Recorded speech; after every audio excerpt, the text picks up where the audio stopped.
Good evening and welcome to Six News. Could there be more? Will there be more?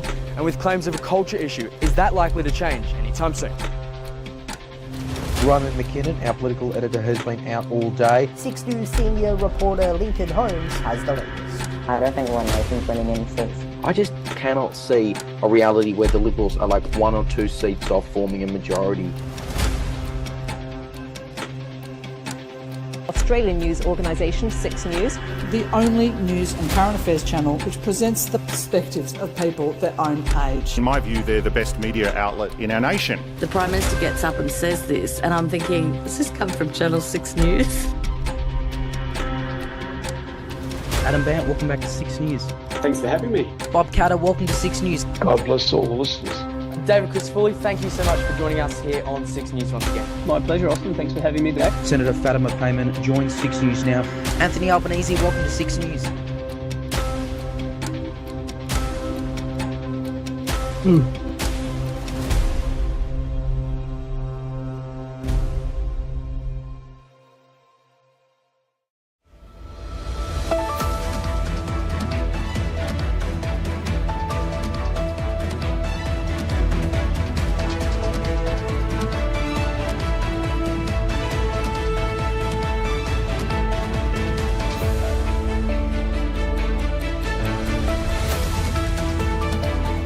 This is Tasmania Decides Election 2025, live on Six News. Now, here's Leonardo Puglisi. Good evening. The polls have just closed in Tasmania. It's 6 p.m. Australian Eastern Standard Time. We are live for the second Tasmanian state election in just over 1 year.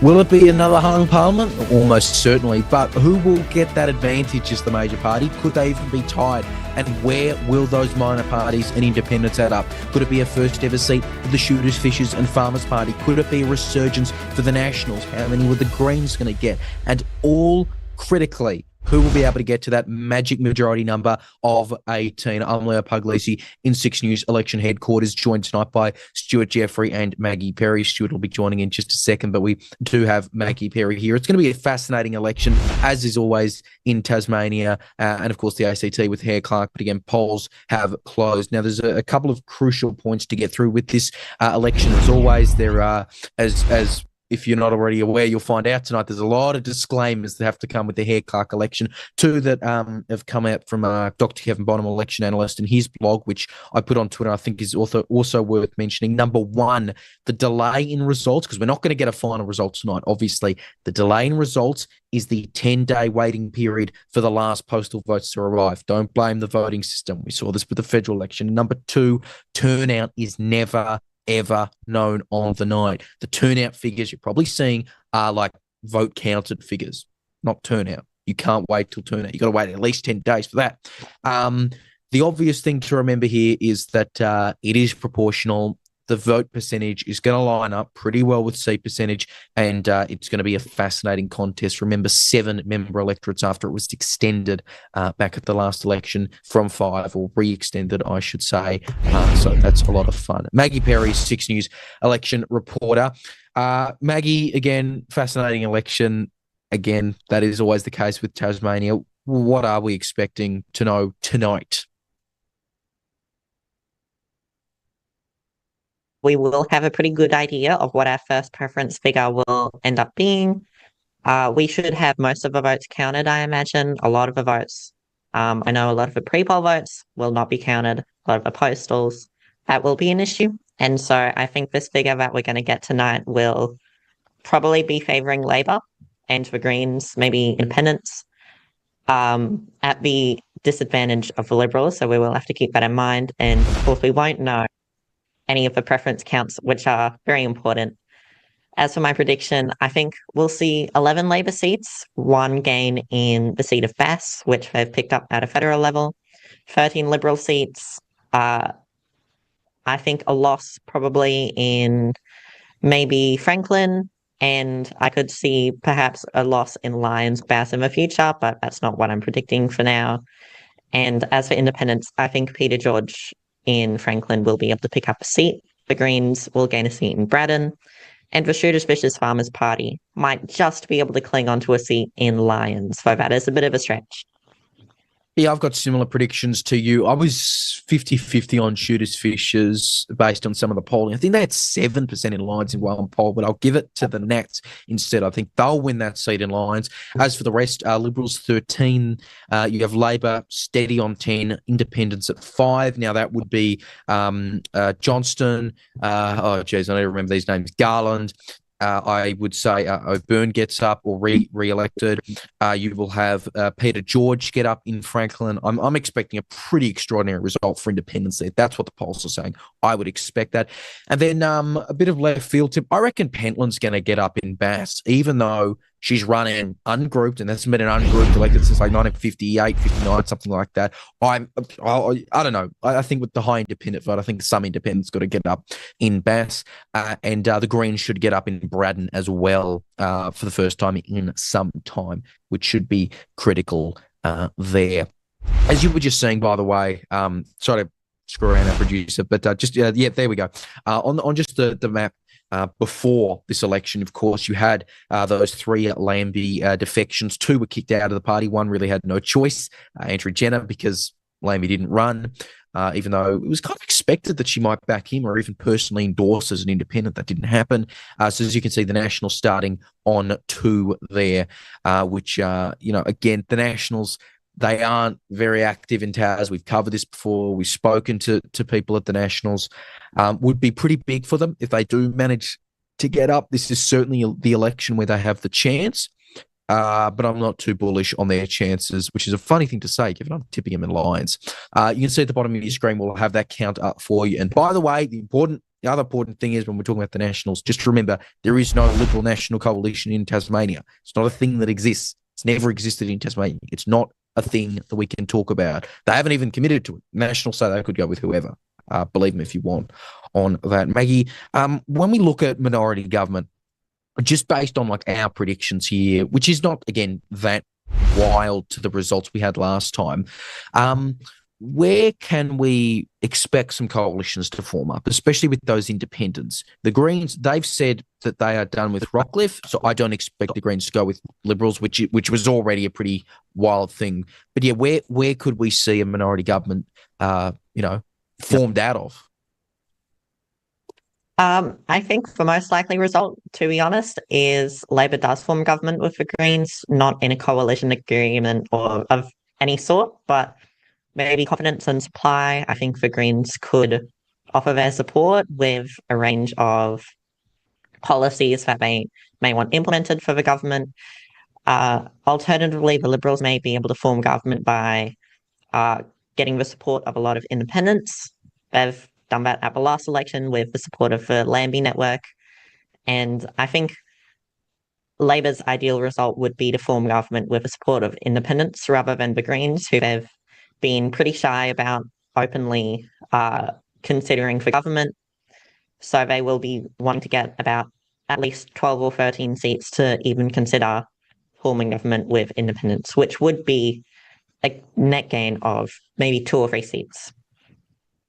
Just saw in the ABC, just as you say that, quote unquote, Labor sources say the party will consider doing what it has twice refused to do in the past 16 months, governing with the support of the Greens, if they win fewer seats than the Liberals and if Premier Jeremy Rockliff is unable to form government. So it almost sounds like that, somewhat unsurprisingly, it's kind of like a last resort for them. Like they really don't want to do it, even though many would argue that they should. We had the former Labor Premier David Bartlett on. He, of course, was leading a cabinet that had Greens ministers.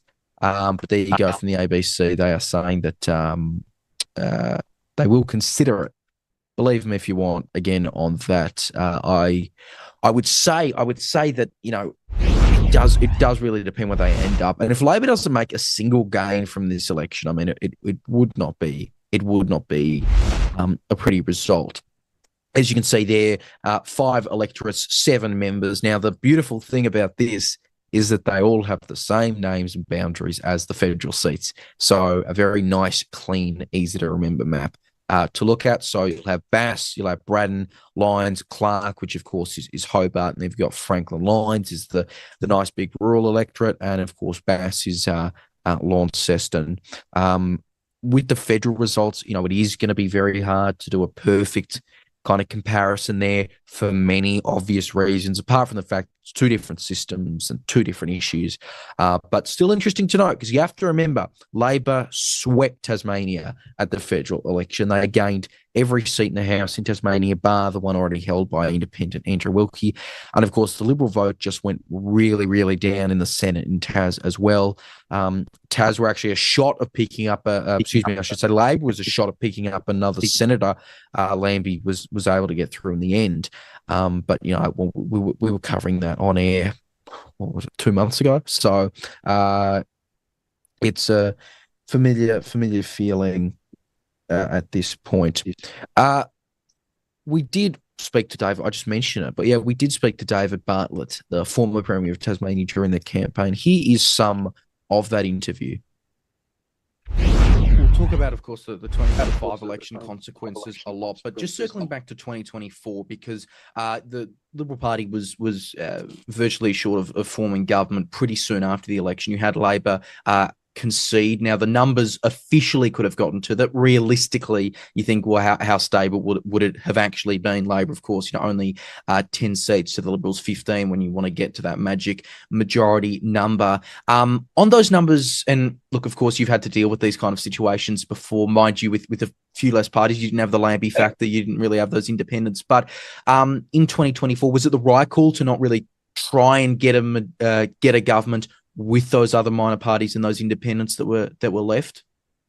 Well, look, the thing is, the Labor Party, its admin committee, its leadership, if you like, as it stands at the moment. I'm a continuing member of the Labor Party, but I'm not involved in the leadership or tactics in any way, have decided that it is electoral poison to be seen to be aligning with the Greens. And of course, the last Premier in Tasmania to do that was me.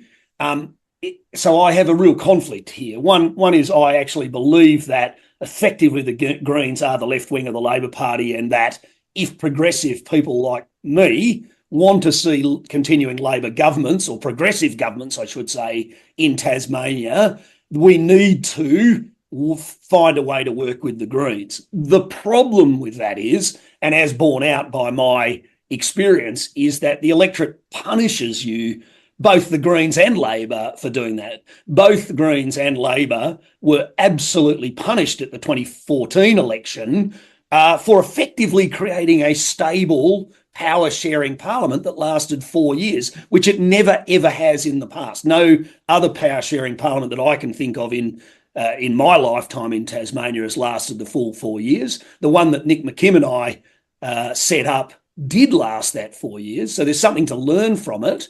But effectively, the Labor Party has determined that it's electoral poison to be in bed with the Greens in any way, shape or form. And therefore, Dean Winter as leader has ruled that out convincingly, and I totally believe him that he will not do that after the election. But that, as you say, means the Labor Party really needs to get to 15 seats, 3 in each electorate, if they have a realistic pathway to forming a government after this election. That's kind of, and we were speaking to Kevin Bonham, I know you saw that interview. It's a borderline thing, right? To be able to pick up 1 extra seat in each electorate is far from an easy task, of course. And you see a lot of these independent campaigns, incumbents and also non-incumbents who have a high profile. People like Peter George, for instance, who's off a federal campaign. Really, though, on the Greens, and again, you were able to have it there. You, of course, went there for the full 2010 to 2014 thing, but you were able to kind of set that in motion. Is it as bad as it's been made out to be? Yes, you saw the 2014 results, but really, is it worth not forming government at all versus forming it with the Greens? I believe the Labor Party, and maybe the Greens as well, I don't know that party as well, but the Labor Party to me is a vehicle for progressive people to gain influence such that we can affect community, society, the economy according to our values, which means our main aim should be to take power, to effectively be in government. There is no glory in opposition because you don't get to actually pull the levers and get things done. So my strong view is that the Labor Party, as a vehicle for progressive people to wield influence, should be seeking to be in government at all times, frankly. And yes, there is always a political cost to that if we do deals with the Greens and other things. My view is this, though, and I've said it publicly many times, I think I was in government as a premier of a majority. We went to 2010 and we were returned, but in minority. There's a lot of historical fallacies, frankly, that get talked about in shorthand as media does about that period, which I'm happy to dispel. But essentially, we created a form of government that allowed us to vehemently disagree on things without exploding the government. And that's really what we need to do in a power-sharing parliament. We did that via an exchange of letters between myself as leader of the Labor Party and Nick McKim, leader of the Tasmanian Greens, and we published those letters so that everybody could see transparently how this was going to work. And essentially what we said was, when we disagree, when our two party platforms vehemently disagree with each other, take an issue like forestry, the Green ministers in my cabinet were able to absent themselves from the cabinet and therefore vote their conscience or vote their party platform on the floor of the House. Now, we never once had a no confidence motion succeed in our government. The government went for the full entire 4 years, and I believe we did better policy in those 4 years, and great credit to Lara Giddings, who of course took over from me when I stepped down. We did better policy in those 4 years than we did in the preceding 4 years as a majority government. After this election, if Labor isn't able to get to, of course, you'd think 15 is kind of a realistic thing when you look at the amount of independents that are in there. Does depend a little bit on where the Libs end up, because if you end up 14-10, I think it's a reasonable. The other artifact that I draw your attention and your viewers' attention to is the governor at the time, Underwood, who had a very brilliant legal mind, wrote a kind of finding of why he was sending me back into the parliament to test my numbers, despite me advising him that he should give Hodgman a go. He sent me back in and he wrote a good 6-page, as a good former Supreme Court judge does, finding on why he did that. And I think that that finding needs to be dug out and published widely at the moment, because I suspect it's going to come into play again. The precedents that he set in 2010 will come into play again in 2025.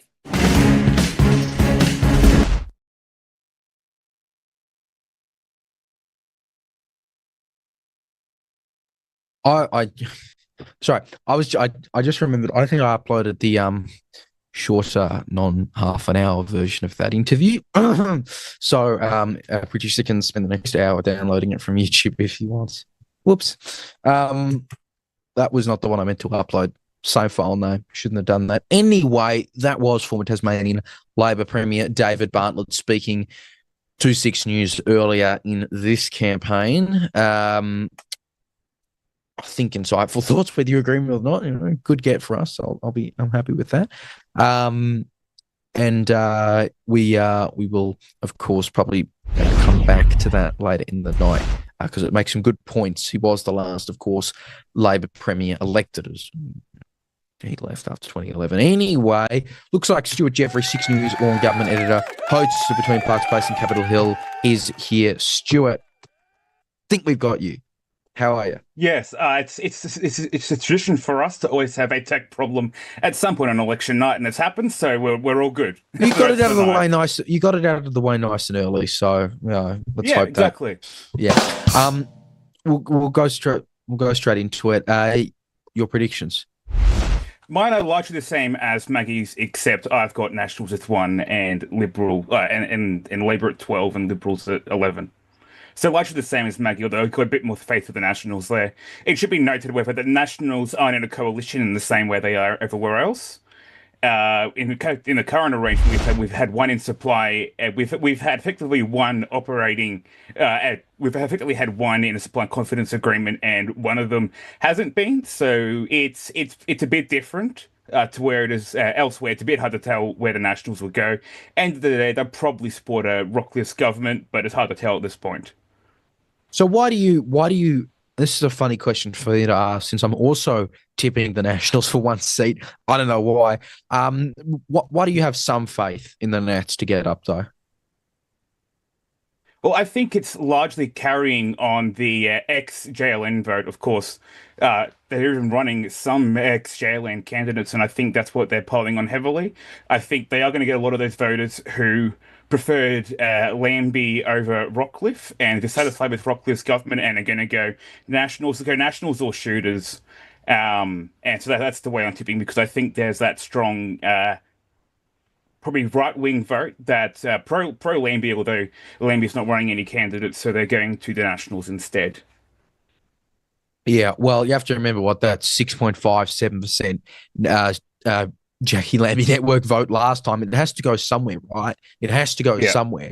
And if it's not a major party, I mean, limited options are Greens, Independents, Nats, and Shooters. And it's like, at some point, we have to wonder of an alternative election where One Nation was contesting, but we are not in that reality, and they are not contesting. So, that's that.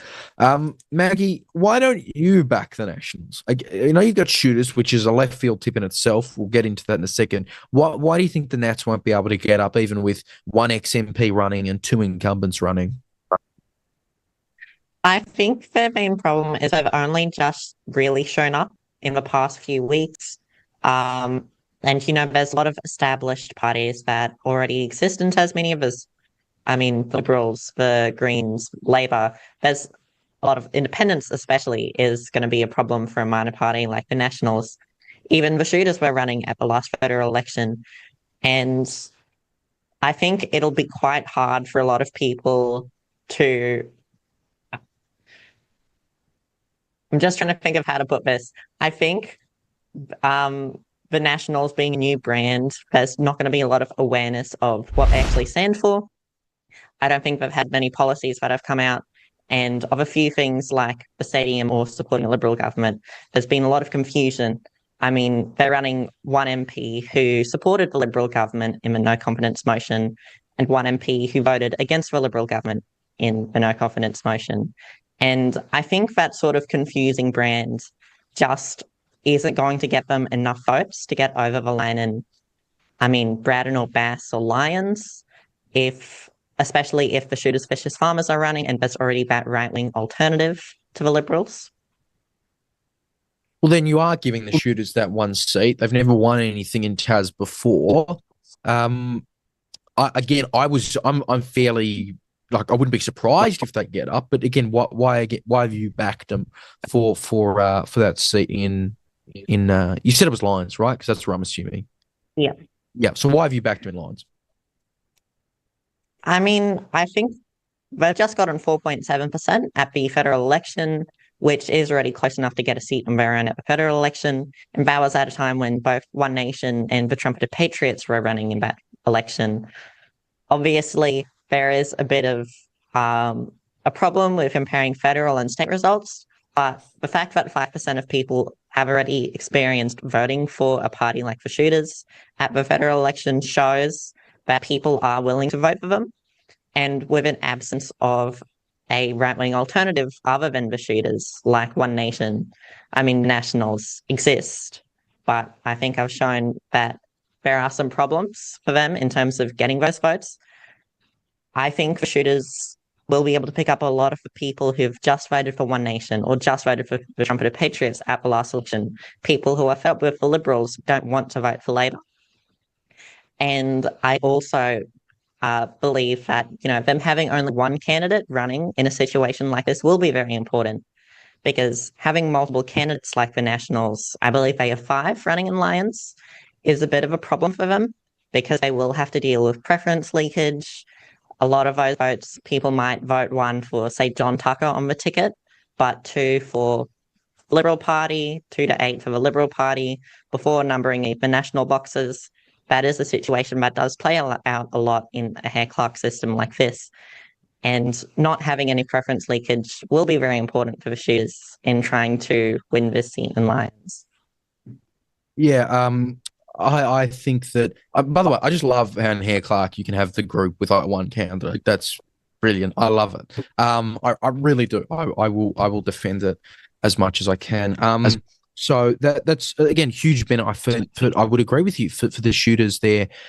In doing that, it keeps it really simple. It means you can base it around one thing. It means you can also say, preference whoever you want next, but just put us at number one. It's an easy message to remember, and it also, you know what, Maggie, it also makes their goals realistic, right? Because they're not expecting to get 2 up in lines. They're not trying for that. They would only do it if they had like an indication based on their vote, but they don't, so they won't. So that makes sense for them. And yeah, I would agree that's a big benefit to them.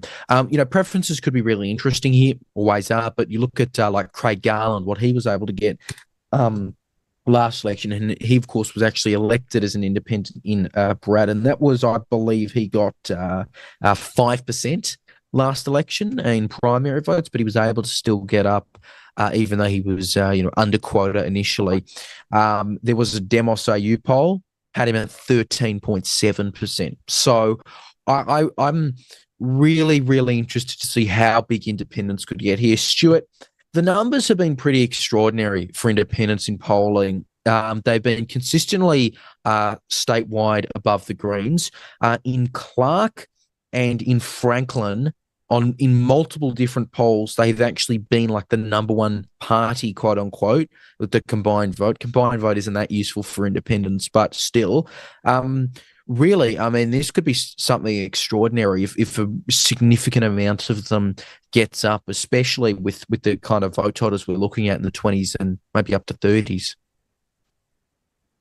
I mean, we're not saying it's going to be like the upper house. I think the upper house is majority crossbench pretty much. So it's not going to get that extreme, but we are potentially looking at almost an ACT situation, although replace the Greens there with Greens and Independents. But definitely in that sort of situation, it's going to be extremely hard to tell who goes with who, because of course we're relying entirely on confidence and supply agreements here, and those are notoriously difficult to make. I mean, look at 2010, for example. And of course, these arrangements are very, very easy to fluctuate when you're dealing with independents and minor parties. Usually candidates will go into these agreements saying, okay, sure, I'll support you in Parliament. In return, I need you to support XY policy, XY bill. And that tends to be very much issue-based. And it's very temperamental. So I think for both the Liberals and Labor, they're going to be watching very, very carefully. It's a bit easy to tell where the Greens go. It's kind of easy to tell where shooters will go. And that's, as I've already mentioned, it's a bit unclear. It depends on which Nationals candidate you get effectively. And then the independents, toss them up in the air. You don't know what way they're going to go. Although, given the motion of no confidence, I think it's fair to say that the independents would probably slightly favour Labor there over the Liberals. So the Liberals would be hoping to get as high as possible total they can on their own, because that way they don't have to deal with many independents and minor parties. It's interesting seeing the stadium element of this, because that was the big talking point as the no confidence motion was happening. It's the big talking point in a lot of national media. Like it's a very strange thing, to be turning on a Fox Footy thing and they're talking about a state election and Hare Clark. It's a bit uncanny. I like it, but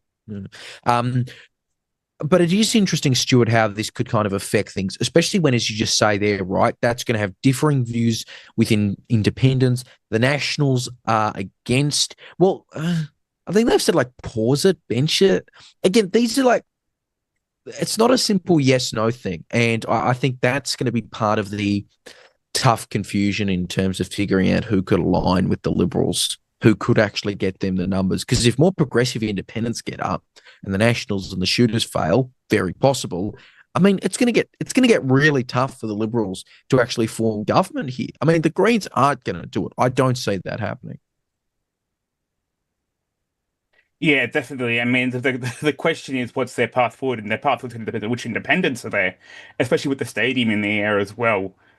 Because obviously the Liberals aren't going to give up on the stadium policy, so that's automatically a no for a lot of the independents, because the Liberals won't budge on that. To budge on that would be to give up their own voter base, so they can't budge on that, or they'll lose everyone. So they're very much, they've got that policy which they can't drop, so then they'll have to try and go, okay, we'll change this, we'll change that, we'll change this, to try and drop policies on the side to enable them to get independents who were anti-stadium, but might be more amenable to liberals. So the question is, what policies do they drop?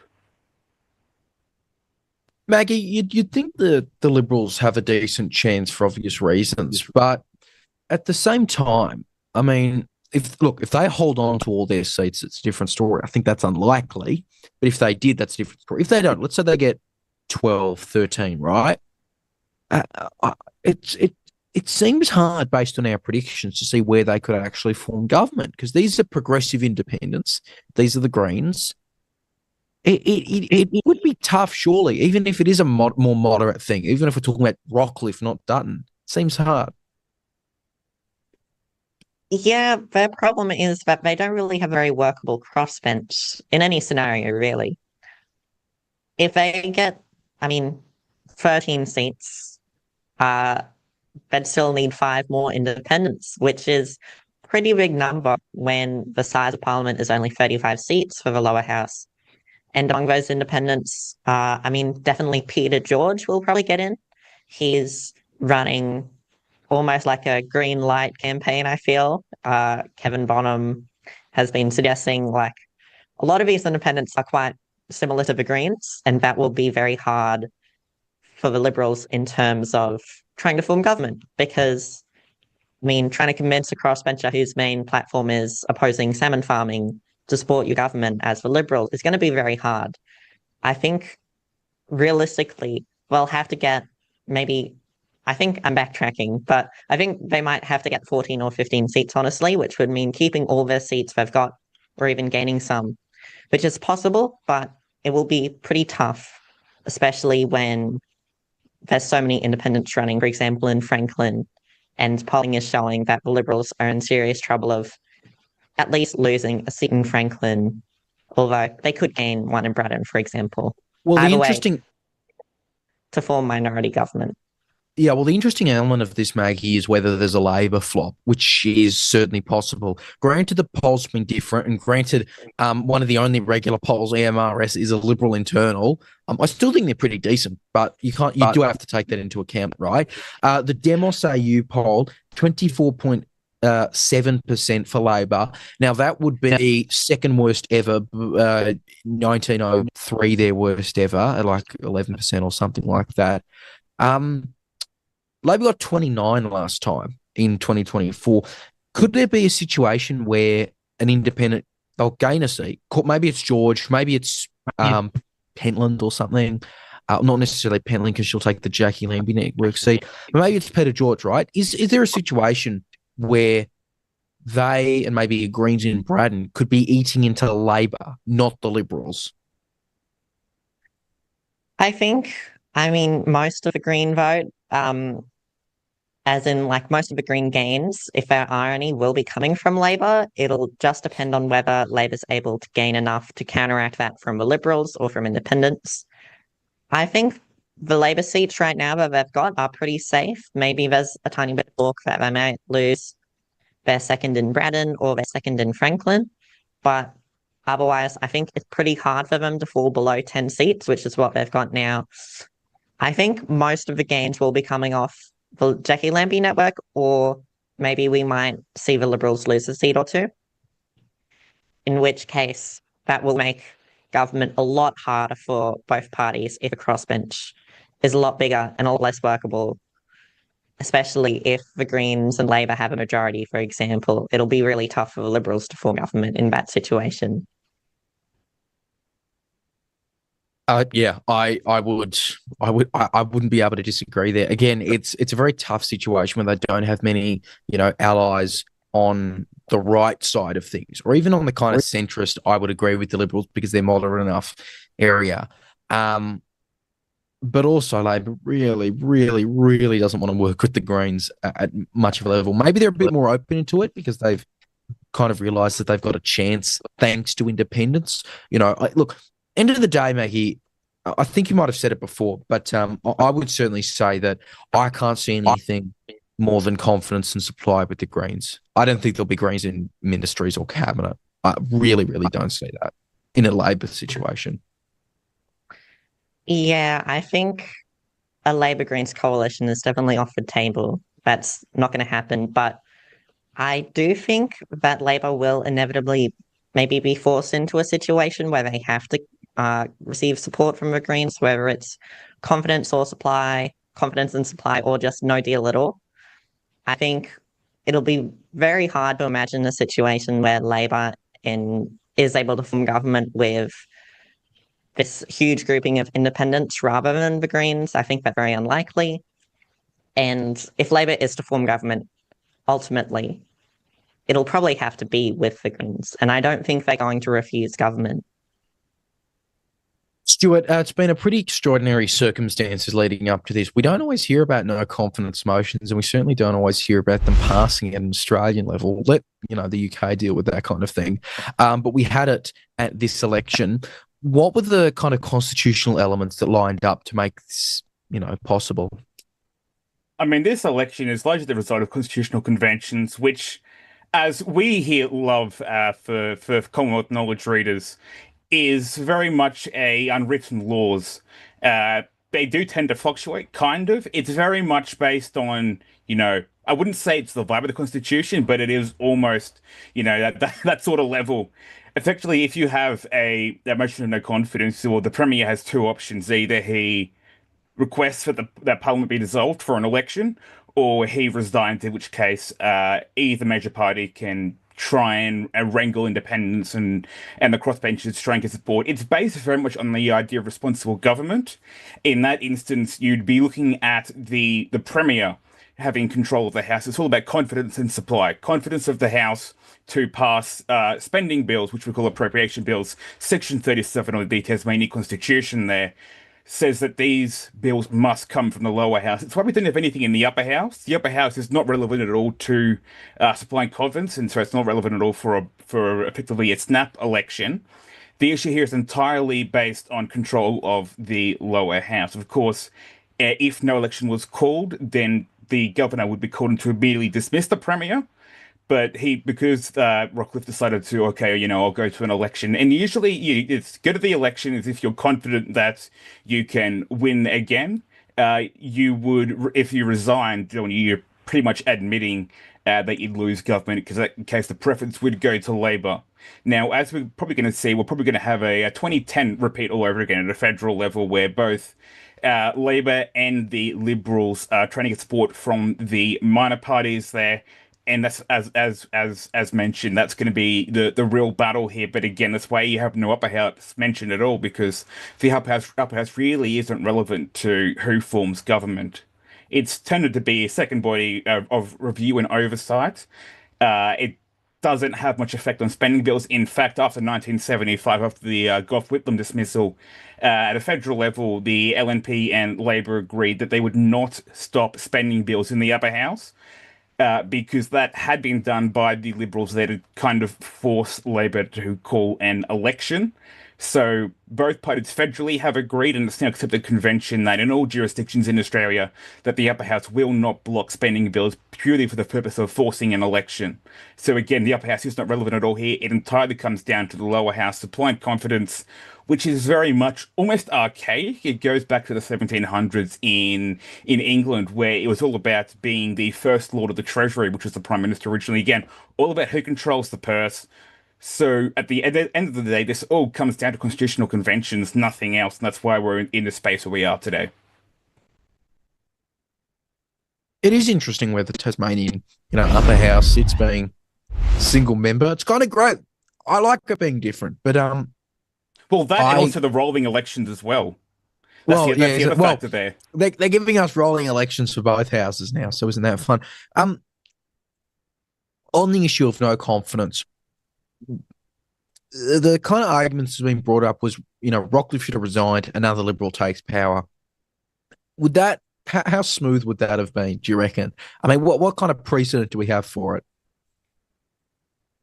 Yeah, so we do have some prior precedent for it. We also have some precedent that suggests that you should really. There are a couple. I think there was an earlier Victorian example where it went to where the premier resigned, and it ended up going back to, okay, you'll appoint a new one. But again, it very much is a situation where you are asking, what's the intended outcome for the premier? Because although there's a preference for the Liberals to form government, there's nothing stopping the governor from saying, okay, Labor, you have a go. There's a preference for the Liberals here, but it'd be, okay, you Liberals, you can do it. If you can't, Labor can, which is why you go to the election. Because the Liberals want to keep government. They know that with the current numbers that they have, that resigning and having another Liberal leader, or resigning and having a Labor leader, wouldn't help the Liberals at all. So their best bet is, again, principles of responsible government. You go back, go to the voters and say, okay, you have your say, you determine who runs the country. So again, it very much comes down to that doctrine. There's been a lot of confusion over that, and that's partly the fault of the Whitlam dismissal, but that's really your two options. I think it's Papua New Guinea, for example, there's legislation that actually dictates what happens. Because Australia, the Constitution was 1901, it's very much, we don't have express terms for what would happen here. Tasmania's got a bit, because it's a state constitution, they can evolve, they can amend theirs, but really you have precedent going both ways, and that's why you have the two options. If neither of them are exercised, well then, in fact, and Papua New Guinea again says, if you don't resign, you will be given the sack by, and that's where you have it in a lot of other jurisdictions, not the case in Australia. Yeah, couldn't we have just seen a little fun situation where the state governor steps in? No, I mean, this was probably simpler, I guess, even if they had to go to an election. But I mean, it does get kind of ridiculous. But I mean, I love it. I love covering it. So who am I to complain, right? Who am I to complain? I will obviously still wait for results. I think the point being made by Kevin Bonham via Pulse does some good updates. We'll give him as many shout-outs. Friend of the show. Tonight, we are expecting all the on-the-day votes counted. Now, we've heard a lot about there being quiet polling places, so I don't know how much that'll be. And 9 of the 15 pre-polls entered. We're not getting final results tonight. You're not going to have all 35 seats called, and almost certainly we won't really know who has a totally clear shot of forming government. So that's kind of a wait and see at this. Well, we can't know. We can't know who would form government because, again, you're looking at confidence and supply agreements. So we won't know probably till sometime next week at the earliest. Yeah, and, unless it's like a very clear Labor. Well, I would say unless it's a very clear Labor-Greens thing, but Labor plus Greens isn't guaranteed, despite the fact some level naturally you'd think it would be. I mean, the number of independents you've got in the mix here, you have to not just, 2010 was a bit easier because both parties had 72. But because there's such a big crossbench here and contested seats, we might not know for another. We won't not know till early the week after, potentially moving into August, because you're going to have to wait for some of these seats to finalise, and that means you're finalising independents, and so we don't know unless all dependents go Labor, in which case it's settled. Yeah, exactly. We don't not that many shout outs. I don't need logos. No, Pulse Tasmania's helped us. All fans for them. How else can we fill time? We're going to go to like what, 10? We can finish this at 10, right? We're going to go to 11, do we? There's no upper house, which is usually your excuse. Well, yeah, and also, I mean, there's more things to cover. Worst comes to worst, grab the whiteboard. Well, we're not going to get a Dutton loses seat thing unless Dean Winter loses his seat. He won't. Spoiler. Rockliff resigns when? Well, no, I mean, look, Rockliff should be good for as long as he wants it. I think David Bartlett made the point that the rumours he heard were that maybe Eric Abetz was doing the numbers, but he just didn't have the numbers, right? I think people forget, well, actually, I don't think people have forgotten. Yeah, Eric Abetz, the former senator, is in, and of course, Bridget Archer, Stuart, you would think Bridget Archer, she almost certainly gets that seat, right? She's running in Bass just a few months after losing her federal seat. Yeah, she's definitely she's definitely going to get in. I would pretty much call her a shoe-in, so that's going to be a contest for you there. But again, pretty popular as a senator. One of the more moderate senators in your post-Turnbull government. One of the more moderate senators. MP, not senator. Yeah. Having more tech issues, you broke up. Yes, no, but you're right. She definitely has that advantage of coming in as a former incumbent. Yeah, I mean, look, this is nothing like, another state election, right? Which is again a shame because we could. Oh, I was worried we had a heart out there for a second. Oops. No, we got 30 minutes to fill. I'll go to Maggie in just 1 second. But yeah, this is going to be, as people may or may not know by our coverage of ACT and of Tassie last year and Tassie before that. This is going to be nothing like those state elections, right? Like, this was Victoria. We could be going, here's Hawthorn. Here's the clear result in Hawthorn. Here's the 2PP in Hawthorn. Or look, we could go up to Queensland where I say, like, look, this is the state result in the seat of Broadbeach or something like that. We can't do that, which is, I don't know, it's different. I'm not saying it's a shame. Mackie, please go ahead. You've been waiting long enough. I did just want to say we have had that SIXNewsAU poll, and among the Liberal vote, Bridget Archer polled 20% of a personal vote, while the next Liberal candidate only polled, I think, about 7 or 8% as an incumbent at a state level. So I would say Bridget Archer is a shoe-in. She'll definitely win one of those seats, and I think probably unseat an incumbent unless the Liberals get very lucky and win Warren Bass. But Bridget Archer's probably going to be in this next state parliament. We don't have a win seat, Rafik. We've just got loser's seat, but you'll know when it happens, right? The question is, if Liberals lose and Rockliff doesn't stay as premier, obviously if they lose, he's not going to be premier. But if he doesn't stay as Liberal Party leader, do we see an LNP? A Liberal National Coalition where you have Bridget Archer somehow coming in as deputy opposition leader, I'm sure that'd be the dream scenario. It all sounds cursed to me. It all sounds really cursed to me, but isn't everything, right? How many more hours do we have of this? I mean, you and Maggie love hair clocks, so I mean the minority here. Yeah, until we've got to cover it on air. With 3 people because it's Roman McKinnon's birthday. Everyone, happy birthday to Roman McKinnon, who has a very fair excuse for not doing this tonight. But look, we will probably replay David Bartlett when we get back on 7. We will promo $20 based on Capitol Hill. Just taking a look, Stuart, at where the Nationals have some other chances because they've only chosen to run in rural electorates. They aren't running in like Clark.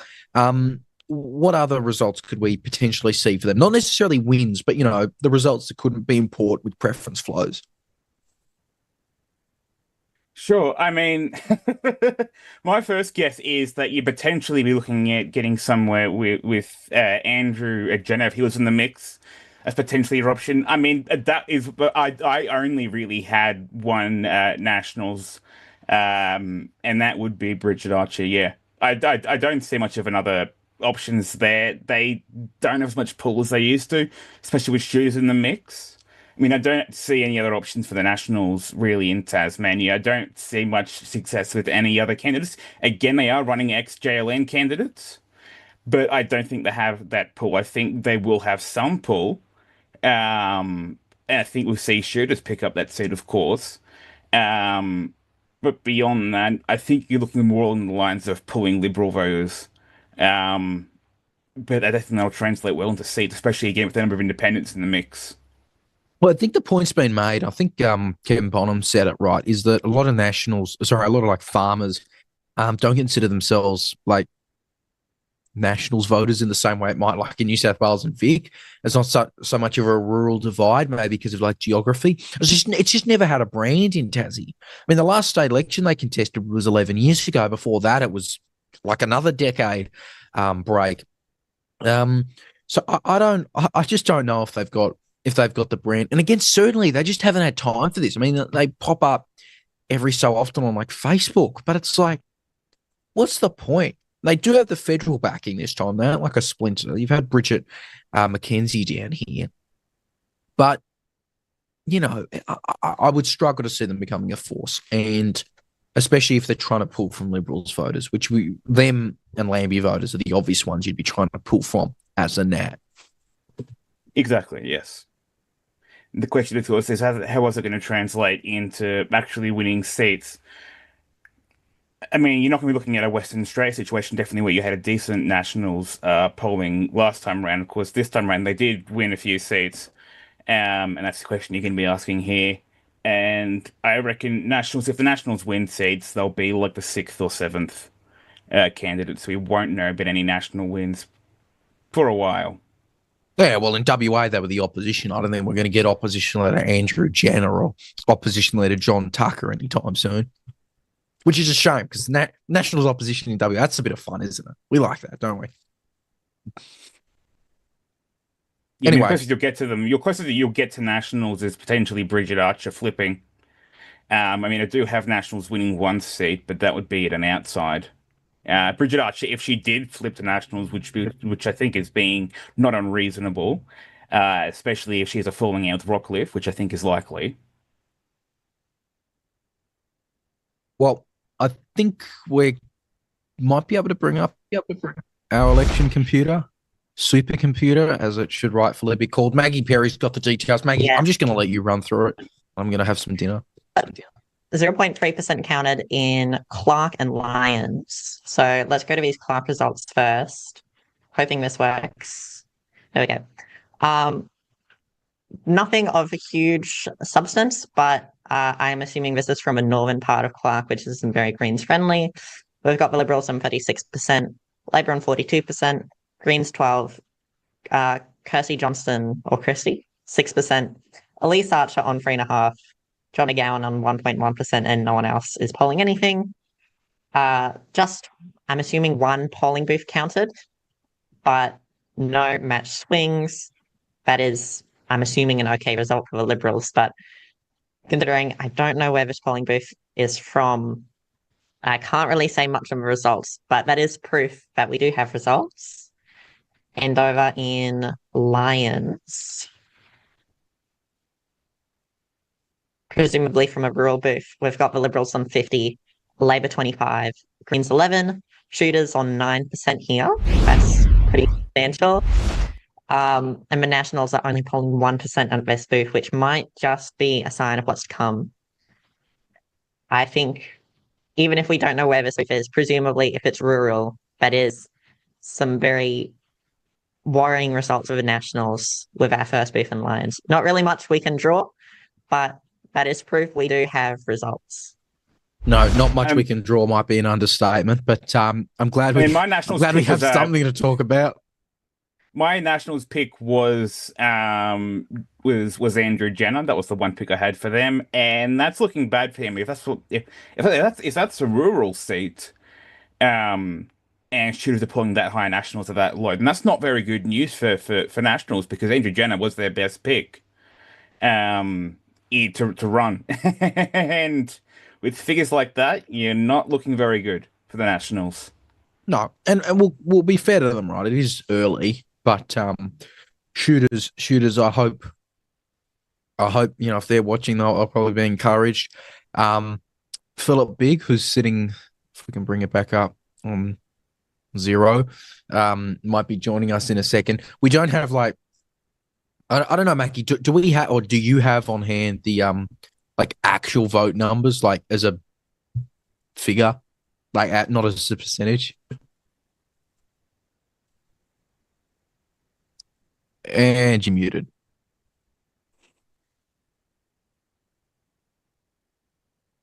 Still muted, Maggie. Come on, I've had tech problems already. I thought I was taking all the tech problems, but now Maggie's got them. All good, Maggie. Yeah. Do we have actual vote numbers? We do not have any votes, a specific vote tally, because I'm not getting these results from the Tasmanian Electoral Commission site. They're only showing up in the ABC. But that is 0 votes for Phillip Bigg so far. But presumably this is just one booth. Of course. 7 o'clock can't come fast enough. Yeah, so there are those first results. Give us your thoughts. Let us know what you think. Let us know your predictions as well. Any questions or comments you have, that's fair. It's a questionable election. There's lots of questions that could be raised about this. Alas, we don't have much to talk about yet. Aaron Clark, people. Aaron Clark. Yeah, I think we do have candidate by candidate results though. So I'll just take a look in fingers crossed. Clark, and they've got a very split vote there. There's like 3% with the top two candidates for the Greens and 2% with a lot of other candidates, which is a bit worrying because you'd imagine you'd want your vote concentrated around the people you want elected to minimize leakage from those other votes. And in Lions, I guess from about 1% of national vote, there's 0.5% with Andrew Jenner, who's a Labor MP, and 0.5% with John Tucker, who is a former Liberal MP turned independent, helped bring down the 2021 Liberal government. Which is a familiar story, isn't it? And we've also got about 18% with the top three candidates for the Liberals, which is pretty good. Most of their vote is concentrated around three people. So if they're trying to get three people elected, that will be a very positive result for them at the very least. Yeah, which I don't think we're taking this too much as a surprise. Have you gone to Braddon at all, Maggie? There's only 0.1% counted in Braddon. That's enough. Almost all of the vote is with Jeremy Rockliff and Gavin Pearce among the Liberal ticket. 0.1% is enough for me to look at, right? Let's, if we want to, I was just going to say, note as well, Clark, which, it's interesting, Maggie, because, you would think with Andrew Wilkie there, you're going to be able to get some extra independence up, or that kind of like helps to boost independent. It seems unlikely there'll be two. There are two high-profile independents, but I don't think they're going to both get up in Clark, that is. Franklin's a different story. The problem for the independents in Clark is that, almost all of the vote is presumably going to concentrate around Johnston, who is much more high profile. She is an incumbent MP.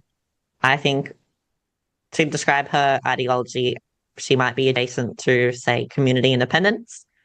And Elise Archer, the other notable independent running, is a former Liberal, I believe, MP.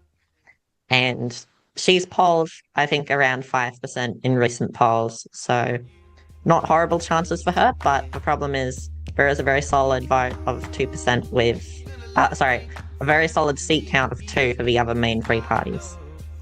All right, well, we're going to head to a quick break. Whatever the hell we'll play in the break.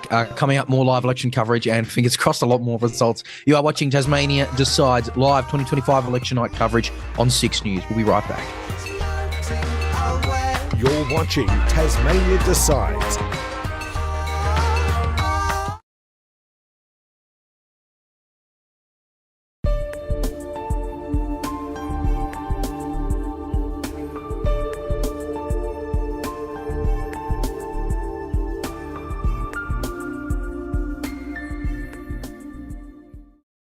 I'm Austin Pollock, and this is 6 News.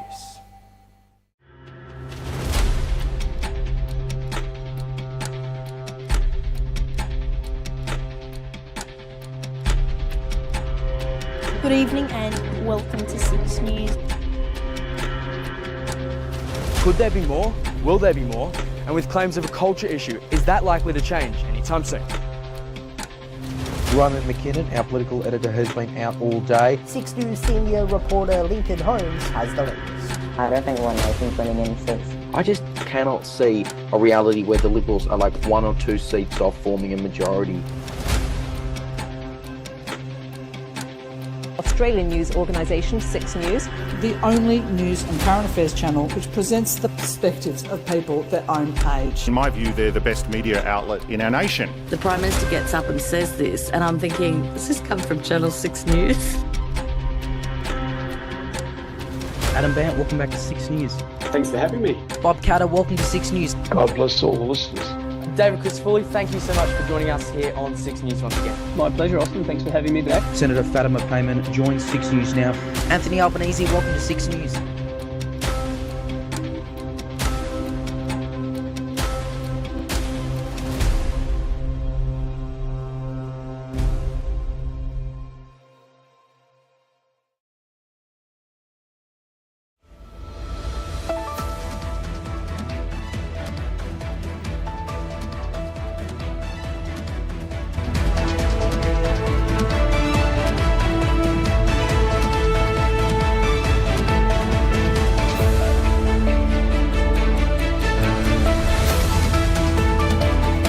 This is Tasmania Decides Election 2025, live on 6 News.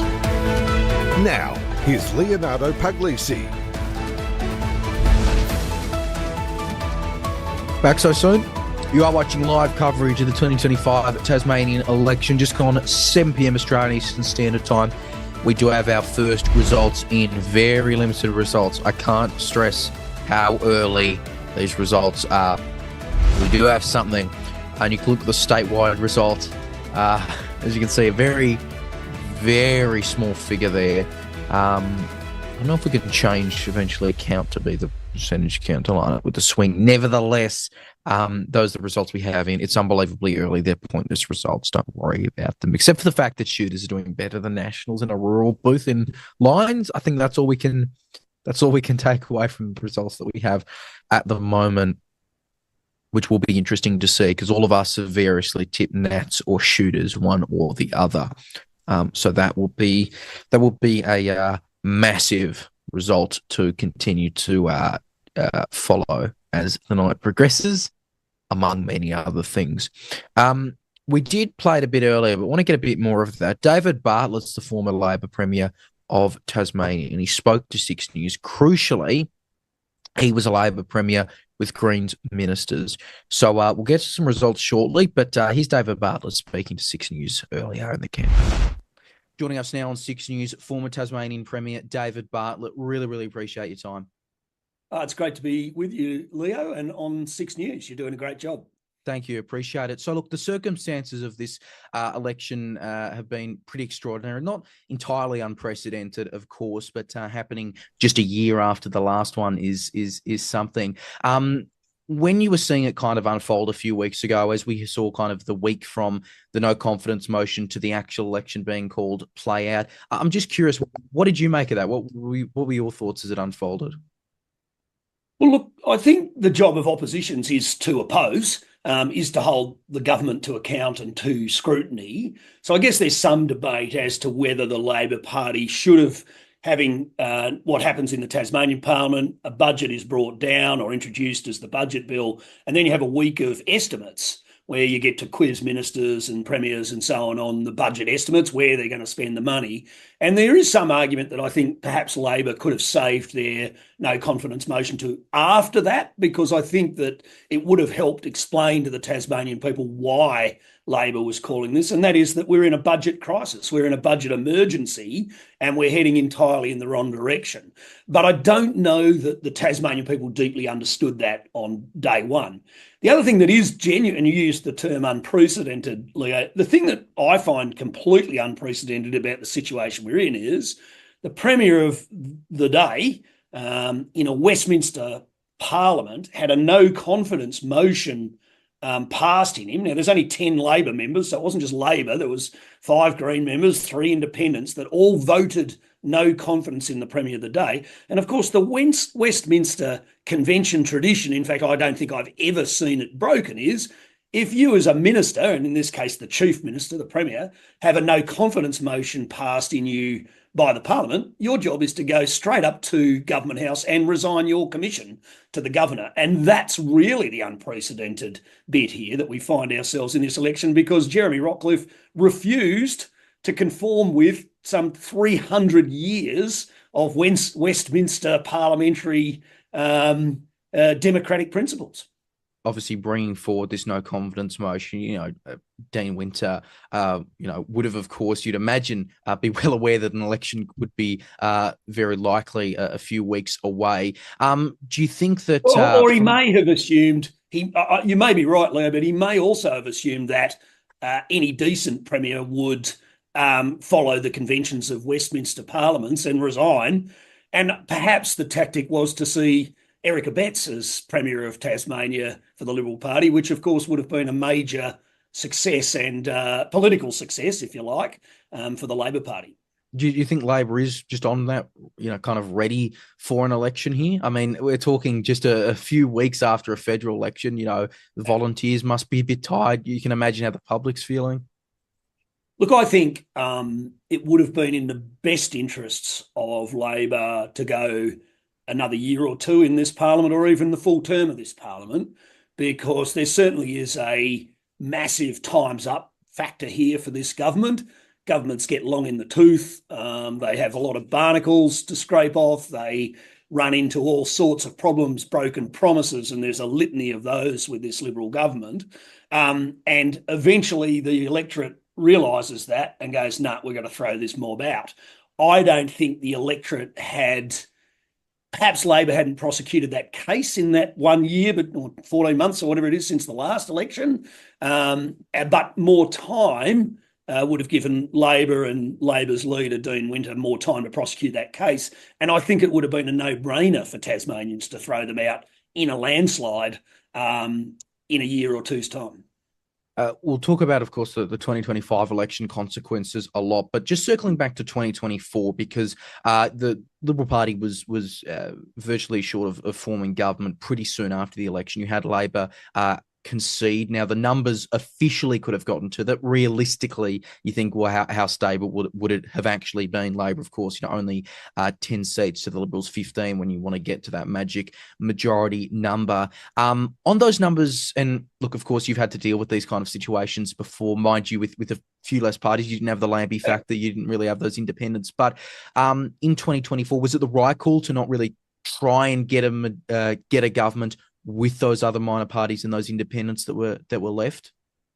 Well, look, the thing is, the Labor Party, its admin committee, its leadership, if you like, as it stands at the moment. I'm a continuing member of the Labor Party, but I'm not involved in the leadership or tactics in any way, have decided that it is electoral poison to be seen to be aligning with the Greens. And of course, the last Premier in Tasmania to do that was me.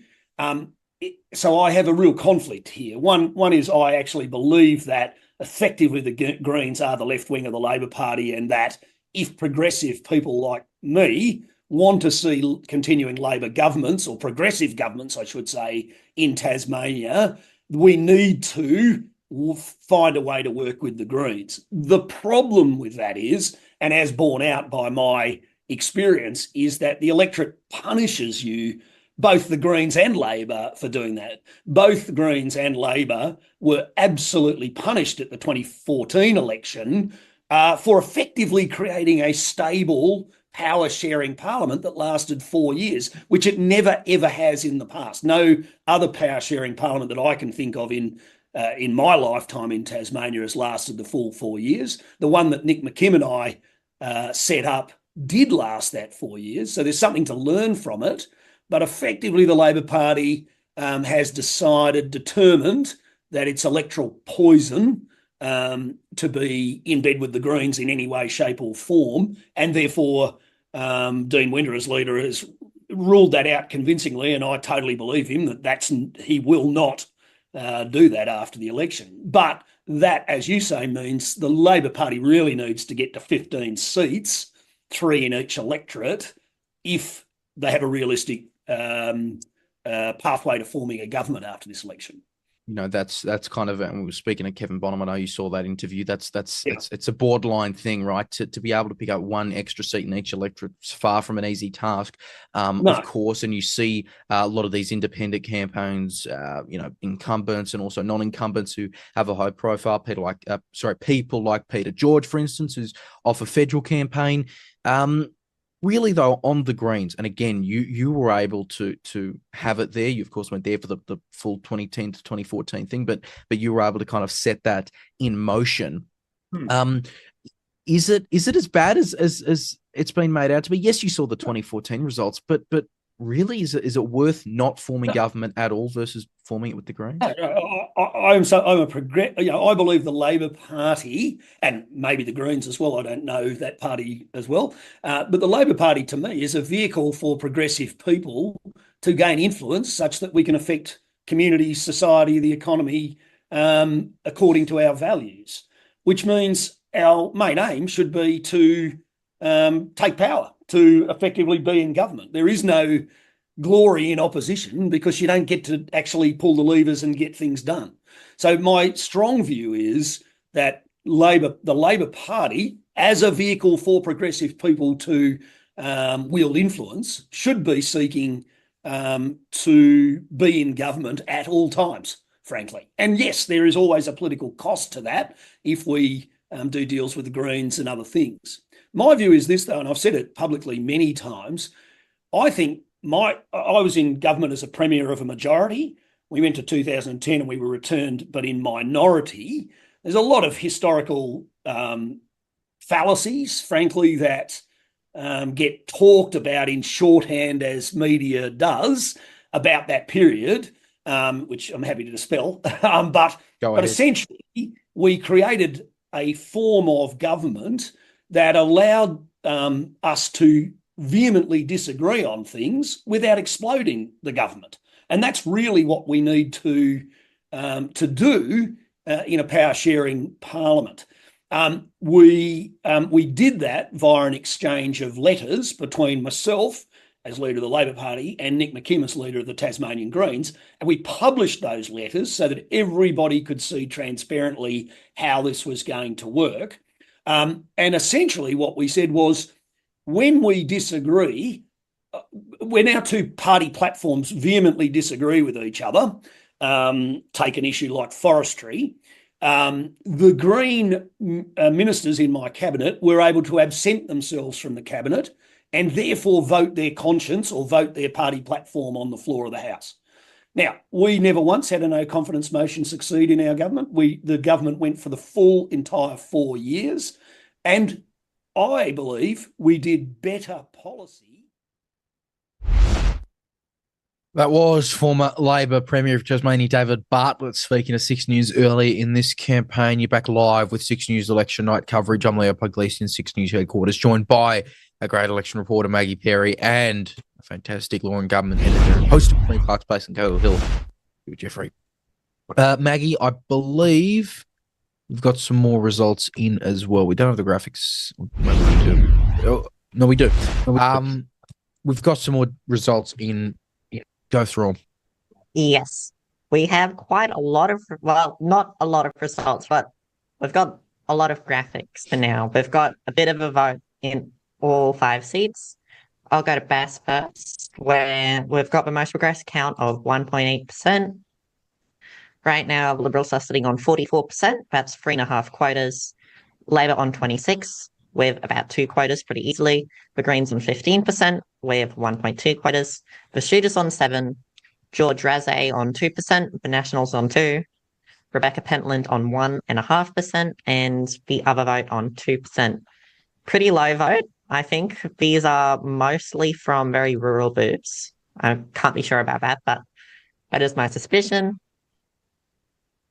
A lot of figures from other seats that I'll have to pull up.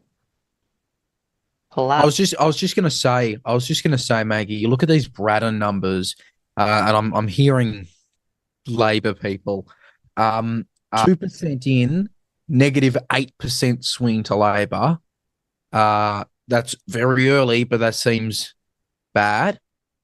You know, you look at some of the polls here, and you look at the Demos AU poll where Labor was 24% statewide, and it's like at that point they are 2-1 down. They need to go 3-2 up to get a really realistic chance. They're nowhere near that at this point. They're nowhere near that. They are going down, right? They are not going up.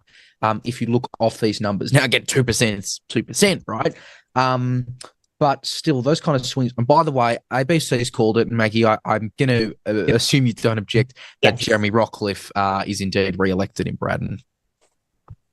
I definitely agree with that. And I think Gavin Pearce, the former federal MP for this seat, who was unseated last federal election, will probably also win. But yes, Jeremy Rockliff has been re-elected in his own seat. Right now, we've got Braddon numbers up here that are very early and much less progressed than the actual count, which is sitting at, I believe, 2 or 3% counted.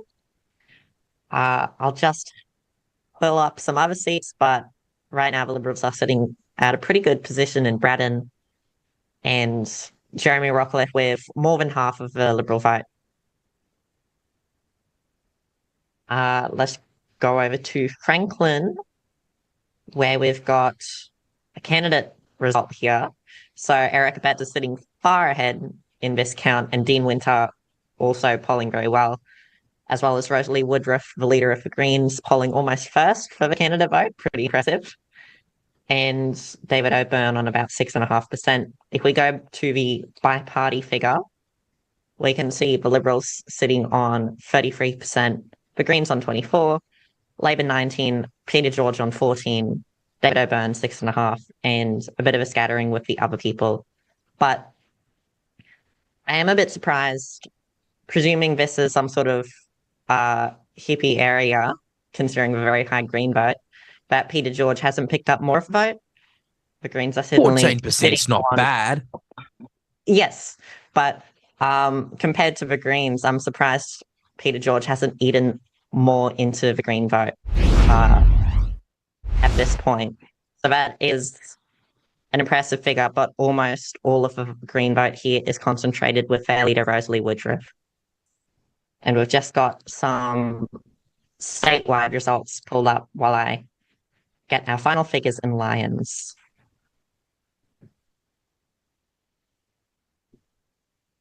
Yeah, which we'll look at. Yeah, I would agree that you'd think, oh boy, look at 2.6% counted. Labor's third in Braddon. I think this was a phenomenon that occurred at the Braddon by-election in 2018, where Craig Garland, the independent, I don't know if he's pulled up, this is the statewide vote, but Craig Garland in Braddon polled very well with some of the rural Western booths, and Labor did not. And so it looked very positive for Craig Garland at that point. And then those figures went down and Labor went up. I think that's going to happen. But right now, I guess not looking for best for Labor, but I can't really tell because we don't have any matched swings. At this point, we just know what the figures are now and what the figures were in 2024, not what the figures were in these booths in 2024, if that makes sense. But I'll just try and, yeah. Yeah, that's fair enough. By the way, I think our count should say one Liberal, not one Labor. If we can just quickly check that. The alternative, Maggie, is, of course, that things have just gone absolutely to in the mud for Labor in Braddon. That's an alternative, right? Craig Garland, I mean, look, Craig Garland was expected to get up anyway, right? He's been doing well in polling. He obviously got up last time on, 5%. So he's not a surprise. But look, we'll stay at Bass and Clark for the moment because we don't have any results there if we're talking about city results. If we can switch to Lions, which, of course, is going to be that interesting race, Shooters and Nationals as an interesting component. What have we got for that? Yep, right now with 1% counted, not much, less than 1,000 votes. The Liberals are sitting on 47%, Labor on 26%. Shooters continuing to poll very strongly with 10% of a vote ahead of the Greens, who are on 9%. And the Nationals sitting at 4.5%, which is not bad and that could hold up for a seat. But I guess, not the best indication for their success right now, and about 4% with the other vote. But at this point, the Liberals are sitting on about 4 quotas in Lions, which would, in theory, elect 4 MPs. Those figures in lines tend to indicate that we're looking at votes flowing for John Tucker rather than Andrew Jenner. So it looks like they could potentially be, even if the Nats got that seat, then potentially Jenner's gone and Tucker is back in. And it also looks like, Maggie, unsurprisingly, Bridget Archer has been very easily elected. I agree. Currently, she's with almost half of the Liberal vote in the seat of Bass, which would definitely be enough to elect her as an MP. He's a comfortable victory for Jimmy Rockliff and Bridget Archer to no one's surprise. Sorry, go on. I think we can update our count to about 9 for the Liberals, 5 for Labor and 1 for the Greens. That is my current called list of seats, I'd say. Not necessarily indicative of the Liberals getting more seats than Labor, just indicative of the fact that they have a lot more seats that are very safe at this point. So this is I'll give Hare Clark another bit of credit. This is the one great thing. We don't have to be as safe with our calls here, because I mean some of them are just very, very obvious at this point, which is why I've already called 9 in for the Liberals in a 35-seat parliament, right? Isn't that fun? So yeah, look at that. You can see Labor is obviously behind. That's not suspect, right? That's not a huge shock.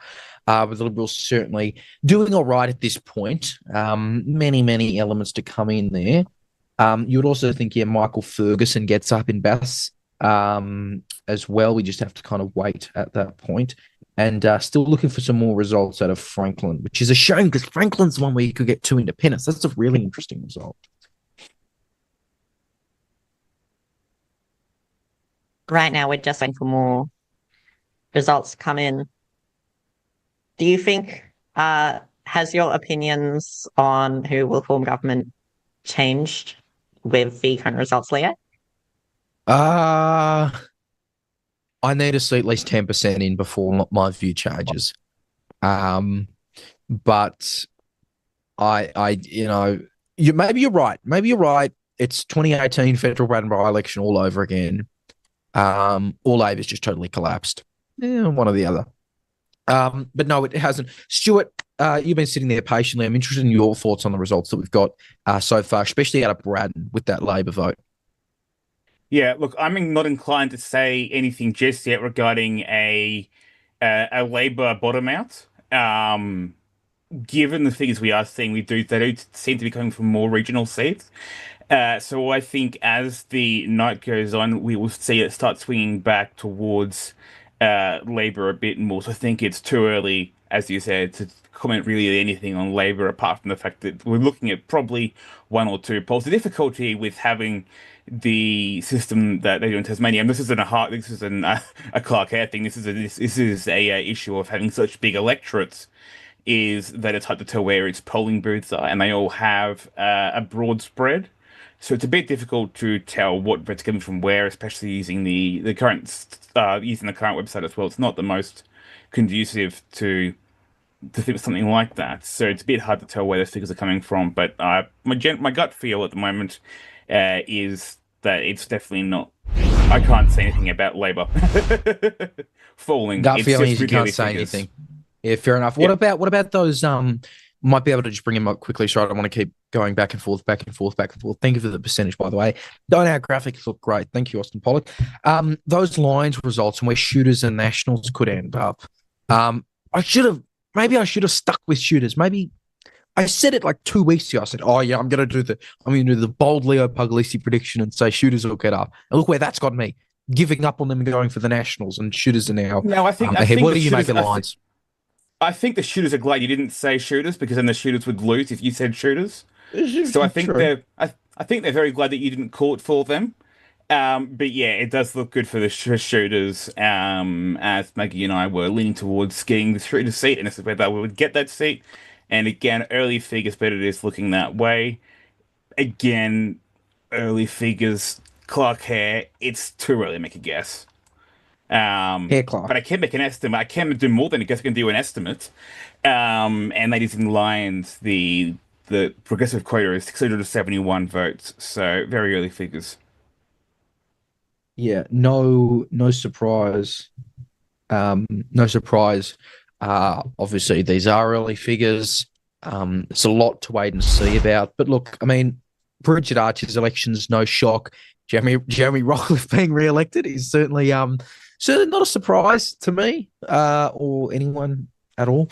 But ultimately, it's going to be interesting to see what kind of vote an impact Bridget Archer will have, because her personal vote in the context of this is pretty massive, right? She was leading in the relevant state poll that it was Demos AU that polled by candidate name. Very helpful, by the way. They got like some polling that was individual party candidates. But I will, wait and see on any judgment regarding where things could finally end up. But for Labor's sake, they would hope certainly this isn't a trend, and these are really just, they're rural booths. It's not exactly cope to say that, but that they're just rural booths, that it's just small. And of course, there's plenty of pre-polls to come in later. And so no real final calls you would expect tonight.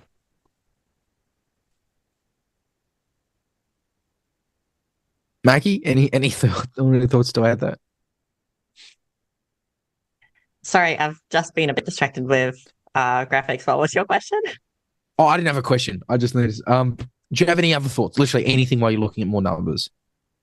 I think we might be able to pull up some graphics at this point. On Lions, we've got a much more progressed count in most of these seats, and we've got about 6% counted in Lions at this point. With the Liberals on 41%, Labor on 25%, the Greens on 13%, the Shooters still on 9%. Very strong showing so far, but most of these moves are from the more rural areas of Lions, as opposed to some of the more suburban areas in its south. Nationals are sitting on 4.5%. With these figures, you'd expect the Liberals on 3 seats, Labor on 2, the Greens on 1, and the Shooters getting that last seat. But absolutely no confidence in that result yet, especially given that most of these moves aren't necessarily indicative of what the actual result in Lions will be once we account for some of the more suburban, bigger moves. Yeah, many suburban booths to come in that kind of make, again, the first hour a bit redundant, but we're still happy enough to call these obvious seats because they're obvious, right? Labor's never going to get below like 7. The Liberals were never going to get below like 10. 7's probably being harsh on Labor. They're probably never below what they've got now. 10, maybe 9, maybe 8 if it gets really dire for them. But I think they should probably be fine. If we go to Bass, I'm glad my prediction's playing it about JLN voters going to Nats and Shooters, because Rebecca Pentland's pretty much out of the picture in Bass. Coming in behind Shooters, she's coming in right now with 60 votes. Shooters are at 211. So I'm pretty confident Rebecca Pentland's out of the picture. And there goes an independent. And again, there goes a Leo Puglisi tip. Why did I tip? What was I doing? Look, I don't know. What was I thinking in Bass? It's a fair question. What was I possibly thinking in Bass? I don't know. I mean, it is looking good for Greens seeing at 20% in Bass, which I think that would be a pretty good standing for them right now. Polling again above Nationals, above Shooters, above Independents. Hang on. Sorry, Bass. Labor's 23%, Greens 19%. About that Labor bottoming out prediction, Leo. Oh, did I jinx it live? Did I? No. The Greens are almost ahead of Labor. I'm agreeing with you. Oh, well. Well, no, I said I don't think they can go below 10. I don't know. I don't know what I'm saying at this point, to be honest. What am I saying? What am I doing here? No, we'll wait and see there for Labor. I think fascinating to see though that you've got the potential of Labor going down again. I mean, we saw it in some polls, but it would still be pretty remarkable if it occurred. Nevertheless, we're only really getting figures out of Lions and Bats. Everyone else is quite low down in terms of counting. Brighton's got something. Clark and Franklin are pretty much going nowhere, which is disappointing because we wanted to see the figures for those. I wanted to see what David O'Byrne went, and David O'Byrne's probably at the picture, but still it'd be good to see how he's sitting at. Maybe not. He's sitting at 6%, but again, it's really the figures there. For Lions and Bass are your main ones. See, the downside of having Clark Hare is that you don't have many seats to talk about. But looking at the figures we have, we've got some more figures in Lions, and again, not looking good for Andrew Jenner there. Again, John Tucker ahead of him. It's another ex-JLN candidate. Of course, he was in JLN until the end, until Levy said we're not running, and then he jumped to Nationals. But it appears that the Nationals vote is potentially, I don't know whether you're saying the Nationals have been disaffected, whether JLN voters have been disaffected and now they're going for Tucker instead. That is interesting to see there, that you have that switch towards John Tucker. I mean, I was expecting Jenner to get in, but based on the figures we're seeing right now, it's not looking very likely. Again, though, it is early days there. Shooters performing better than Nats across the board, looks like. Lions, again, shooters are ahead of the Nats in Lions, 9% to 4.45%. So again, double the figures there. Maybe I was wrong to say Nats getting anything because I mean the only exception there really is in the seat of Franklin, which we have like no figures in, because you don't have Nationals or shooters running there. You've just got your independents and then the three majors. Three majors? Can we call Greens a major party yet, Leo? A three-party system in Tasmania? Well, in a system where they're being elected proportionally, and sure. I mean, it's what was it? It was, they're the major minor party. They're the major minor. Look, in the context of minor parties in Tasmania, it is really, at some level, just Nats and shooters. But we get. Why are we doing major minors? This is going to be, you've got lower class, lower middle. We're going to have a massive tiered system. Just call it a major or a minor. Upper, middle, yeah. Anyway, it's interesting, ABC, and I don't have Maggie to make the final. Maggie's just off at the moment. I don't have her to make the definitive call here, so we won't, to be clear.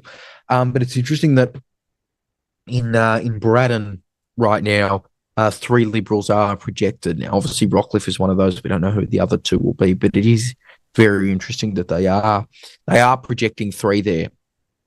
That is, of course, it's what they have, right? But it is saying that they won't go down, which makes you think, Stuart, that the only other crossbencher there is JLN. Well, now Nationals, Miriam Beswick. So whether she gets up versus whether Greens get up is going to be a fascinating factor here. No, she's gone nowhere. Yeah, I just looked at it. 1.3, Greens are on 6.5. Yep, that probably rules them out. So I don't. Again, shooters above Nationals in Braddon. Bass shooters above Nationals. Clark. Well, obviously you got no Nationals, no shooters in that seat. Franklin again. Got no shooters. Got no Nationals, and then in Lions, got shooters ahead of Nationals. Just across the board, I think JLN voted Why, for going why, Shooters. why did I tip Nationals in Lions? What was I thinking? Why didn't I stick with my gut, which told me initially tip Shooters? I mean, we both said Nats in Lions, so it's not just you. I don't even know why I said it. Like, I'm disagreeing with myself as I type it out this morning. I'm disagreeing with myself on air since it's been mentioned. Who knows what? Who knows what I mean, was thinking? If you want an independent, Peter George is pretty much in. We knew that, didn't we? Again, we'll wait for Maggie to make that definitive call there. But you can see on screen now just some of those results seat by seat. Beautiful 7-member electorates there. I love having early figures in. I love having early figures in because right now in Franklin, Group C is ahead of the Liberals because you've got really early figures and you see these crazy results. Well, where somehow you have George Peter, but somehow you've got George Peter ahead of Erica Betts because early figures. Yeah. So currently, as it stands on candidate vote, Peter George, 2.1% counted, guys, in Franklin. But as it stands, just going by candidate individually, Peter George 20.5, Rosalie Woodruff 11. Dean Winter 10.5, Erica Betts 10.3, David O'Byrne 8.1. Those are the leaders we would expect. Peter George, again, you could almost lock in, I say, but truly not a surprise. I mean, the guy's coming off a successful, pretty decent for a first-time candidate federal let's do a remarkable result, nevertheless. Let's do an independence check. See where the independent candidates are at. Yeah, well, Pentland's out. Pretty much. I was just gonna say Lions is 9% in, Shooters at 7.8. Why didn't I tip Shooters? Oh man. Anyway, it's a good day for Shooters. It's a really good day for Shooters. If they hold anywhere near this, even if they don't get a seat up. Well, they'll take Lions. 10% vote, 10% in, and then they're sitting at 8%. I never want to be too early. I don't want to be too early, just purely because they haven't got one before.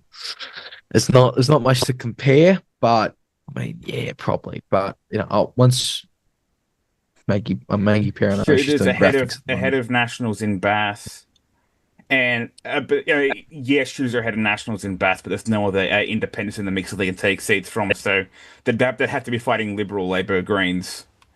Although that being said, Bass, you got Pentland and Pentland's out, so Shooters petition taking Pentland's seat in Bass. Pentland's they take Jenner and Lions. And in Braddon, I don't know, do we want to call them as beating Garland? No, Garland's holding his own. Garland's safe, so you got one independent in there. Although Shooters could take Nationals. That being said, we don't know. That being said, the Liberals are polling really high in Braddon as well. So it's a bit hard to tell with those figures. We don't have any we're not going to have any preference distributions for a while. Hello, we've just got some new results in. This count is a bit behind the live count, but in Bass, currently, I can say 42% for the Liberals, 23% for Labor, 19% were for Greens. There was a bit of an expectation Greens would do well in Bass. That's what polling has been showing. The Shooters on 6%, which is surprising for an electorate that's mostly Launceston Regional Centre. 2% for George Rouse, 2% for the Nationals. Currently, fairly strong result for the Liberals at this point. And for Shooters and the Greens, not a very good result for Labor, who I did predict would get 3 seats here, but only time can tell. And we're just going to actually, there we go, bring up the by-candidate vote, and Bridget Archer is up and away, got the most vote out of any Liberal candidate by almost double. She's got 19% of the vote. Michael Ferguson, an incumbent, on 10, and Rob Fairs on 5.2. If they're to get 3 seats, that seems like a pretty strong trio. And Labor's got 11% with Jenny Finlay. The next highest polling candidate, Jess Green, only on 3%, which is a problem if they are to secure, just 2 seats in Bass. The Greens have Cecily Russell, their incumbent MP, on 10.9%, and a splattering with all their other candidates, which will also be a problem if they want to get to 2 seats, since you'd hope their second highest candidate would have strong vote in their own, but that does not seem to be playing out at this point. Yeah, a lot to go through there. We'll keep bringing up those results. But it seems that Maggie is kind of, and again, we're talking, well, in some places it's early results than others. But Maggie, if I had to put it simply, it seems that just about everywhere is swinging from Labor. I am a bit suspicious of any vote swings because the problem is we're comparing results in a few booths this election that have been counted to the entire election result for that seat in 2024, as opposed to, okay, let's compare these few booths that have been counted to what those booths voted for in 2024.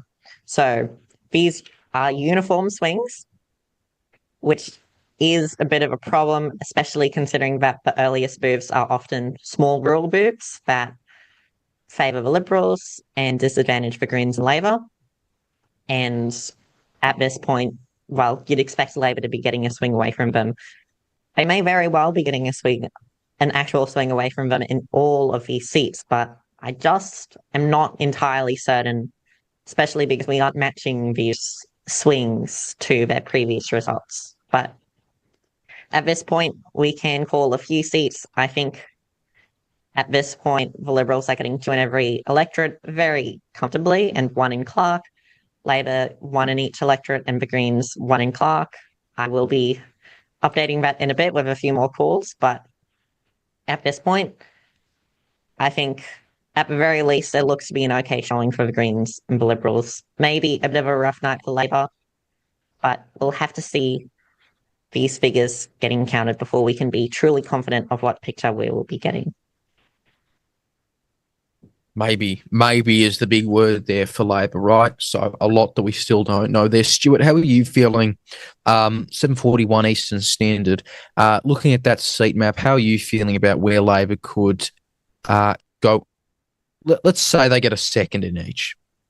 Play it safe. Let's say they get a second, same as last time.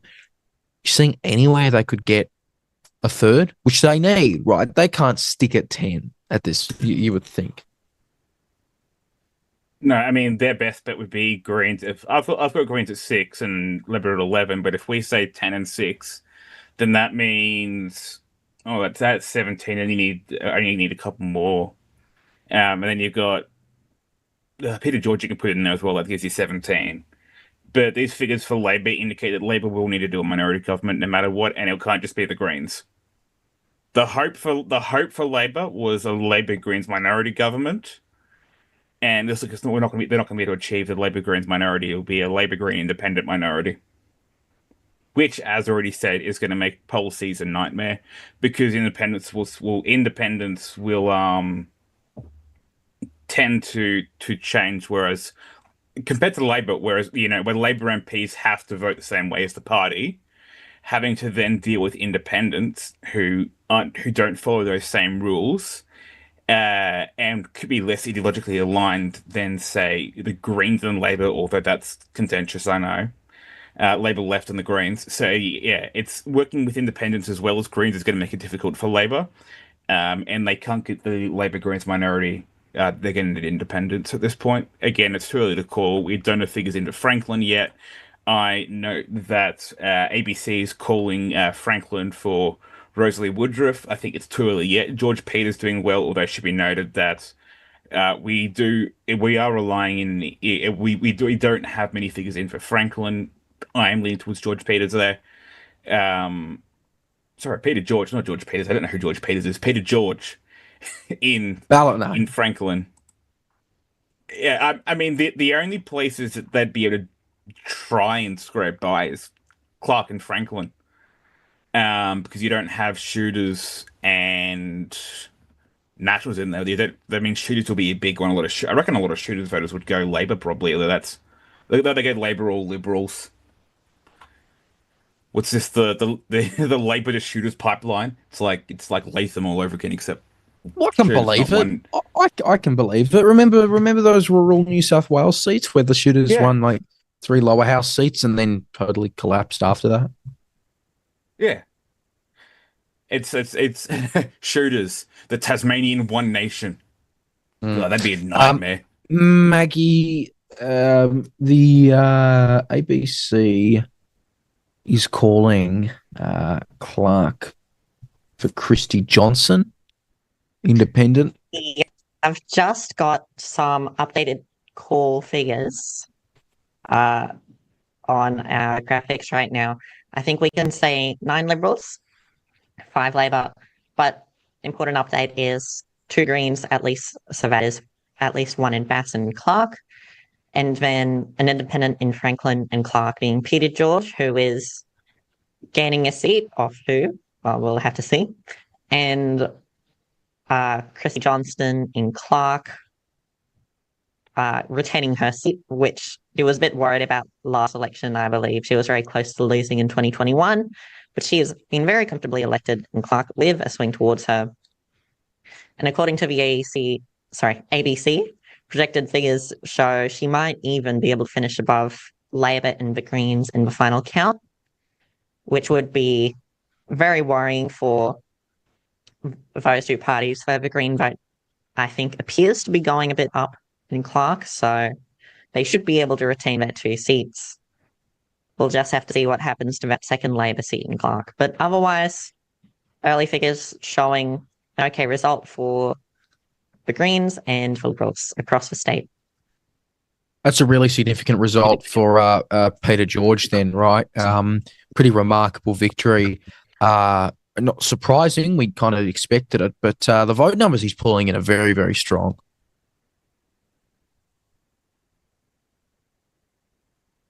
Yes, he's polling very well. I mean, he polled 26% at the last federal election. Very strong result, but you also have to keep in mind that was when, of course, Peter Dutton was a Liberal leader. And although he was running in a Labor seat. Yes, that's true. And the Greens had disendorsed their candidate on Fitzgerald over Section 44 issues. So he was able to pick up a bit of a higher vote than we expect for the state election. And the Greens seem to be faring a bit better than the federal election in Franklin. But otherwise, yes, Peter George has been elected. Highly doubt that one of the other members on his group ticket is able to get elected since he is running a full slate of 7. He is polling 18.4%, and the next highest polling candidate on his group is at 0.4%. We'll just have to, wait and see what happens with that seat. Sorry, did someone say a Section 44 candidate? You know, that's... Don't get you started on that. Yeah. All right, I'll control myself. But it's interesting, Maggie, just... Oh, no, you go.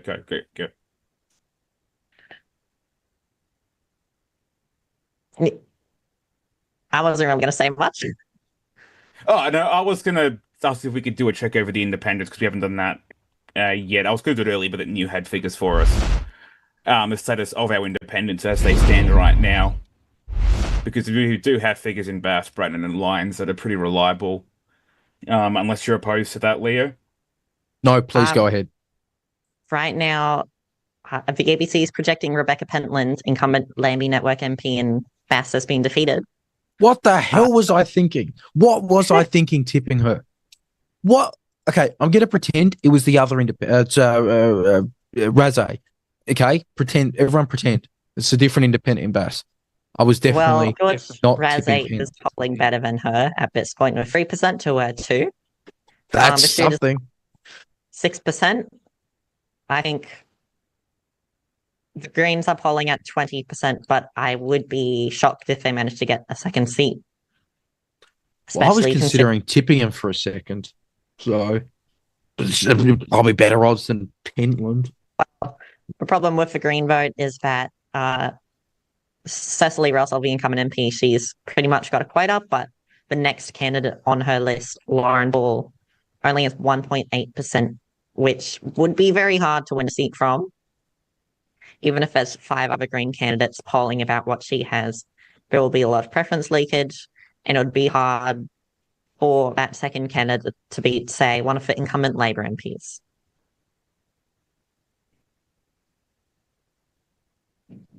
I mean, who gets her seat then? And if we would theorize, because you'd think you'd. I mean, the Nationals don't get it. Shooters could, if not, it'd have to go Liberals, right?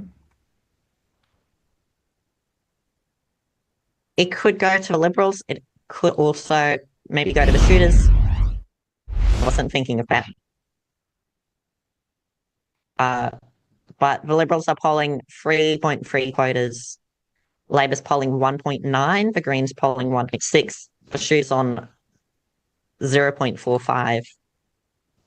So yes, maybe the second Green is in a position to win, but it would be a very messy contest between a Liberal candidate, the second Green, maybe the Shooters. Very interesting contest to follow in Bass. We both had Shooters candidate. Did you have Shooters in Bass or Shooters in Lions? Yes, I predicted at the start of the night that the Shooters would get a seat in Lions, and right now with 12% counted, they've got 8.5%. Is important to note, especially because they're still probably smaller rural booths. That would obviously favour the Shooters.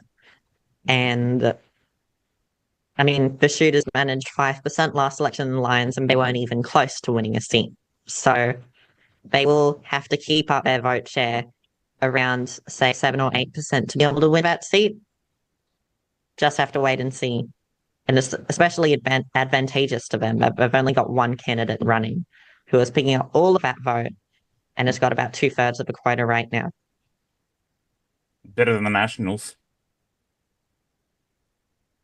Yeah, they're polling only 4.5%. I think that'll be a very tough position for them to win a seat on. I mean, especially they're running with a party. They're running with Tucker and Jenner in that seat. Tucker, I think Tucker's the party leader, isn't he? Or is it? They don't have a leader. Party leader. Fine. Air quotes leader. Well, form MP. I don't know. Put in a proper leader. It's too confusing. But yeah. It's. I mean, would you rather have no leader than have Greens and have like 3 co-leaders at one point? Well, unfair example to use for the Tas Greens because they do have one leader, so it's nice. It's nice and clear. The Greens policy is every candidate a leader. Well, maybe so. Maybe so. Just keeping on that statewide vote. Look, we're talking about 75% of the state not voting for Labor. You know, and again, that matters a lot more than the conversations about, Labor's got 35% federally. It matters a lot more because the seat percentage is going to line up with the vote percentage here a lot closer than it will at the federal level. So this for Labor, I mean, Stuart, put simply, it's got to pick up now. It's got to pick up fast for them. Yeah, it is getting to that point. Again, we still don't have much coming from Clark. We don't have much coming from Franklin. But from Bass, Braddon, and Lyons, then yeah, Labor's got to be worried. You mentioned earlier that I want to make any calls about Labor's bottoming out. And not yet, but this can't be good for Labor losing seats across the board. I mean, look at Lyons. They're polling at 1/4. In Lions, Franklin, we can't call. Clark, we can't do anything. Braddon, they're polling at not even 20% in Braddon. I was just going to say, I know she's working on graphics at the moment, but if I can just get a nod from Maggie Perry on whether we've also called Pentland losing. Yeah, okay. So Rebecca Pentland, former Jackie Lambie Network MB, has unsurprisingly lost her seat of Bass. She was running as an independent candidate. She was running ungrouped. no one's won ungroup since the 1950s, or 58 or 59. So no shock. Rebecca Pentland gone. I don't know why she didn't go with the Nats, but yeah. Key seat. They're all key seats. There's only 5 of them. Everyone's a key seat. So yeah, Rebecca Pentland is gone, and we'll have to wait and see a lot more. But Michael Ferguson in, Rob Fairs in for the Liberals, along with Bridget Archer in Bass, says ABC. We say the same. Stuart, I mean, with the caveat that things could pick up, this is probably going to be one of the best ever examples for state and federal voting intentions not lining up, right? When you look at what the result Labor just had at the federal election in Tassie, and you look at what they're getting now. Yeah, I mean, you can do a Queensland. I think Queensland's usually the opposite of what the federal figures are, which is definitely true right now. Western Australia weirdly is lining up right now. Western Australia doesn't usually line up. They are now. Bit of the independent streak they got going on there, which they had a referendum in the 30s, then won that, and then went to the UK and said, we have independence, and the UK said, nah, ask the Australian government, and the Australian government said no. So there's a fun fact for you. Western Australia nearly had independence in the 1930s during the peak of the Great Depression. But yeah, this Labor's not doing well in any of the seats, really. I mean, yeah, you got Andrew Walker, the consequences of that, but you think they wouldn't be that great. But apparently the independent effect is happening, or at least something's happening, because you don't have Labor's best seat is Lions. That's only 25%. Labor's sitting at between 18% and 25% in every seat. Franklin, I think it's Franklin's there sitting at 21. Clark's quite low at 18. And I believe the other one that is quite low is Braddon as well. Braddon, yep, 18%. Barely, 18.15. So Labor's not looking well in any of those seats compared to their federal results. Yeah, definitely. And it's only been like 3 months, if that. Depending on how you want to draw things, 2 or 3 months since the federal election. So for these things to change that much, especially with the stadium in the picture as well, you'd think the stadium would have more of an impact. But clearly, and that's a state issue. I mean, if you were looking at Labor leading at the state level, you'd say, well, it's because of the stadium, the anti-stadium vote. But clearly, I mean, the Greens are having a great time from the anti-stadium vote, but for some reason, Labor's not picking up the anti-stadium vote. So the question is, what's that vote doing then? I mean, do we see the Greens picking up Labor seats? Well, I mean, we all had Greens picking up seats, definitely. But we could see Liberal gains. And I wasn't expecting Liberal gains. Did anyone have Liberal gains on their cards? I thought a Labor loss might be possible, but Liberal gain. I had Labor up by 1. Well, not even their internal polling showed them getting more than what they got last time. So I don't know why I would have projected it. I don't think it was. I truly wonder what Labor's internal polling was, because they did Pixis, which also does News Poll. Mind you, News Poll is not run by Labor, despite the comments that I'm sure will come in. Stuart, the interesting thing was they clearly had vote percentages in it, because they talked about independent voters who would support this government or that government or this premier or that premier, right? So they clearly had vote percentages and they clearly didn't release them. Now, Stuart, I can't guess everyone's thoughts, but I'm going to take an assumption here. I wonder if you agree with me. I'm going to take the assumption that if Labor wasn't releasing the full voting results from their own internal polling, probably wasn't that good for them, was it? No, you'd think that they're pretty happy if they were having good internal figures, and clearly you're right, that's not good for them to have these figures. Yeah. No one was expecting Liberals to be doing this well versus Labor. Labor's got to hope things pick up, or Labor's in a tough spot. Yeah, it will be tough. Look, we're going to head to a quick break now. Coming up, we'll have a lot more coverage as results continue to come in from the Tasmanian state election. You're watching 6 News Live. Back in a minute. You're watching Tasmania Decides.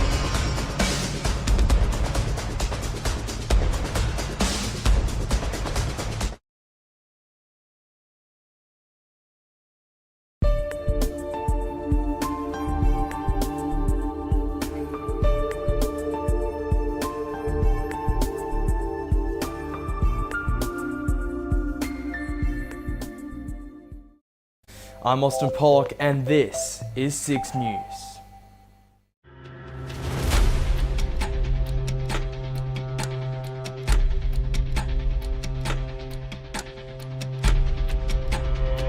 Good evening and welcome to 6 News. Could there be more? Will there be more? And with claims of a culture issue, is that likely to change anytime soon? Roman McKinnon, our political editor, has been out all day. 6 News senior reporter Lincoln Holmes has the latest. I don't think One Nation's winning in 6. I just cannot see a reality where the Liberals are like 1 or 2 seats off forming a majority. Australian news organisation 6 News, the only news and current affairs channel which presents the perspectives of people their own age. In my view, they're the best media outlet in our nation. The Prime Minister gets up and says this, and I'm thinking, does this come from Channel 6 News? Adam Bandt, welcome back to 6 News. Thanks for having me. Bob Carter, welcome to 6 News. God bless all the listeners. David Christopherly, thank you so much for joining us here on 6 News once again. My pleasure, Austin. Thanks for having me back. Senator Fatima Payman joins 6 News now. Anthony Albanese, welcome to 6 News.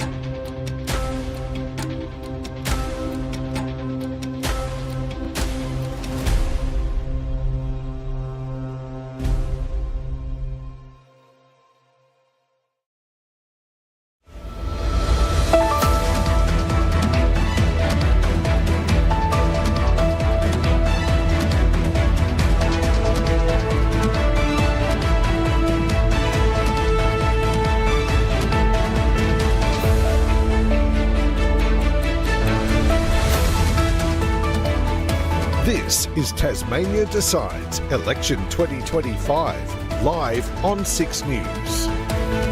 Now, here's Leonardo Puglisi. Just gone at 8 o'clock on the dot. This is 6 News Live election night coverage of the 2025 Tasmanian state election. Right now, the Liberals are ahead and they are doing well. More so, Labor is doing pretty crap at the moment. They are sitting at 5 seats that we can safely project. The Liberals are at 9, the Nationals at none. Greens, I think we're going to give Greens 2 at this point. Independents, or no, we should see Greens. Oh no, Greens will get 2, and 2 independents as well. So there is a pretty recent update of the seats in, of course, the 5 7-member electorates that Tasmania has under the Hare-Clark multi-member proportional system. And really, this is a concerning night in terms of Labor. Definitely hearing alarm bells ringing from some people I'm speaking to internally. At some level, these have been early results, but you know, as we'll find out, Stuart Jeffrey, Maggie Perry with me. Stuart, as we will find out throughout the night, there's only so much we can keep repeating the lines, early results and rural booths, right? It's, I think over this next hour, if things don't pick up dramatically, it's pretty ugly night for Labor.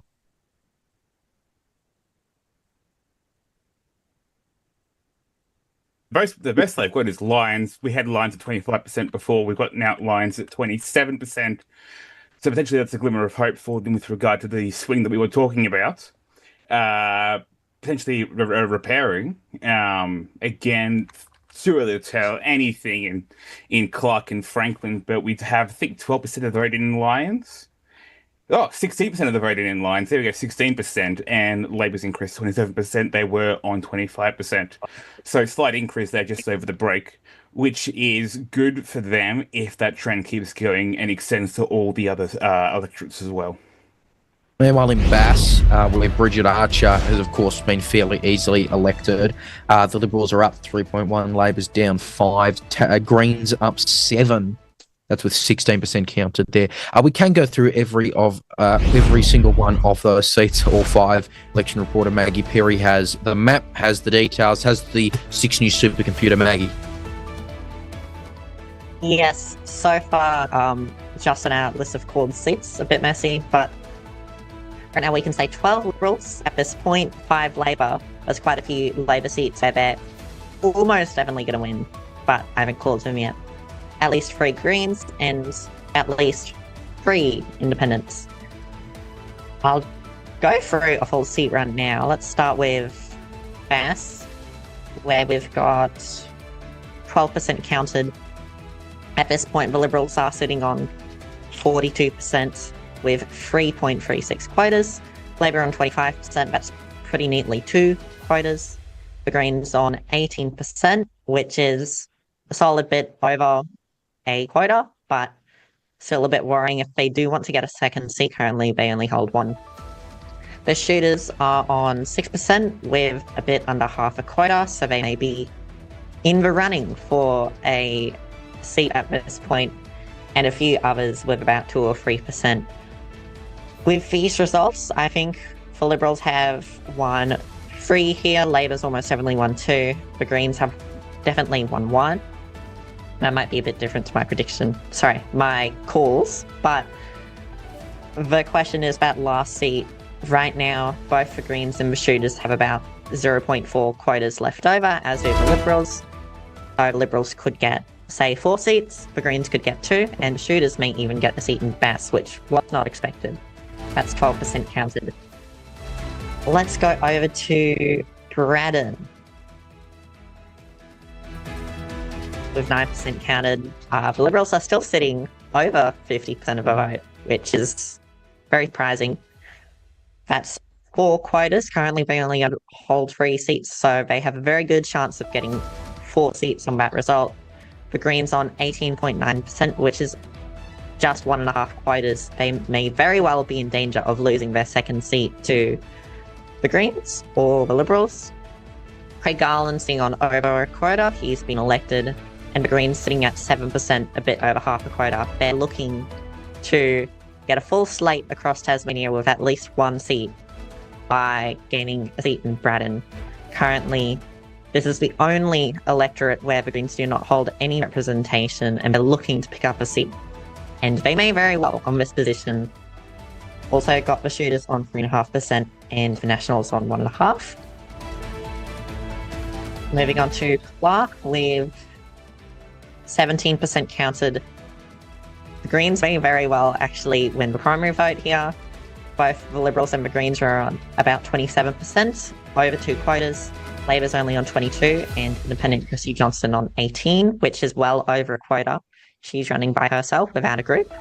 So that leftover vote will have to go somewhere, probably Elise Archer. Labor may very well be in danger of losing a second seat here to Independent Archer, even though she's only polling 3% as a result of that leftover Christy Johnston vote. But the Liberals and Greens can be pretty confident, I'd say, in those 2 seats. I haven't called the second Green just yet, though.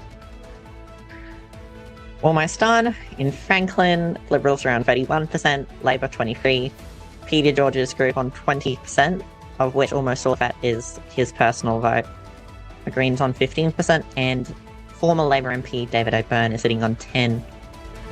On these quotas, I'd say we could finish with 2 Liberals, 2 Labor, 2 Independents, and 1 Green. I'd be pretty confident on that.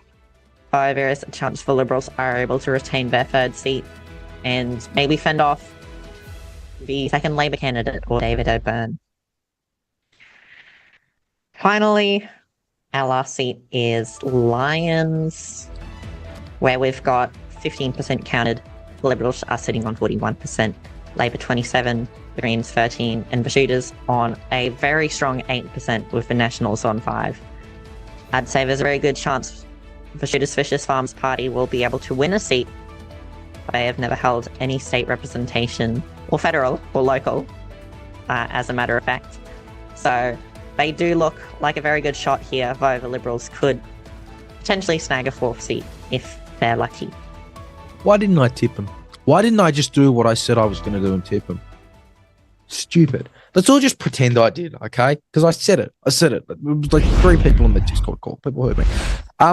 Maggie, some interesting results in terms of where and you touched on it there, but the Braddon situation for the Liberals here, looking like they could potentially snag a 4th seat, potentially, in Braddon.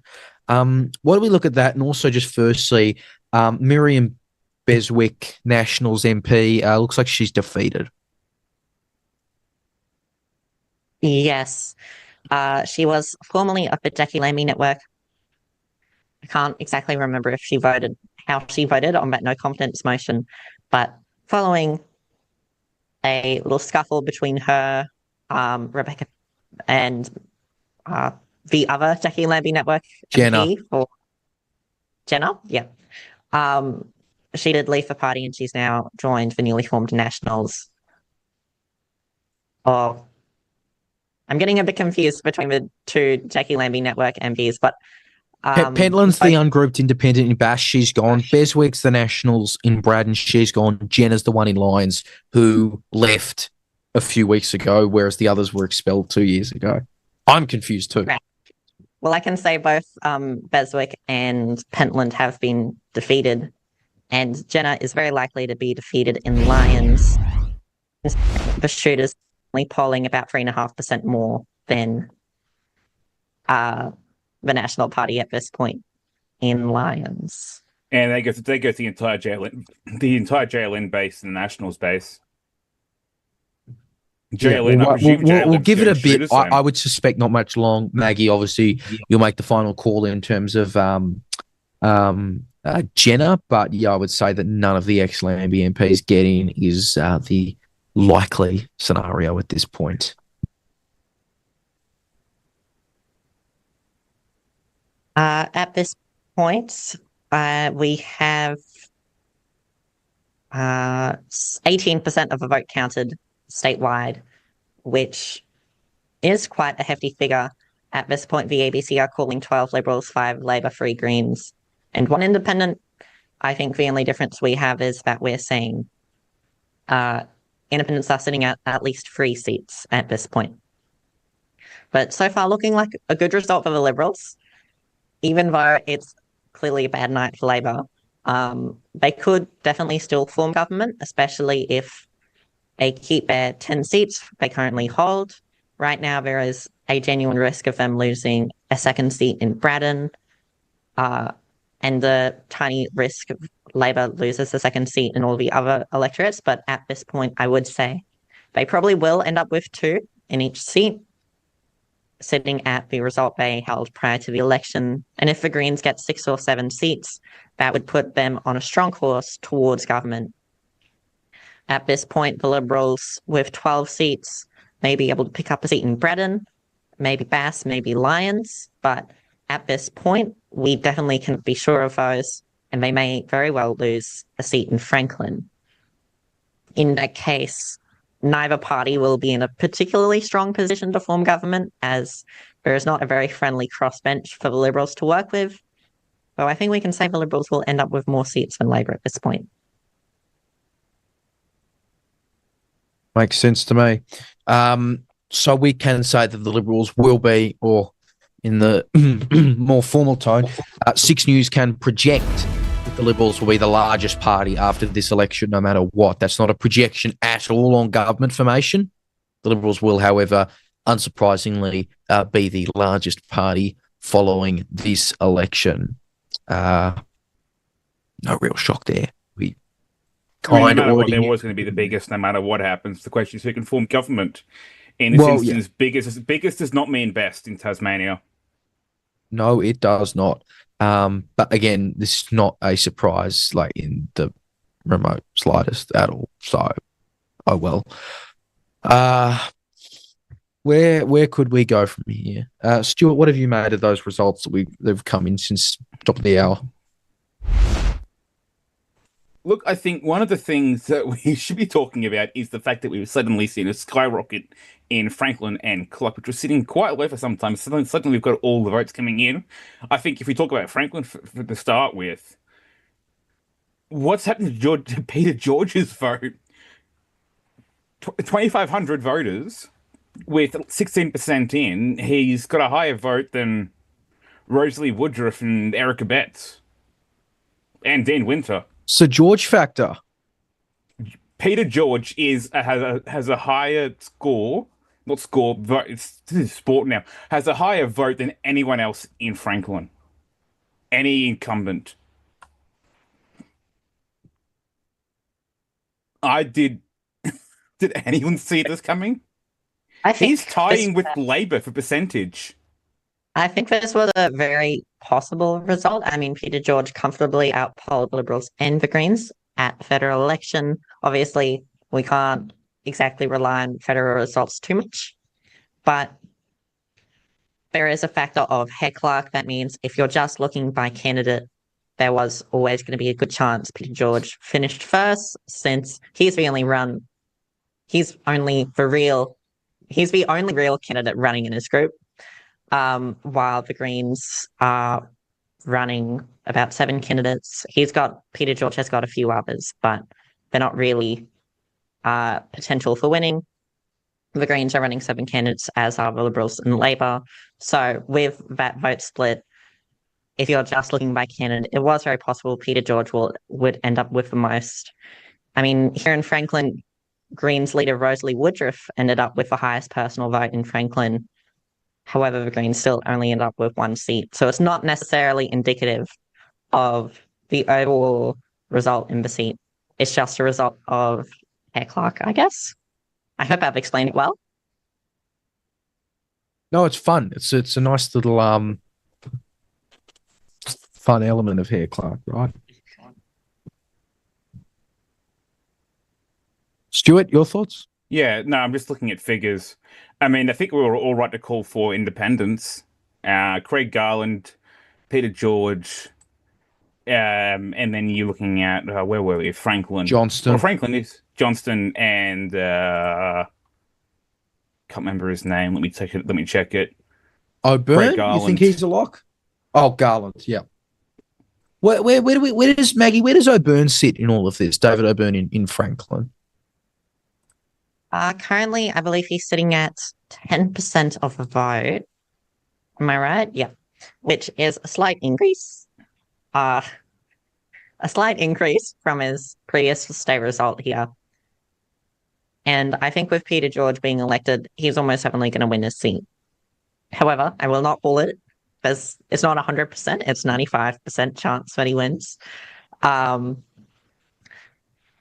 think David O'Byrne is in a pretty good position. He did support the previous Liberal government, which was a bit surprising considering he only left Labor in, I believe, 2022 or 2023. But at this point, he's probably going to get elected.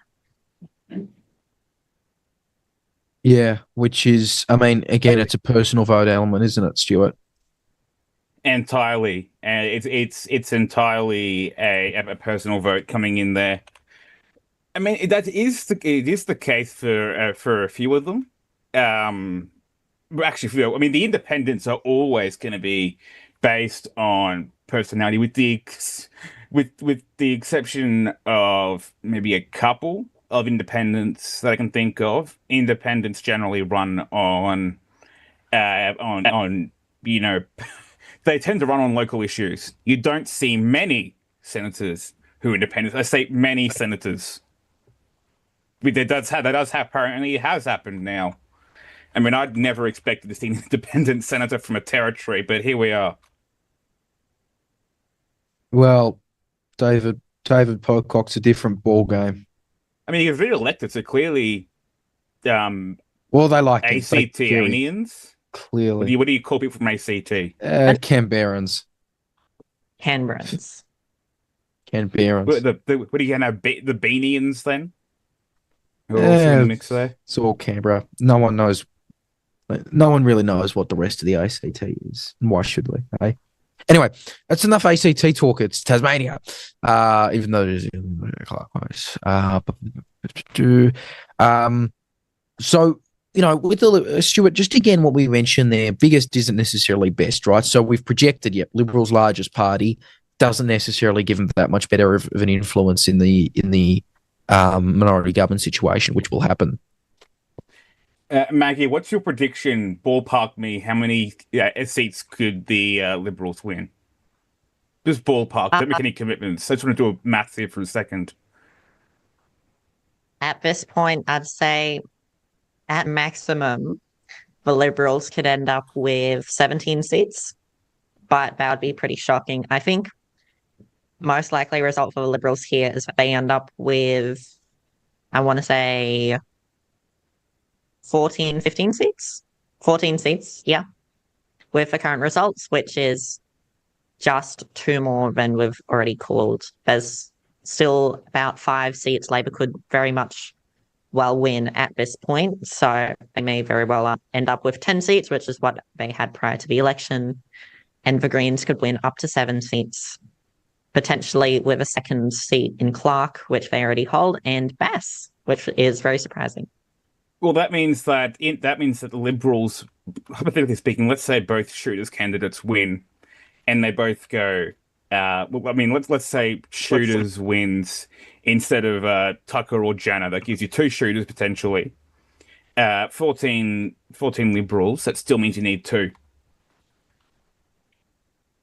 So they still need to win 2 independents. That's best case scenario. 14 seats, 2 Shooters. They still need 2 independents to be comfortable. Yes, that would. And that's barely comfortable. David O'Byrne, I believe, voted in favour of the Liberal government at the no confidence motion. So yes, they could pick up his support. And just thinking about any other seats, potentially they could renegotiate something with Johnston and Clark or Garland in Braddon. But I believe both of those independents voted in favour of the no confidence motion, which brought down the Liberal government. So there is definitely a possibility that the Liberals don't have to rely on, I guess, any of the independents who brought down their government, but I'd say it's more likely than not that they will have to. I mean, looking at these figures, you could see Labor on 9 seats. So that half the Labor minority government is independents and minors. That's unprecedented. I mean, it's like a Tasmanian upper house, but apart from that, I mean, you're looking at half the government. You're looking at Premier Rosalie Woodruff, Premier Peter George. I trust the plan. I mean, that is significant. Some of the vote totals that we're seeing, even the YouGov, well, maybe even the YouGov poll though last night, Stuart, a combined 39% for minor parties and independents. Huge, even in the context of the electoral system that it is. I mean, that's an extraordinary result. And what we need to see is all the independents and Shooters and Greens come together, make an umbrella party called the Crossbench Party, and then suddenly you get your premier or deputy premier being from the Crossbench Party. That's what you do. Yeah, all right. Well, Territory Alliance all over again. Those are the statewide figures. I get PTSD from that. Please don't mention that again. Well, those are the statewide figures you can see on screen now. Again, that Labor vote down, and that does not surprise much. At some point, we'll probably not yet. Don't do it yet. But at some point, I don't know. We might just remove Nats for Shooters because I don't think Nats are going to get up anywhere else. Shooters are certainly more likely in lines. That's not a definitive call, of course. But a very significant result there, and potentially, record for Shooters Fishers.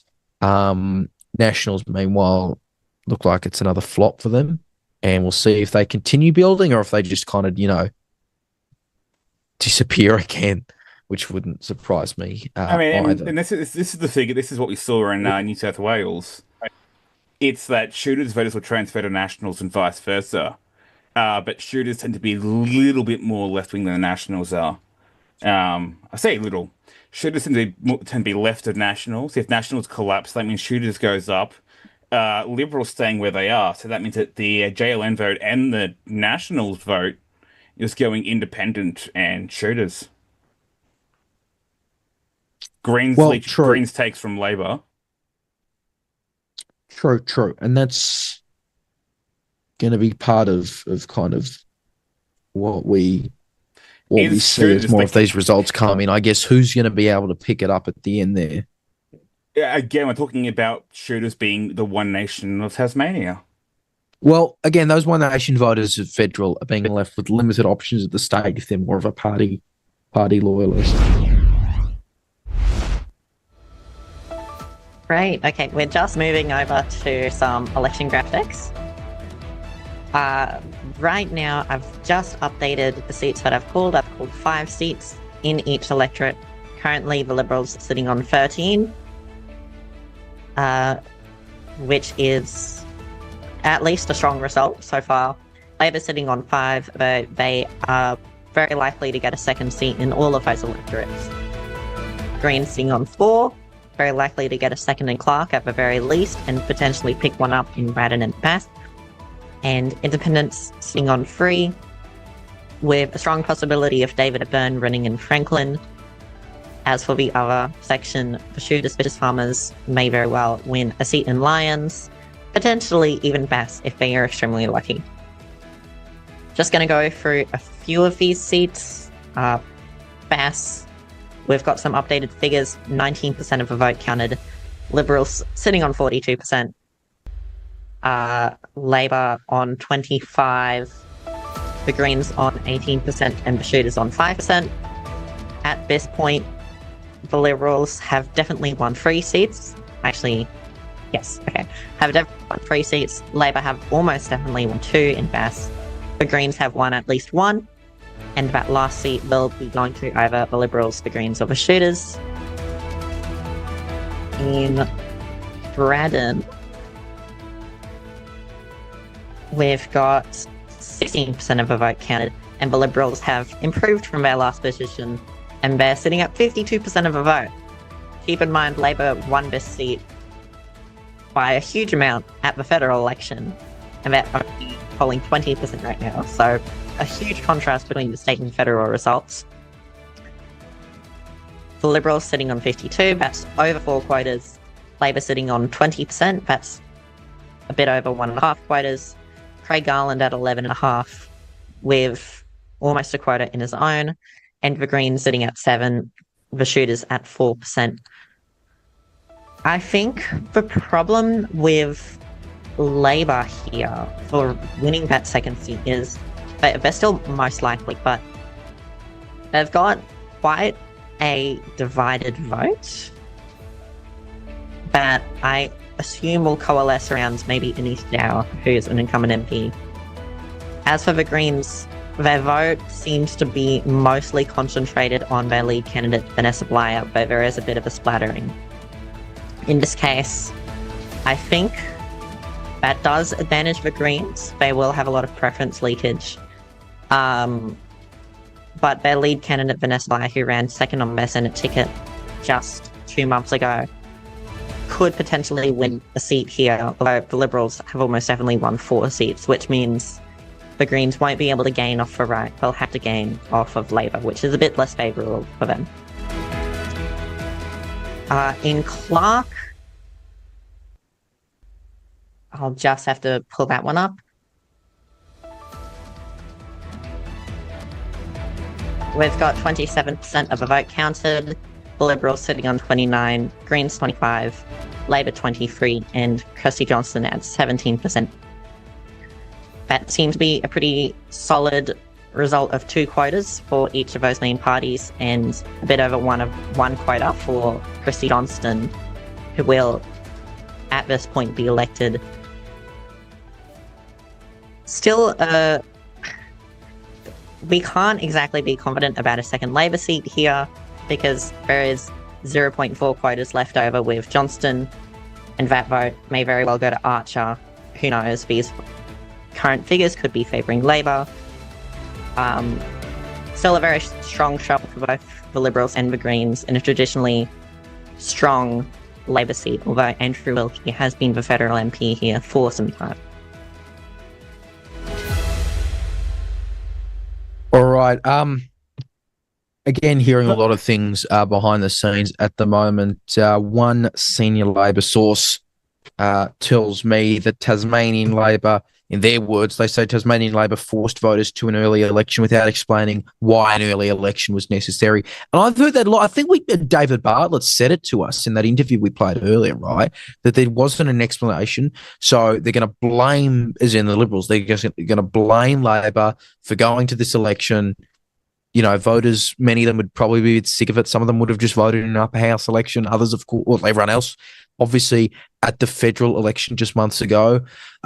So really, I think that's going to be a bit of a key factor here. If Labor had waited until the full term, or if they had waited another year or another 2, could things have been different? Stuart, I'm wondering your thoughts there. It seems like they might have just gone too early here. I mean, we're seeing a world where we could see Liberal get 15, so we could see Liberals gain a seat. with getting that fourth seat there. And then you have Liberals with 15, not 14, and suddenly you've got a Liberal government back in the picture again. You've got one independent, two shooters, and suddenly it could be nothing ever changes. Well, here's one thought, public, from Anthony Green. It's not on the ABC anymore on air, but he is still giving his thoughts. Here's the key point, and I'll quote him: "The trend hasn't budged from 2% to 20%. The trend has not budged." Maggie, based on the numbers you've been seeing, because you've been actually able to follow them since the moment they came in, and one of my AirPods just died, so maybe give a long answer while I fix it. But Maggie, surely that looks right. But the trend has not budged all night for Labor and for anyone else. Yeah, this looks like a very worrying night for Labor. I think Liberal internals were showing this, not necessarily some of the public polls. I've just given them an extra seat in Clark, and they'll probably win 2 in Lions, so we can put them on at least 7, as the ABC has. But still definitely not a good night for them, and it's looking harder and harder for them to form government. At this point, the Greens are sitting on 16% statewide, Labor 24%, which is down 5%. I believe that would be their worst result in almost 100 years. And the Liberals are sitting on 38%, which is a swing of 1% towards them, with a other vote of 20%, which is very impressive, and the National sitting on 2%. At this point, I think it is a bit harder to form government, but they're definitely not out of the picture. You do have to remember we're in a proportional system in Tasmania, where the Greens have picked up at least half of what Labor has. So they do have that in terms of forming government. I don't think the Greens are going to form government with the Liberals here anytime soon. I said it before, I say it again. Crossbench party win. Forget territory alliance. This is the real crossbench party. But yeah, I mean, the simple fact is that, let's say, Liberals can't lose seats now. That's pretty much guaranteed. The Liberals won't lose anything if they pick up that 4th MP.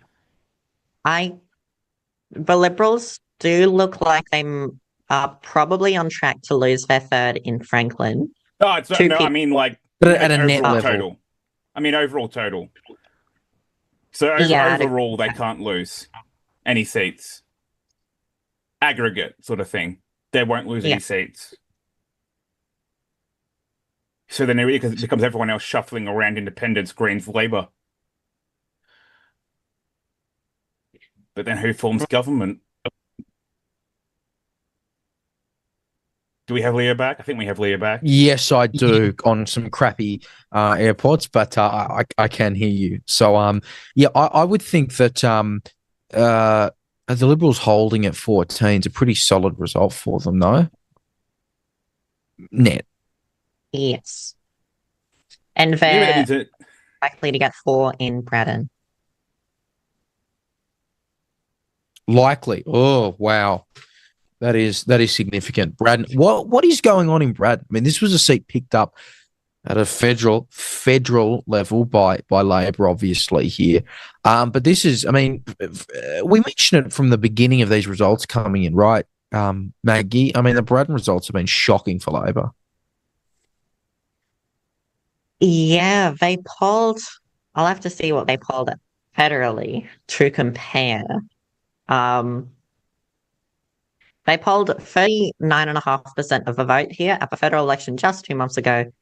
And now we're looking at the state result here, and Labor's polling 21% in the exact same electorate. So they're down 18% from the federal election. Obviously, this is a state election and things are very different. But you've got to think, how has this happened? How has Labor managed to fumble the bag this badly? It's been 2 months. What are they doing? Again, it's not the stadium. There's something else to play here. It cannot be that everyone's in the stadium. It's not the stadium. I think maybe they just like Rockliff. I think there is a factor of both the no confidence motion and the stadium.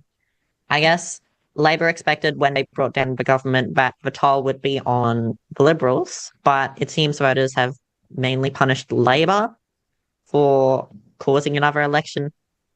There's also the factor of the stadium. They've been kind of wishy-washy on their position to the point that I think, as Kevin Bonham has said, people who support the stadium think they're against it, and people who oppose the stadium think they support it, which has left the Liberals in a clear position for voters who support the stadium and the Greens in a clear position for voters who oppose the stadium, as with a lot of independents who do oppose this stadium proposal.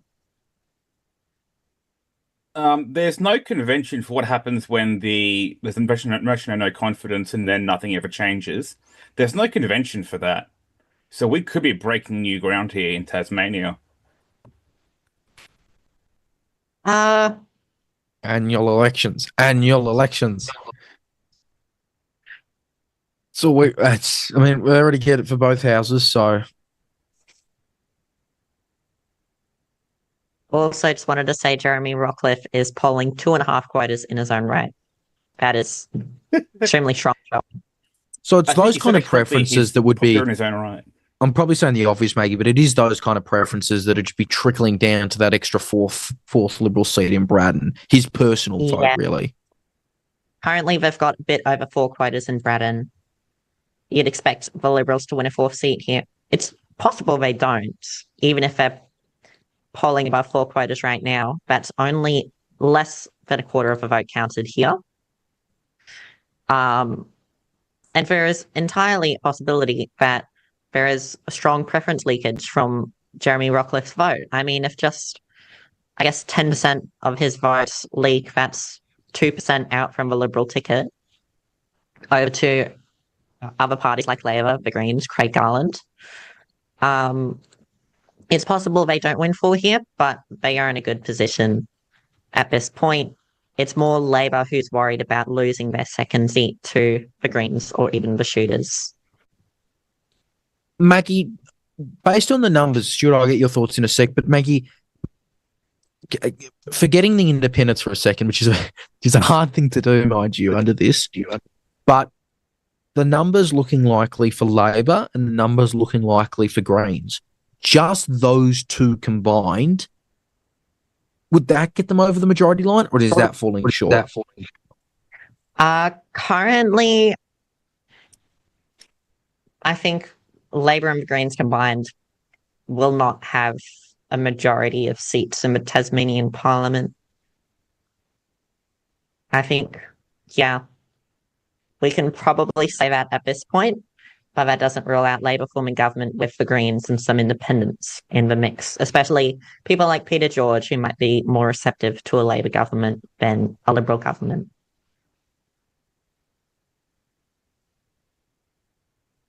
Stuart?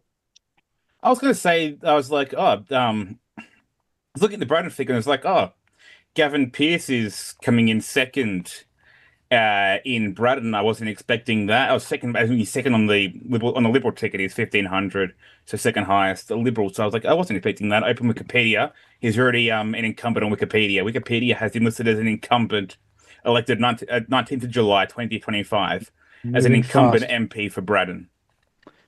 Moving fast, eh? Wikipedia's making calls here, guys. I don't know who's calling it. Is it you, Leo? No. Is it your sticker? Is it your sticker Wikipedia account? No. But not mine. I am. I mean, look, I think it's fair in terms of where the Liberals sit in Braddon, right? But we lost your audio. This is. Fuck, of course. It's happened to everyone tonight now. It looks like it's on their audio. No, mine's good. Stuart, it's on you. Stuart, it's you. So we've got nothing, Leo. No, yes, we do. Vindicated. This is great, Maggie. Do you have some figures we can go to on the slide while Leo gets some stuff corrected? Okay, I can. Okay. All right, Stuart's buggered. I'm good. Everyone can hear me. I can hear Stuart, but he can't hear me. So this is good. Great stuff. Where was I? Maggie. Braddon thoughts. Anything. Literally anything. I'm not sure if this has ever happened with 7 seats per electorate, but it is possible that Labor only ends up with 1 seat. I don't think that's ever happened for a major party at a state level when there's 7 seats per electorate. I know Labor only won 1 seat in Braddon back when there was only 5 seats per electorate. I think I wouldn't be able to pinpoint where, but when. But that would be pretty astonishing if Labor finished with just 1 seat in Braddon. I think that would be a devastating result for Labor. Currently, they are probably going to win too, but very worrying for them at this point. I'd say you'd expect Labor on 9 or 10 seats, which is tough when the required threshold for government is 18 seats in Parliament. 18's a funny number. Maybe I just can't do maths. Maybe it fits a lot better than I thought. I mean, it is tough to get there anyway. It seemed a bit shaky last time. In fact, Maggie, and maybe this is in retrospect, but it seemed to me last time that really we were only able to know who formed government because Labor conceded so early, right? They conceded on like around midday, early, late morning on the Sunday, versus obviously now where you don't have like Lambie and I mean, look, I don't want to predict what Dan Winter's going to say. I certainly don't think he'd concede tonight. I think that's a wait in the morning kind of thing at the very least. But it just matters in terms of the independents. And if shooters look a bit more likely, I mean, you would think if Liberals get 15 or if they get 14, 15 is so much easier than 14. If they get 15, it's like shooters and 2 ins. Can they get 3 independents? I think so. I think they can get Garland, Johnston, and O'Byrne, plus shooters if shooters get up. If it's 13, bit tricky. Peter George, bit tricky there.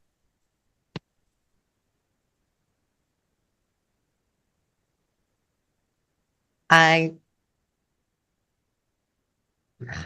just thinking for like a Liberal government, there is like, yeah, there's a possibility of the shooters maybe getting 1 or 2 seats. And especially if they got 2, that would be a huge help to the Liberals with a party you'd imagine would be quite friendly to a Liberal government, as well as some independents like, say, David O'Byrne, who supported the previous Liberal government. If the Liberals get 15 seats, I think they've almost only been able to form government. Yeah, big if, but certainly not impossible there. As we wait for some more results, I think it's just Labor. Yeah, pretty clear that I have to work with Greens at this point. I think that seems like uncontroversial for us to say. So all over to Dan Winter in that level. But certainly we will have to kind of wait for some more numbers there. Again, it just doesn't look like it with the way the Liberals are going, especially that Braddon result, which is something that is pretty significant, and we'll have a lot more ramifications on the potential result, because we know in a 35-seat parliament, 1 seat really does make that difference a lot more than Federal House of Representatives with 150.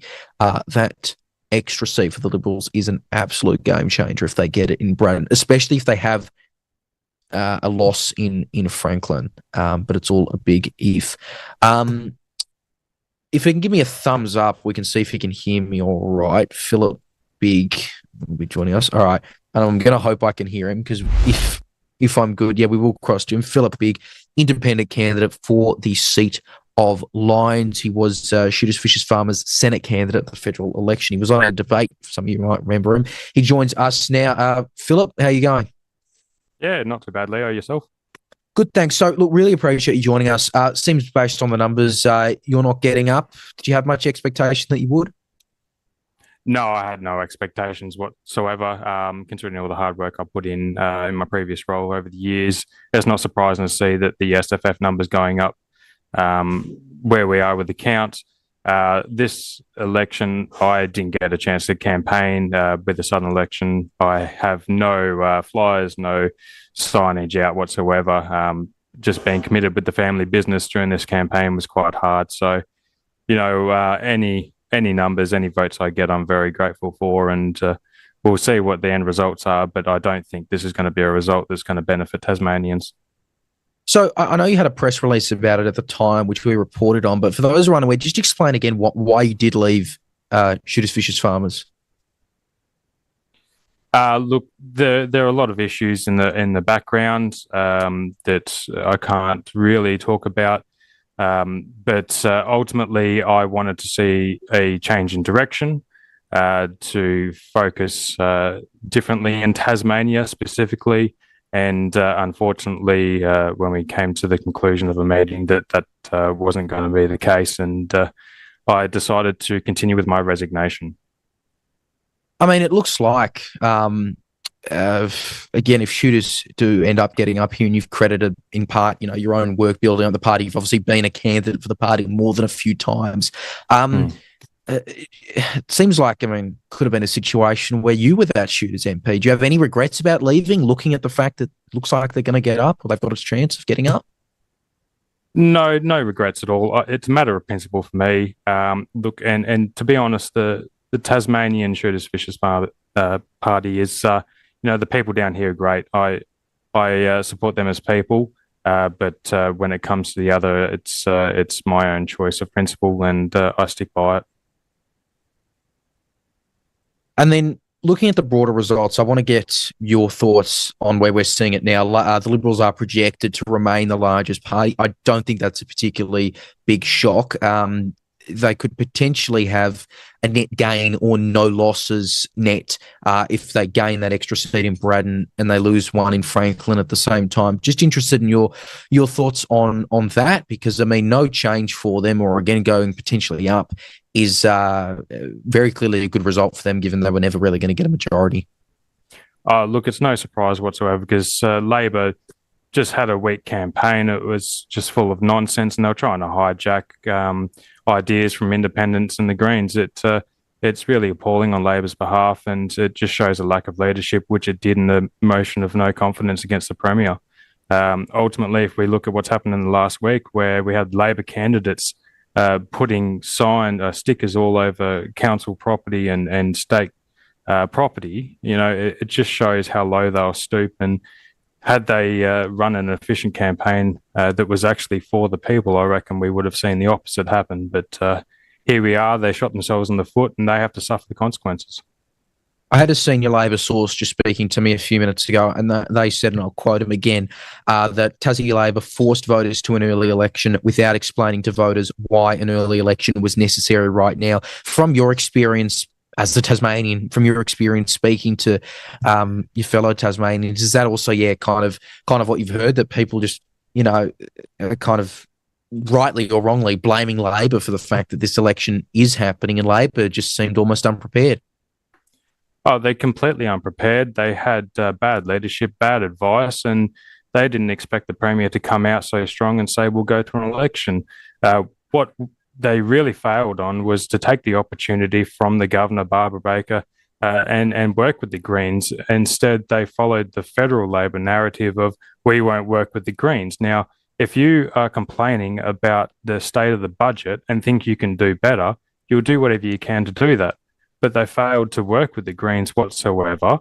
And ultimately, they're experiencing this at the polls where people are sick of it.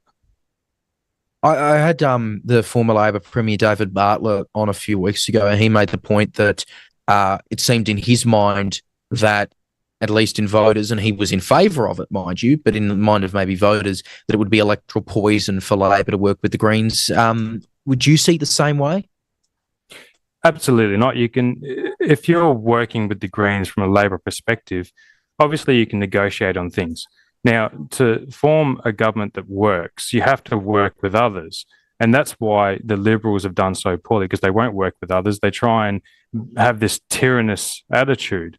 Had Labor actually come to the party and said, look, we'll work with the Greens, we'll sit down and we'll talk things out and try and do what's right for Tasmanians, we would be in a completely different scenario. The ex-premier that was talking about that earlier, he was absolutely right about being progressive and working for a better future. Unfortunately, all we're seeing is Liberal and Labor throwing rocks across the room at each other and not really caring about the progress of Tasmania. As for the issue of the stadium, I know you've been critical of it. I think you've said that you don't think it should be at Macquarie Point where it's currently scheduled. The Liberals, if they again end up with 14-15, they get a couple of independents on side. You would think they're not going to stop kind of pushing for it. The AFL certainly, you wouldn't think, let up on this. How do you see the stadium's future under another minority government? Let's say it is a Liberal minority government. Well, a lot of people are talking about the stadium in this election as if it's going to change. It's not going to change. It's going to be the exact same result. We're still going to have this divisive narrative in our politics of Tasmania, and especially amongst Tasmanians. This was not a referendum whatsoever, and we had a Labor who, in the 2024 election, decided that they're going to support the stadium. Had they said we're not going to support it and stuck with that, we would have had a bit more of a competition, perhaps. But I don't see any of the independents or minor parties in the next formed government working with the Liberals to pass this Macquarie Point Stadium. I think we may see a push for a renegotiation, which is what majority of Tasmanians want. A lot of people probably would have agreed with the stadium had it been open, transparent since the Gutwin days, but instead they did it behind closed doors and created this divisive narrative in the Tasmanians' politics. So, look, with the next government, if everything's put on the Parliament table and said this is where we're at, let's renegotiate. Let's move away from Macquarie Point. We may see a change in attitude, but until people start able to have that discussion, we're not going to see any change at all. Obviously, we're both well aware it's two different electoral systems, but the Liberals clearly, if you just look at swings, are doing much better than their federal counterpart in Tasmania, which was, of course, just a few months ago. What do you think Jeremy Rockliff has been able to do right compared to what the Liberals have done wrong? Or is it more of a case of just Labor's just stuffed it at the state level? Yeah, I think Labor from the gates is what's really helped Jeremy more than anything. Unfortunately, there's been some really bad choices in the way Labor's campaigned. Jeremy has done the same thing Liberals have done in the past few elections, some of which I really don't agree with, especially when it comes to certain promises or even just hijacking certain things from the federal government. Like the other day, I seen one about veterans and funding. These are the type of tactics that don't belong in the politics and it shouldn't be celebrated and congratulated. I'm amazed that Liberals have gotten so far with their votes so far in it. I think we're about 30% now, maybe 40%. But I'm really looking forward to seeing where these preferences go after the fact, whether or not we see an increase in independent votes. And so, just finally, we're getting a minority government no matter what. Do you think we'll be back here in another 12 months? I mean, can it really be stable when we're talking about the Liberals are potentially going to have to be negotiating with people who were supporting a no confidence motion a few months ago, who might disagree on the stadium? Is this something that can be viable for 4 years when you look at who's likely to be on the crossbench? Look, it's the same thing since 2023 with Lara Alexander and John Tucker. We're just circling the drain here. And until we see some real change in our state parliament, we may end up in the same scenario. Ultimately, what I think will happen is that Jeremy Rockliff will resign by the end of next term if we're not in an election by then. I don't think Dean Winter's the man to take lead of Labor, and they need to seriously look at themselves and think about their path forward. All right, Phillip Bigg, independent candidate for the seat of Lyons. Really appreciate your time this evening. Thank you very much for joining us. And I know you're not getting up, but congratulations on the campaign you were able to run in this very, very short space of time that we've had. Thanks again. Thanks, Leo. Phillip Bigg there joining us. Look, we'll be heading to a break in just a moment. We'll be getting Stuart Jeffrey back soon, hopefully, as we work out some technical things on that end. But we've still got the ability to bring up some of those results. So if we can get back to that statewide vote total, if possible. Not Phillip, he's gone. If we can, thank you very much, Austin. So you look at that. The Liberals, again, they are up. That is a pretty massive thing for them to be able to do. Labor is down 5%. Now, look, some of these percentages aren't perfect, rounding, etc. Independents, you can see there, they are, well, they're down technically, but still a good result. Well, should that be up? Might be up. I don't remember. I'm sure it's right. Greens are up, and the Nationals are up. The obvious point to mention with the Nationals is because the first column, it's rounded to the nearest. Nationals are new, so they were going up no matter what. They didn't contest last election. You can probably say that's NA. So Labor is down, is the very obvious major headline that is being brought in at this point. And if you can, thank you very much. If you can look at this seat-by-seat results there, independents in Clark, in Franklin, in Braddon. We're waiting results in Lyons, where you'd think Shooters, Fishers, Farmers might be able to get up, maybe. And we'll have a look what happens in Bass as well. But the extraordinary result coming in from Braddon with 2 seats yet to remain, and the Greens probably not going to be able to get up, is that the Liberals will win 4 seats, 4 of 7 in Braddon. A remarkable result, and something that could prevent them from having an overall net loss, which would be very much significant. So 18, the magic number to get to. No one is going to get a majority, but we've already projected the Liberals will be the largest party following this election as it stands there on 13, Labor 7, Greens 5, others, all independents, 3 at this point. Maggie, if you can just quickly, Maggie, before we go to a break, what areas are we going to be looking at for changes in the count over the 9 o'clock hour? What are the key areas, just quickly? I think what will be really important, just bringing over my projections, is in Bass to have that 7th seat a bit cleared up. Right now, the Greens, the Shooters, the Liberals could all win a 7th seat. In Bass, I think in Braddon, we'll have to see if the Liberal vote continues to fall. I think they might have just fallen under 50% in Braddon, which is the marker for 4 quotas. I'll have to check on that. They're sitting at 50.8. It'll be important to see if the Liberals can win a 4th seat in Braddon. That would be probably their first gain of the night, which will be very important for forming a government with a crossbench. And I think in Lyons, we'll have to see if the Shooters vote is able to hold up as the night progresses. All right, well, we will wait very closely for that. Coming up on 6 News, we will have more live results, of course, from this Tasmanian state election. You can continue to leave your thoughts, your comments in the live chat. Give us your thoughts. Give us your comments. What are your predictions as well as the results stand? We would love to know. So let us know as we continue our coverage. You are watching Tasmania Decides live state election night coverage right here on 6 News. We'll be back in just a minute. Stay with us. You're watching Tasmania Decides.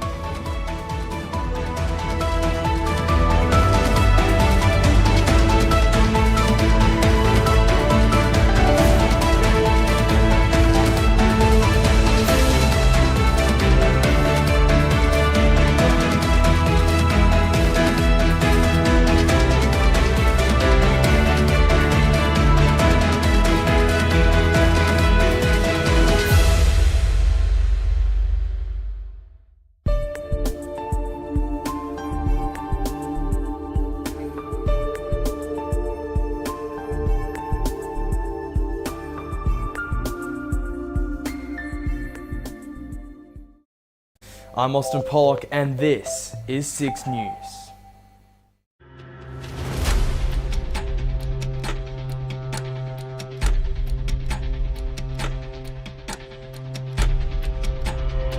Good evening and welcome to 6 News. Could there be more? Will there be more? And with claims of a culture issue, is that likely to change anytime soon? Ronan McKinnon, our political editor, has been out all day. 6 News senior reporter Lincoln Holmes has the latest. I don't think One Nation's winning in 6. I just cannot see a reality where the Liberals are like 1 or 2 seats off forming a majority. Australian news organisation 6 News. The only news and current affairs channel which presents the perspectives of people their own age. In my view, they're the best media outlet in our nation. The Prime Minister gets up and says this, and I'm thinking, does this come from Channel 6 News? Adam Bandt, welcome back to 6 News. Thanks for having me. Bob Carter, welcome to 6 News. God bless all the listeners. David Christopherly, thank you so much for joining us here on 6 News once again. My pleasure, Austin. Thanks for having me back. Senator Fatima Payman joins 6 News now. Anthony Albanese, welcome to 6 News.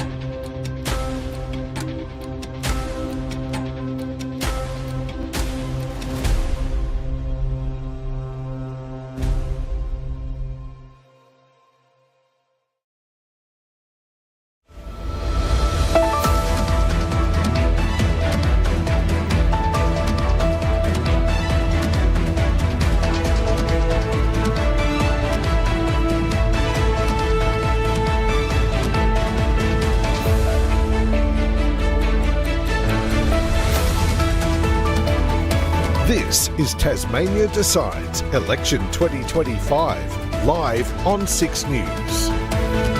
Now, here's Leonardo Puglisi.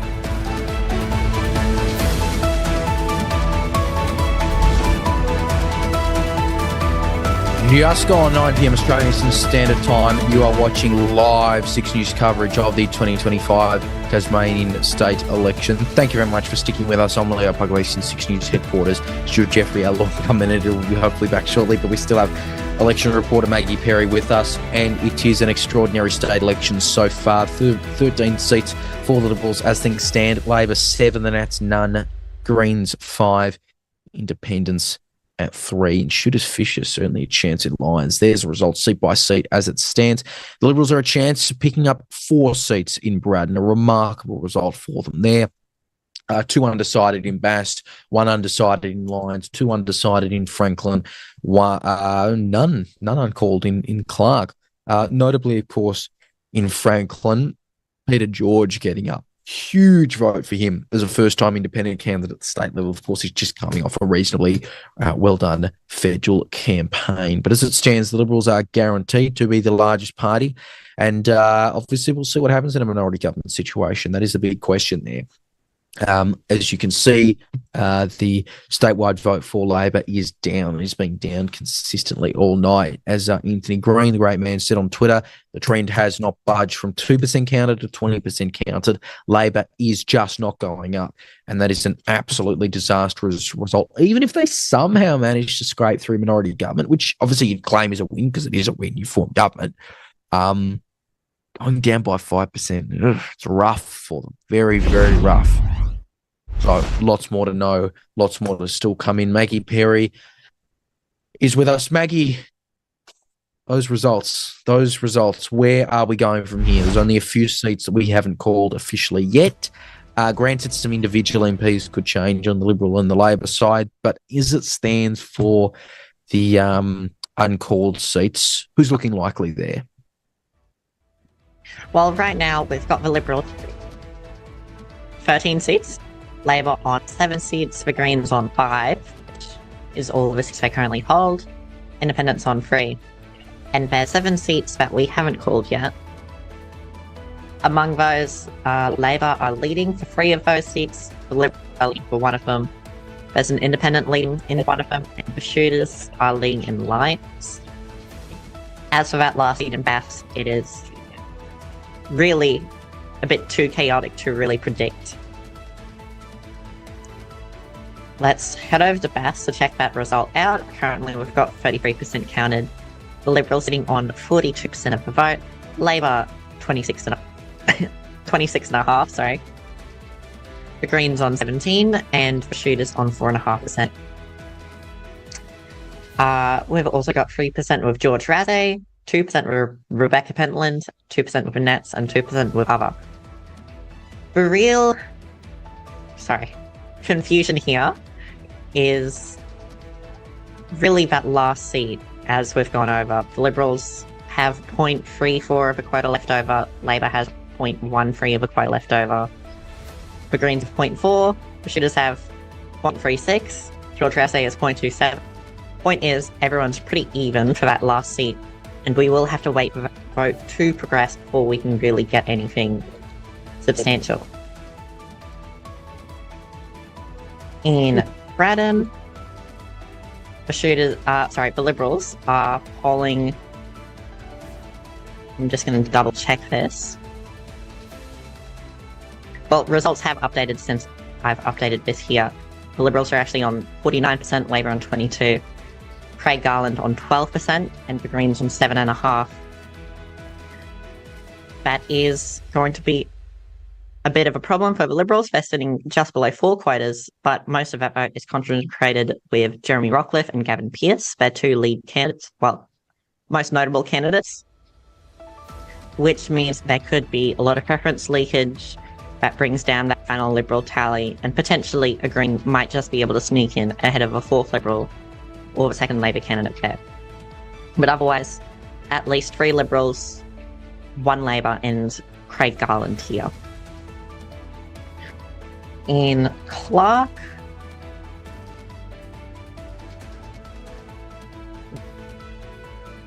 just going to pull this up, the Liberals on 27%, Labor on 26%, Greens on 25%, and Christy Johnston on 16.5%, which is a pretty clear result. 2 Liberals, 2 Labor, 2 Greens, and a seat for Christy Johnston.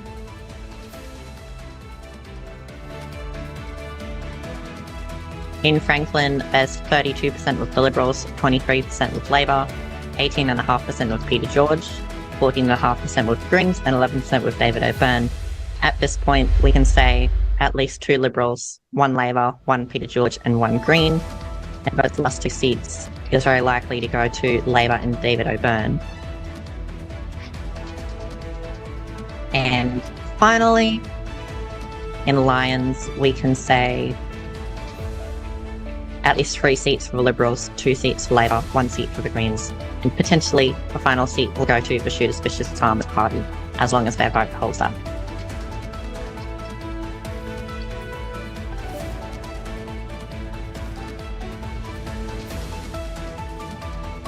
Oh, yeah, right, yeah.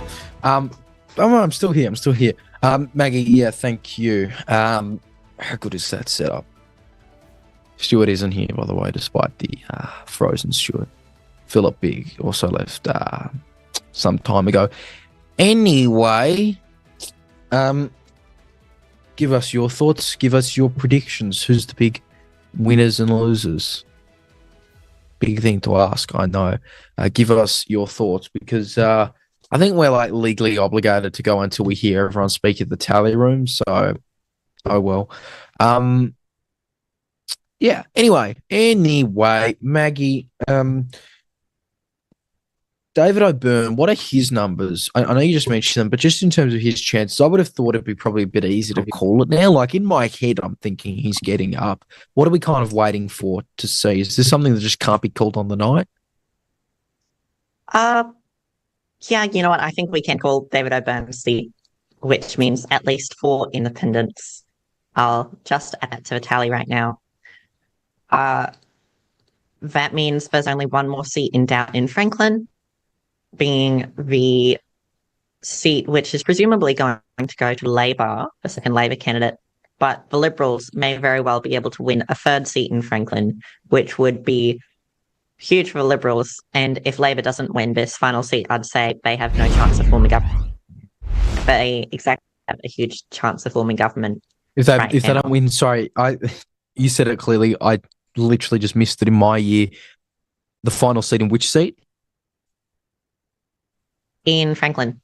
In Franklin. So if Labor doesn't win that, probably shot in terms of forming government, probably chances are shot there. It's going to be very, very hard for them, hard to near impossible, especially just with the Liberals in a clearer position. I mean, Maggie, it all feels a bit familiar to last time, though, doesn't it? All seems a little bit familiar.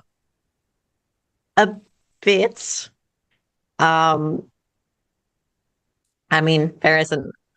Yeah, honestly. I mean, Clark is the exact same result, and we pretty much knew the Clark result at this point in midnight. There was a bit of confusion about the third Liberal seat, frankly, last time, which they managed to get. Not sure if I'll get it this time. It does feel a bit reminiscent, but there is a bit of a different mood in that the Liberals aren't getting a minus 12% swing. They're getting a swing towards them this time. It just seems that everyone's doing well, with the exception of Labor and the Nationals. That too. And also, speaking of the Nationals, we know that two former Lambie MPs, Pentland defeated in Bass. We already called that. Beswick, the Nat, defeated in Braddon.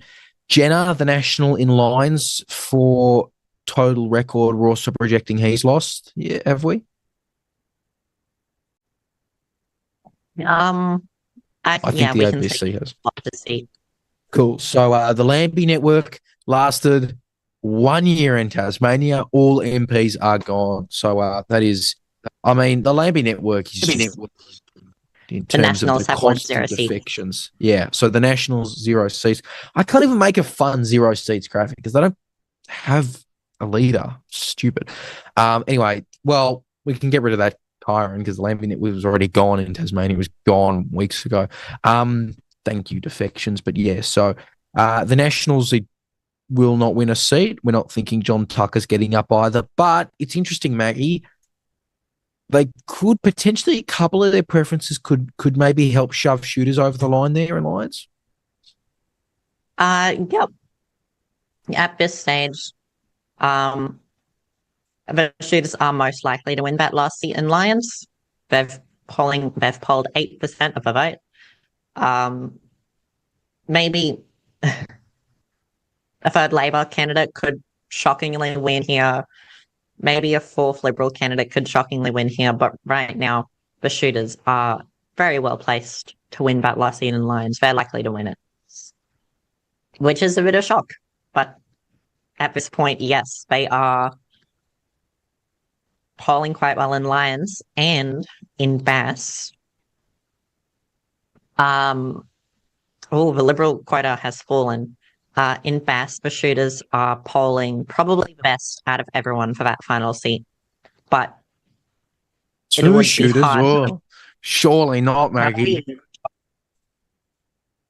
I wonder if they'd go down the path of Lambie Network, where they form a strict government with the Liberals and immediately collapse. Well, hang on. First of all, a Liberal Shooters government would be a very something. I can chuck him in the ministry. Why not? No. Well, we just heard from Phillip Bigg, and I know he said there's great people in Shooters in Tas, etc. But he said there's clearly been something at the administrative level because he was a long time candidate and he quit. So, let's see how long that lasts. Mind you, Shooters aren't particularly doing strong anywhere. I mean, they're only up in New South Wales because it's statewide upper house. They collapse at the thing. You know, they've got group voting tickets helping them out in Vic, but I digress. Nationals, this is bad for them. I don't know. I'd probably expect, I wouldn't be surprised, I should say, if they just disappear after this again. You? I'd expect them to disappear. I mean, the main reason they existed prior to this election was that they got 2 defections from the Tasmanian Parliament. It was a vehicle for those 2 Labor candidates to maybe win a seat, but that has not ended up happening. Also a vehicle for John Tucker, a former Liberal candidate, former Liberal MP, I must say. But yeah, they have 10 seats and they're only polling 1.5% statewide, so very disappointing result for them. It's very possible that in Lions, had the Shooters not run, for example, they would have been able to eat up that vote and get a seat, but the Shooters have kind of stolen their momentum in Lions and finished well ahead of them, so they are not able to win any seats in this new Tasmanian Parliament. The shooters, Right. fishers, farmers. I must correct. No, we can just say shit. SFF, SFF, SNF. I don't know. Stop changing their names. It's too confusing. Shooters, something. Anyway, I'm interested in looking at. Well, we know the Nationals are seatless. Will be seatless. Will very possibly disappear again. It's interesting, Maggie, because this doesn't happen all that too often. I know it kind of happened in the NT last year, but AJP, they registered. They didn't contest this election. I'm going to guess they wouldn't have gotten anything, in your view, if they had. Oh, of course not. They would have just made the Greens. They would have just made it harder for the Greens to win a second seat in in Bass, and it would have made it harder for them to win a seat in Braddon. But their stated reason was that they weren't prepared for this election, and you know what? I think that is pretty much what everyone has been thinking. They were not prepared for this election. Well, I'm interested. I've kind of mentioned this a few times, and if you can kind of speak more to this, right? One Nation ran in this election, what could we be looking at? Because I'd be thinking they'd just be taking from the Liberals. And the shooters and the Nationals. Well, yeah. But in terms of the incumbents from 2024, yes, they'd pick up some of that Lambie vote and they'd take a bit from Liberals. But I would have thought they'd get a seat in a 7-member proportional thing, surely. I'd be interested, given the current situation, they might have been able to win a seat in Braddon, maybe in Lions instead of the shooters. They also, given the current situation, might have been able to win a seat in Bass as well. We might have seen One Nation with 3 seats in the Tasmanian Parliament, of which all those MPs would be gone within a year. Maybe. They would say that would never happen to give them fairness there. Believe that, of course, if you want. We could have seen, what's her name, Lee Hanson be elected. Although I think, in fairness, she's running for the next federal, or she probably will because of Tammy Terrell, and Tammy Terrell's almost certainly not going to get up. And meanwhile, Jackie Lambie, I don't think she's going to run for re-election in 2031, and blah blah blah blah blah blah. So, you know, that's on them.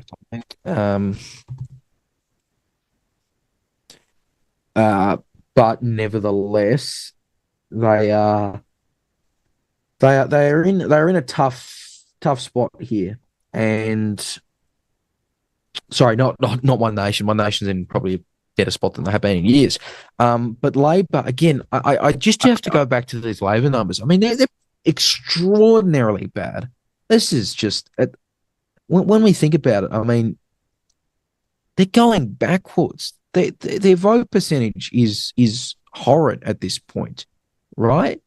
And based on the polls you were seeing, though, it seems this has lined up with the polls. Not YouGov. YouGov's seem to have stuffed it at this point, talking about 31-30.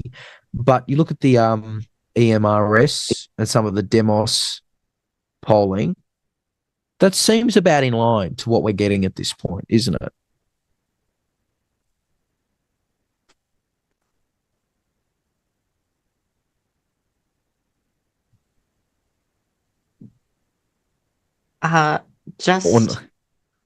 Sorry, I wasn't paying attention to the question. No, all good. If you've got results, you can share results, please. I'm just trying to see if we have any movement anywhere. I'd say, dare I say, the shooters are most likely to win the last seat in Bath as well. But that is far from a foregone conclusion.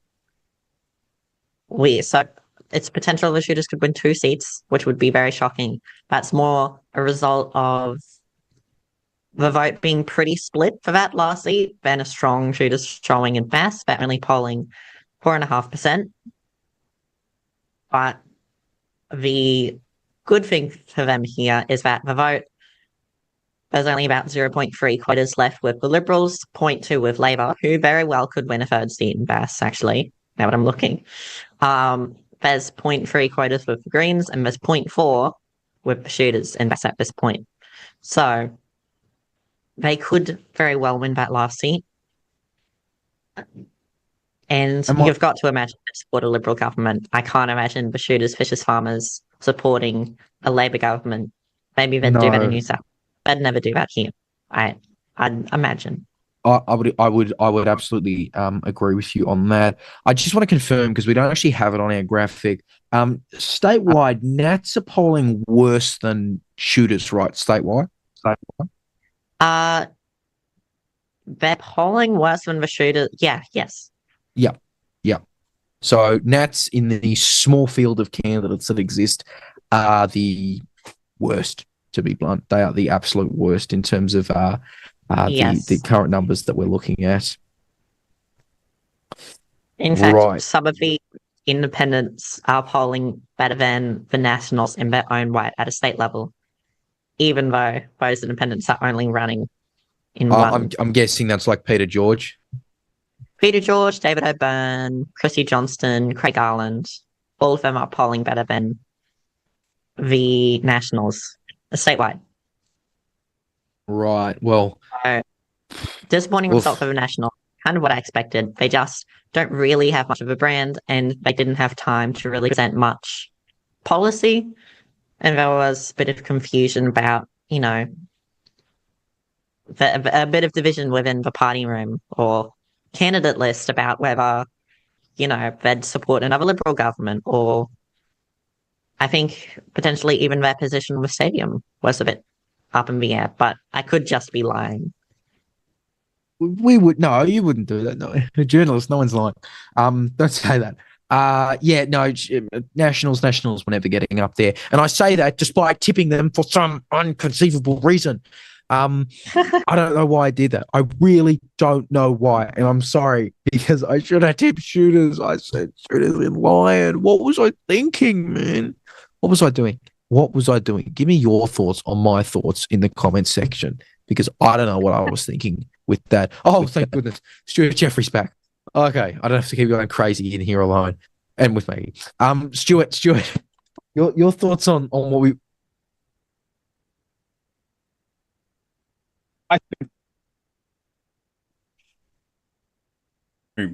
So if this is crap, that's why. Sorry, it's fine. What were you saying, Leo? It's what I was saying was, I don't. Maybe I'm hearing things. Stuart. No, I haven't. Any thoughts on any results that we've seen in the last few minutes? Update me, please. I've been trying to fix this. Oh, no, fair enough. All right, there's your statewide count. Liberals 13, Labor 7, shooters none but ahead or a chance in lines, Greens 5, Independents 4, only a few in doubt. That again looks like Liberal minority government's very possible. Have they dropped the possible, said Maggie 5 minutes ago, unless things have changed then.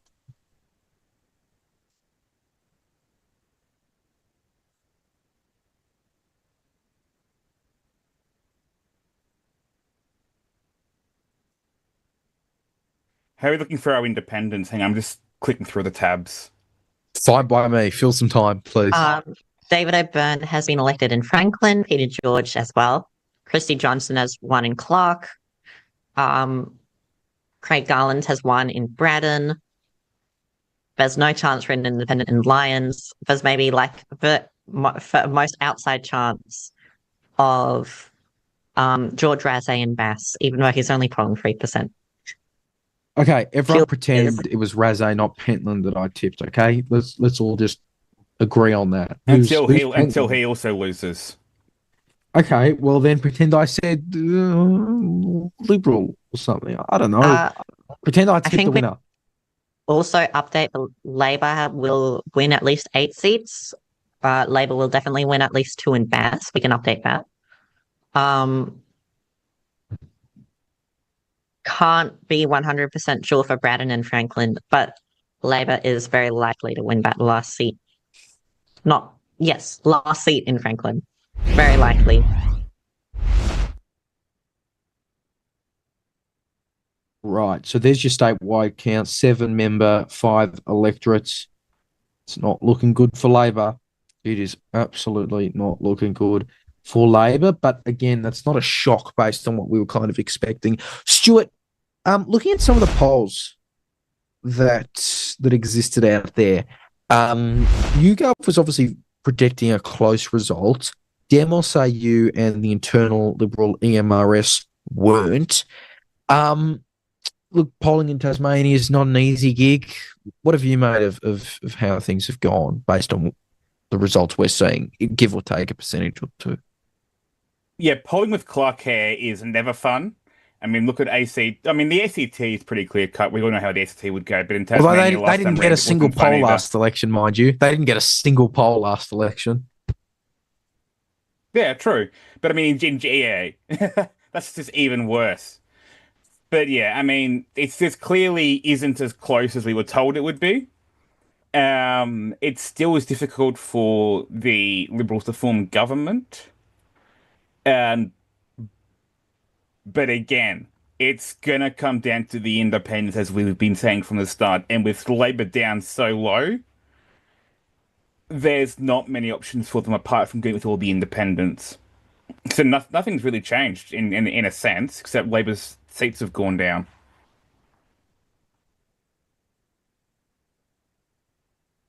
Right, the Liberals going to lose any seats? That's... Maggie, or Leo. Are we going to see any seats being lost for Labor, for the Liberals? Sorry, not lost to Labor, but the Liberals are at this point probably most likely to lose a third seat in Franklin.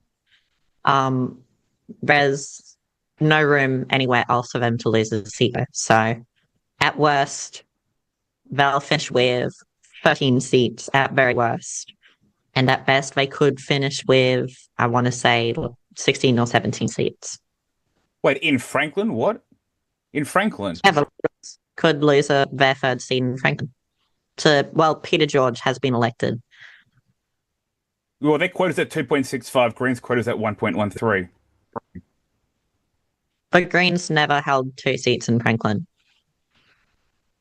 Yeah, but I'm like, who could the Liberals... who could the Liberals lose that seat to? Well, because Peter George has emerged this election, and he didn't hold a seat, so he's losing it. The Liberals are probably losing a seat to Peter George, yes. It just depends. Maybe there's the tiniest chance that Labor loses their second seat and the Liberals keep their third in Franklin. But otherwise, the Liberals will probably lose a seat in Franklin. Hang on, I'm sure something. As a result. Not necessarily as a result of them losing vote share. It's just that there's a much more, I guess, competent opposition for that third seat this time. So you've got Andrew Jenner running for the Nationals in Lyons. In a seat of Franklin is an independent called Andrew Jenner as well. Yes, it is curious, but they are, well, different people. No connection. So it's like John Latham and Mark Latham Bigg of no relation. Yes. Same name, different people.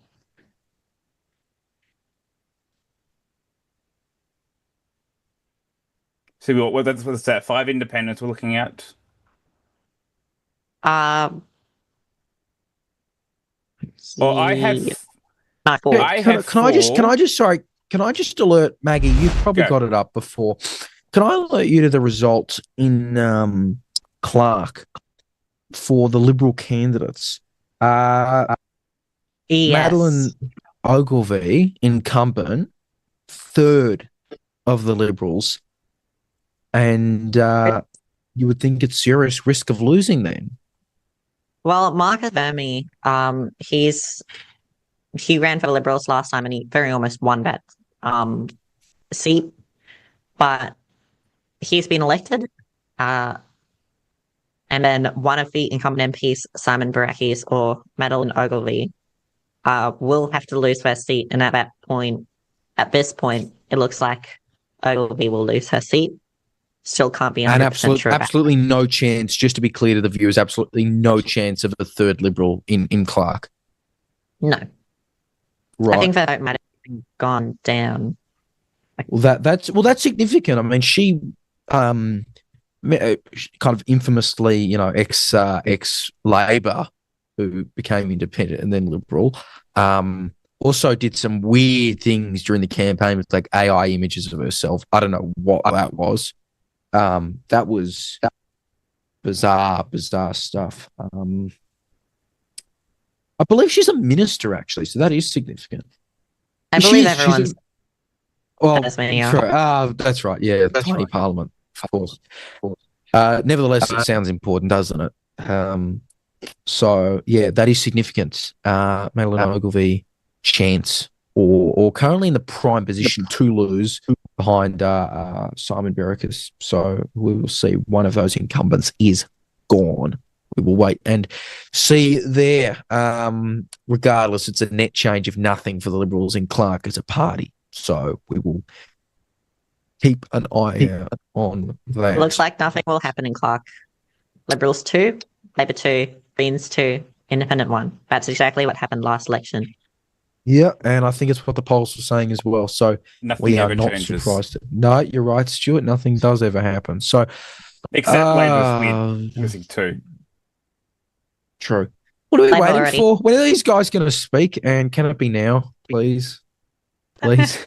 Apparently, Jeremy Ruff is expected to speak soon. Soon. Oh, thank goodness. Okay, But great. who's going to concede? No one can. I mean, Labor. They won't concede. I don't think Labor will No one concede can tonight. concede. I mean, Well, Liberals. there's no Greens majority government, so. Did the Liberals have a chance of getting 16? Yes. Is there a path they to do. 16?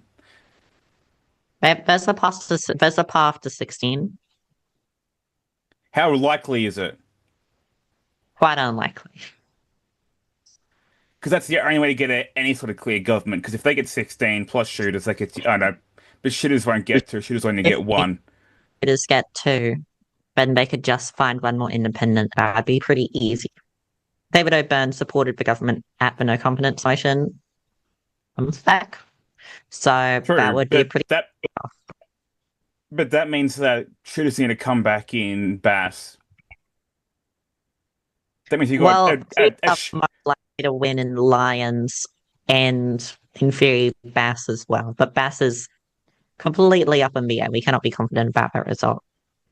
Yeah, you got a 3-way shootout between shooters, Greens, Liberals. Liberals, Greens, shooters, and George House independent.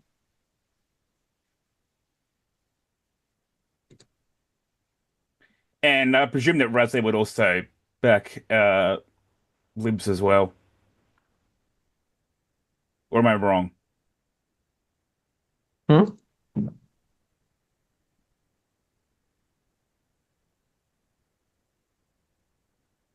knows?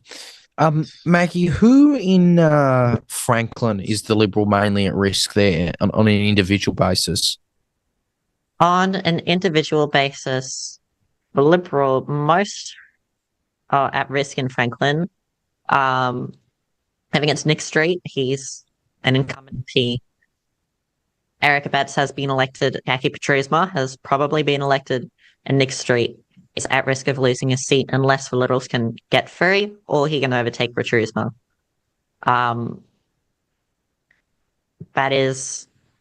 He is at risk of losing his seat, but probably most likely to lose that Liberal seat.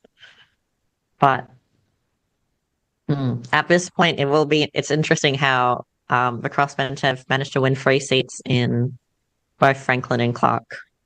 That's probably very worrying for both Labor and the Liberals in the future. Not that Franklin was a particularly Liberal-friendly electorate.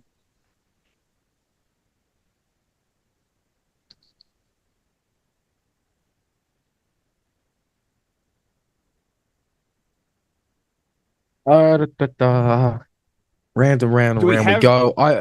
Do we have any preference distributions yet, Maggie? Or are we still relying on your primaries? No, not for a while. Not until every vote is counted. We've got to last another 14 days on this. Another 14 days. You're killing me, Maggie. Don't drag this out more. No, it's fine. It's fine. We can drag blame this out Tasmania. until the well, still we've got to find content until the NT local elections in August, of course. Anyway, while we wait for Jeremy Rockliff to speak soon, I reckon we can go round to the David Bartlett interview. I don't know if we're able to start it from like a random midway point so we don't repeat stuff. But former Tasmanian Labor Premier David Bartlett, he spoke to 6 News during this campaign. Of course, he governed with Greens as ministers. So interested to get his thoughts on, where Labor could potentially do a deal. We had this interview just a few weeks ago. Here is David Bartlett.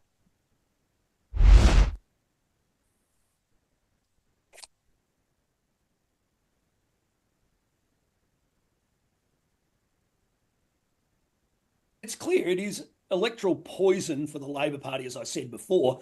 And we know this because for the last 4 elections, the Liberal Party continued to run Labor Green, scare campaigns. So obviously their focus groups, their polling show. Well, great timing for that. Jeremy Rockliff is now coming out. We will wait and see carefully, of course, whether this is a victory speech, whether this is simply we expect a form of government speech. Here he is, Jeremy Rockliff, Premier of Tasmania. Well, thank you all. To all of Tasmanians, I'm very humbled by tonight's result.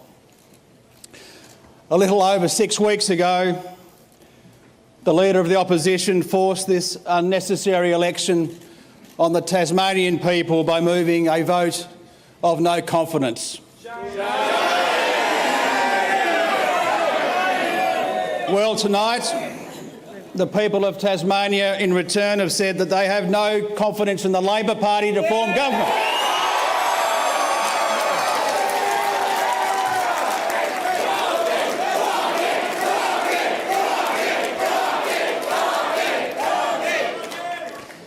And they have voted to re-endorse our Liberal government.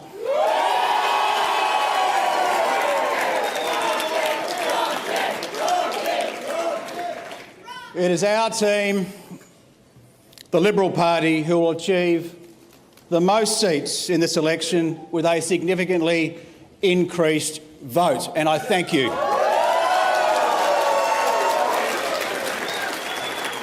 And I want to thank all Tasmanians.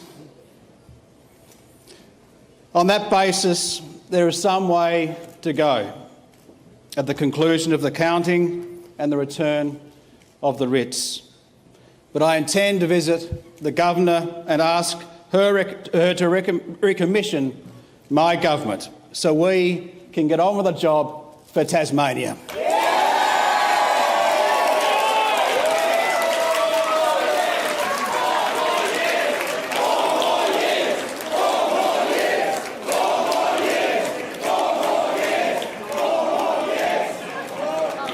Tasmanians have spoken,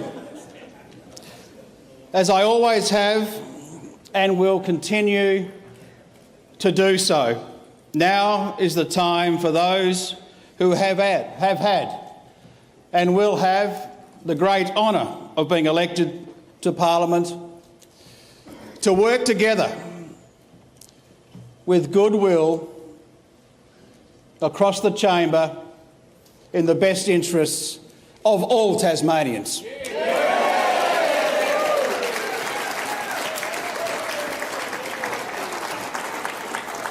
Each and every one of us who have been elected cannot expect to get 100% of everything we want.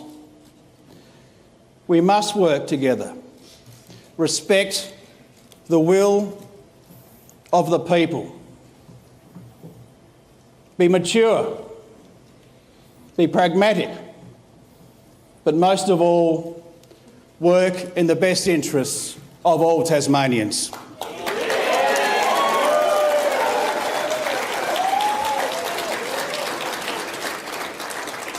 I want to take this opportunity to thank the people of Tasmania for the great privilege that you have provided me in being a Member of Parliament, a Minister in a Government and Premier of Tasmania for the last 3 years.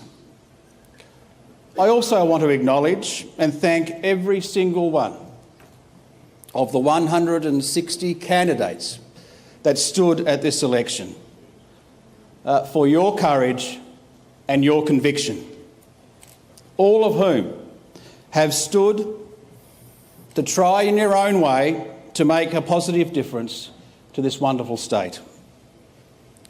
To see your name on the ballot paper for the very first time in many cases is a moment I know you will never forget as you become part of Tasmania's very rich democracy.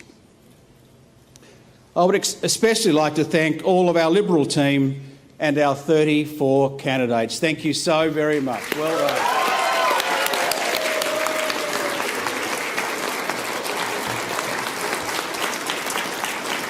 It has been such a privilege to work with you as I have travelled in every corner of this beautiful state to be with you and alongside you at this election. I am humbled by the loyalty. I'm truly humbled by the loyalty of our parliamentary Liberal team and all of our candidates. Your dedication and your commitment to your community and our Liberal team is extraordinary. Your support has given me enormous strength in what has been a very challenging time, and for that I say thank you. You and all your families can be enormously proud. I also want to thank the people of Braddon for putting your trust in me and electing me for my 8th parliamentary term.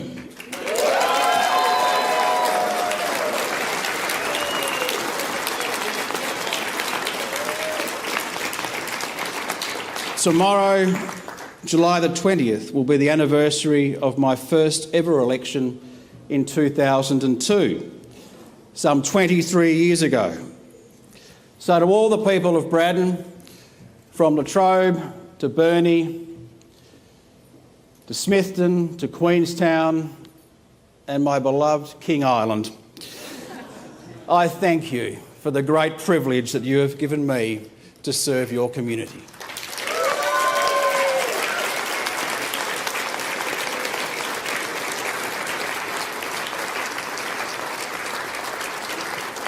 Being a Member of Parliament and to stand for election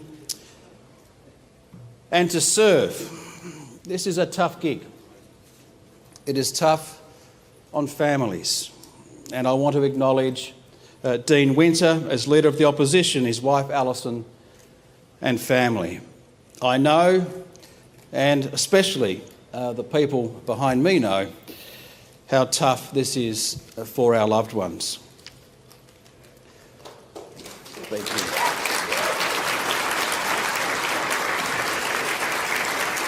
But this campaign was about building on what we have all achieved together over the course of the last 11 years.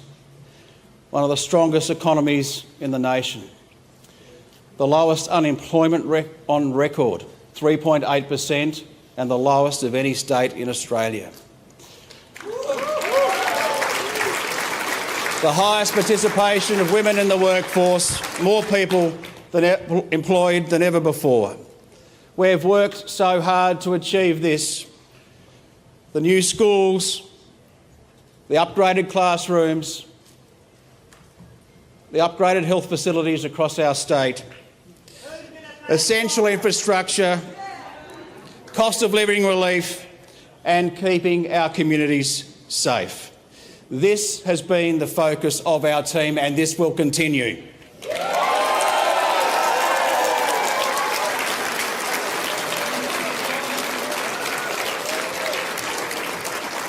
I have learnt in public life to make it my job to always stand for something and not against something. Because when you stand for something, you build Tasmania's future.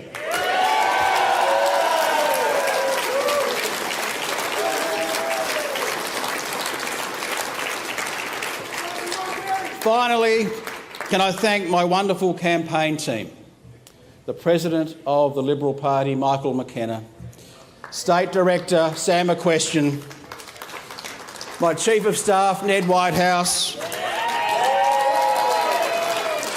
all our wonderful volunteers, and I want to thank each and every single person that has not only worked with me and our team in government, of course, on the campaign as well, but every single person that's worked alongside me in employment for the last 23 years.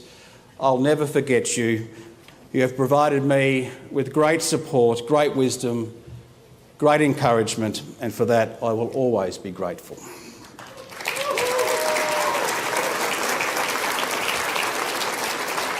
Our campaign team, our volunteers, and our Liberal Party members, I say thank you.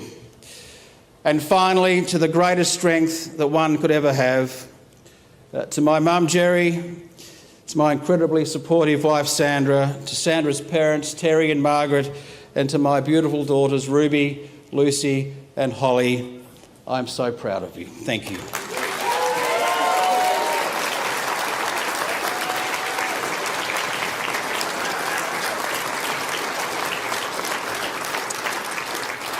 And to Lucy, who has just turned 18.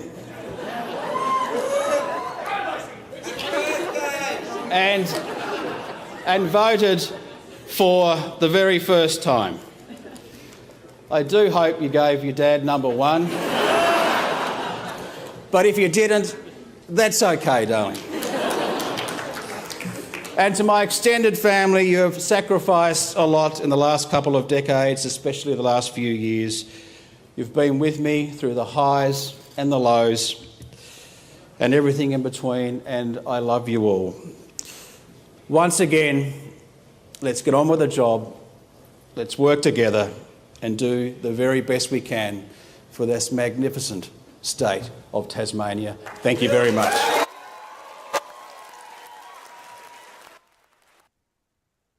There you go. That was Tasmanian Premier Jeremy Rockliff speaking there, declaring victory. That doesn't mean we've projected it, but clearly he's in a pretty decent position to form government. We're not declaring it. And we still, of course, want to hear what Dean Winter, the Labor leader, says. But again, Jeremy Rockliff has declared victory. Stuart Jeffrey is still with us. Stuart, what did you make of that? Any surprise that he did very openly, very clearly say that Liberals will return in government? Yeah, look, he'd said increased vote, which is true.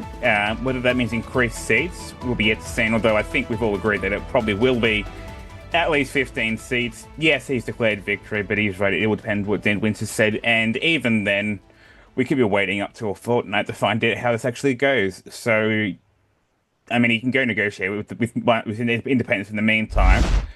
But we aren't going to know for some time yet as to who really forms government, whether that be him or Dean Winter or the Greens, because, you know, go the crossbench.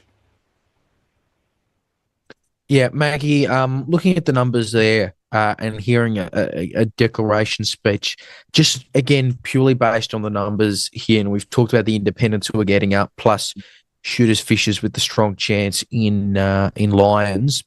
What does a minority government kind of look like based on, you know, who's actually there and who's left on the crossbench? I think at this point it would look like, well, you know what, I'll call that the shooters will win a seat in Lions, which is big projection. That means that's probably one seat that you'd imagine would be pretty safe for the Liberals in terms of government, on top of, let's just say, 15 seats for Liberals, or I'll just say 15 seats at this point. That means finally 2 more independents, David O'Byrne I'd imagine would be a pretty good chance in terms of supporting a Liberal government. And among the other independents, they probably have a good shot of being able to get support from maybe George Razzie if he is elected in Bass, maybe Tudors if they're elected in Bass. But Craig Garland or Christy Johnson could very well support a Liberal government at the upcoming term, presuming they do form government. That seems like a very likely possibility, but to Leah's detriment, I will not call this election for the Liberals yet. They have finished with many more seats from Labor. I agree with you. I don't think we should call it yet, especially without a concession from Winter. I have to agree with you on that one, Maggie. But you have called lines for Shooters, Fishers, Farmers, so that is significant. That is the party's first ever seat in Tasmania. Also, a really big. I would like for to them. quickly correct. I have not called 15 seats for the Liberals, only 13. They're quite likely in Braddon, and they're an outside chance in some other places, but 15, we can't be confident on that yet. No, 13 it is. Yes. Great. That means Lyons and Clark are pretty much confirmed. We're just waiting on results in Bass and Braddon. I'll see if I can pull up some election graphics, because I have updated the figures. But at this point, the Liberals are quite likely to form government, and will be unlikely. Let's see if Dean Winter concedes. Anyways, onto some results in Bass. We've had this story many a time, but we've got 58% of the vote counted. That's pretty substantial. The Liberals are on 41%, Labor's on 27.5%, the Greens on 16.5%, Shooters on 4.5%, George Razzie on 3.5%, Rebecca Pentland on 2.5%. A lot of halves here. Anyways, with quotas, as I've said before, the Liberals have won 3 seats, Labor's got 2, the Greens have got 1, and we have to see where that last seat goes. And I'll just bring up our by-candidate results here. Bridget Archer, keep in mind the quota is 12.5%. Bridget Archer has got 18.3%, so she's well over quota. Those surplus votes are probably enough to elect Michael Ferguson in second for the Liberals, and Rob Fairs will also win. In Labor, Janie Finlay has been elected with quite at this point, and we're presuming at least a second Labor candidate, but it will be hard for them to get a third, especially considering you can see that vote is very split. Cecily Russell for the Greens has 9.5%, and she will get elected. She's an incumbent MP, but the problem here is that their second candidate, Lauren Ball, only has 1.5%. That's the highest out of any of the other Green candidates. So it will be tough for her to get elected for that last seat. Well, it's not entirely impossible, and the Shooters candidate here with 4.5% could very well win that last seat, while the Nationals with 1% per candidate will not get elected. Heading over to Braddon, the Liberals have got just under 50% here. Labor's on 24%. That's enough to get 2 seats. Almost entirely confident on that. Craig Garland has got a seat for himself with 10.5%, and the Greens are in 7.3%. The problem here, that I'll get to with the Greens, if they want to snag a seat off the Liberals, is their lead candidate, Vanessa Blyer, has not been very good at soaking up that very, what's the word? Whatever. Widespread. Be very good at getting a high vote here as the lead candidate for the Greens in Braddon. She's only got about a third of the Green votes here, which is a huge problem if they want to get her elected, since that leaves a lot of room for preference leakage to go to other parties. The reason the Liberals are at risk of not winning 4 seats here, even though they've got 4 quotas, is that, as you can see, Jeremy Rockliff He's got a huge vote for himself, more than 2 quotas here. And with 18% of that vote left, a lot of that could leak to other parties when preferences are distributed. Gavin Pearce and Felix Ellis will be elected for the Liberals, but I mean, that fourth Liberal candidate, Roger Jensch, not sure, he's only got 2.9%, and that'll be tough to get elected on. He very well could, probably more likely than not, but that's a very low starting point if he wants to win that last seat. Meanwhile, for Labor, they've managed to get a solid vote for their 2 main candidates, Anita Dow and Shane Broad, who are trying to get elected, and Craig Garland has got 11.5%, so he will win. I hope that made sense. It did. One point on the Lions result, we'll stick with obviously your shooter's call, but a point that Kevin Bonham's made on the Pulse blog is that the 7.7, or I think it's 7.5, that that the shooters have, it's well ahead of what the Liberals have for their third quota. That's 4.4%. One question here, and I'm quoting Kevin Bonham, is what the split will be between the third and fourth Liberal candidates at this stage, either and Mark Shelton and either Stephanie Cameron or Richard Hallett. So that is the battle for the last seat. So you'd think on those kind of numbers, Maggie, shooters get in at seat number 6 of 7, which is again a very, very good result for them, especially if it's being resolved and called tonight. So a very positive result for them, absolutely. Stuart, what do you make of that shooter's influence there? We talked about, obviously there being no One Nation candidate here. Are they taking up a lot of those votes in Lions? Exactly. They're taking up both, taking up the Nationals vote, the JLN vote, and the One Nation vote. Plus, probably also picking up some disaffected Liberals voters who are upset over the stadium. So I think given that reach, that's probably where their base is coming from, and that's good for them because there's the other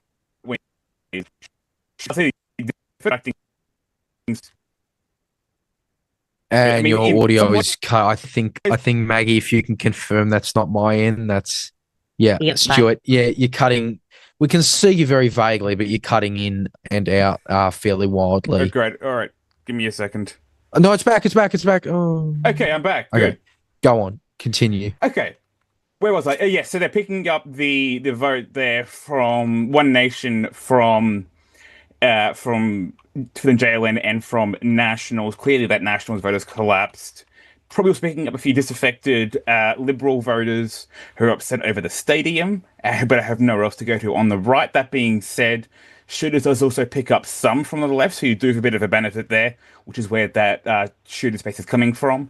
It means that should the Nationals contest the next election, they're going to have a hard time fighting to win back those voters, provided that the shooters win 2 seats. And because that gives them the benefit of incumbency, whether or not they do a good job, which is what I was about to say. If they do a good job, well, that's what elections are for. It depends on the benefit of the incumbency. So that'll be a question for the next election. But for the time being, this gives the shooters 4 years to cement themselves.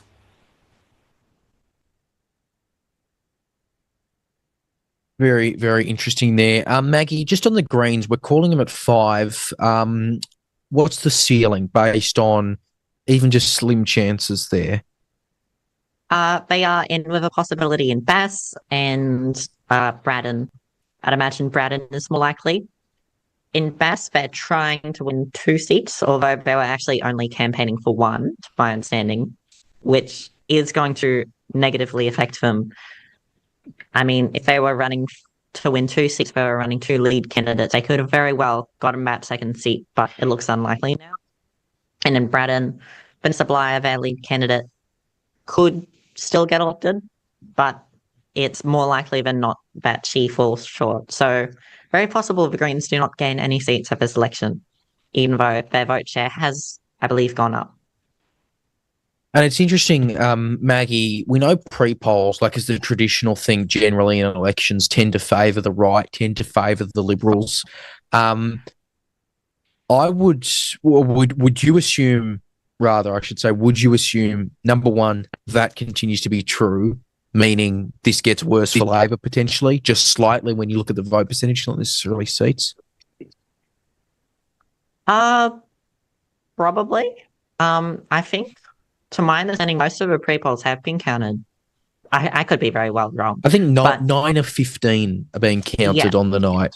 So still some, plus postal, obviously. I'm talking more about, by pre-poll, I mean early voting in general, that postal voting could be a benefit to the Liberals. You'd imagine postal and pre-polls will help the Liberals, and absentee votes, which I imagine there'll be a lot of in Tasmania.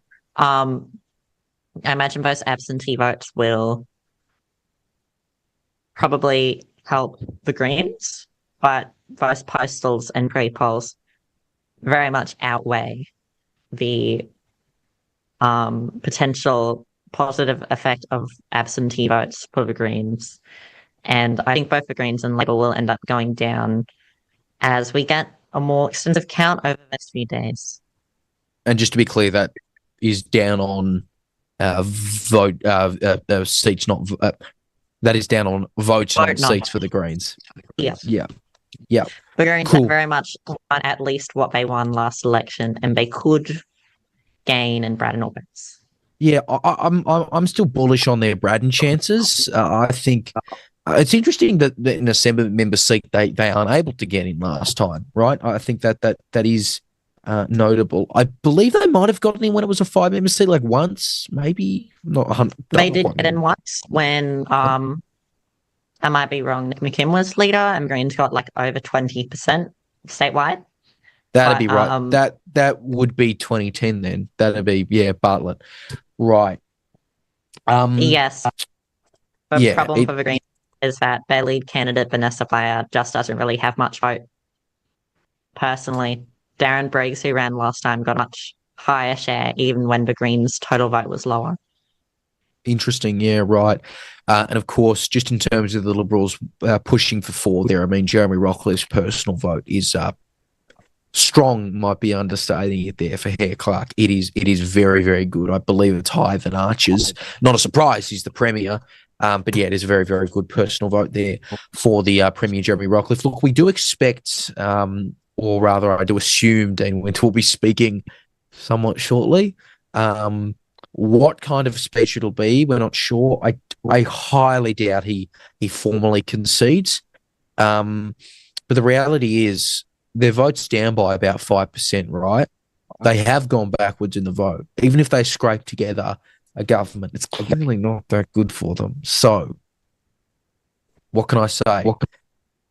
We'll wait and see that. And I believe we heard from Rosalie Woodruff last elections, so I'd be hopeful that she also speaks tonight. I'd be interested to hear her thoughts as well as the leader of the Greens. Stuart, what are you expecting Winter to say? Look, much of the same. He isn't in what we were expecting him to be, and he's got a lower seat count than we were expecting. That being said, I don't expect. Not going to see concession from either side because, of course, Labor still has a path forward with the independents. A lot of the independents and, of course, the Greens will favour Labor over the Liberals. So the Liberals need to get 1 or 2 more seats to feel comfortable getting a minority government. Labor's in a much better spot to get minority government, even as they are right now. So neither side's going to concede. Labor will probably emphasise. You'll even see in Dean Winter's speech, no doubt, him potentially even hinting at working with independents or the Greens, whereas that's something that Rockliff doesn't want to mention just yet because he wants to see how many seats he gets before he reveals his hand. Whereas Labor, it's obvious that Labor's going to need to rely on lots of independents, so they're happy to reveal their hand because there's nothing to reveal, whereas the Liberals got to be careful until they find out how many seats they get before they're who deals with. Yeah, big wait and see. I think that shooters things, well, spanner in the works isn't putting it right. I mean, it's a benefit for the Liberals, right? That is not, unless something wacky happens. No, you would think that shooters is just another benefit, to Labor, to the Liberals, I should say. Look, we have just learned that the Greens leader, Rosalie Woodruff, will be speaking for Labor leader of the opposition, Dean Winter. So we'll wait very closely for that. It'll be soon. I'll be holding my ear When we do get that, we'll bring that to you live from the Tassie tally room right here on 6 News. So stand by for that. We've gone through the top of the hour, so obviously we're continuing. We're just waiting for that to come in very soon. So again, do wait for that. Are polls still counting? Think so. Are polls still counting? It's 10, I so we think should so. have another hour or so. Yeah, surely they don't go to bed that early in Tasmania. Sure, they'll keep them open till 11. No, they got sheep. I don't know. I don't know any of the stereotypes. I got apples. No, sheep's New Zealand, Stuart. No, That's New Tasmania Zealand. as well. Well, yeah, they've got. I don't know. I don't want to stereotype the good people of Tasmania who have tuned into this. Sorry, Thank you 'cause all for tuning in. I was thinking you'd have to get up early to, but you don't milk you don't milk sheep, do you? No. I'm sorry. No, all right. No, we don't, and that's where we'll leave that. Maggie, please save us with election stats, please. Anything. Not much I can say right now, but Labor probably going to finish with 10 seats, which is a next. Same as last time. Yeah, same as last time. Oh, wow. Masterful gambit, Mr. Windsor. It's possible the Liberals finish with 14, which is the same as last time, and the Greens finish with 5, which is the same as last time. I'm going to give you a wild card. I'm going to give you a wild card question, Maggie. Christy Johnson's currently at 1.27 quotas. Should she have had a running mate?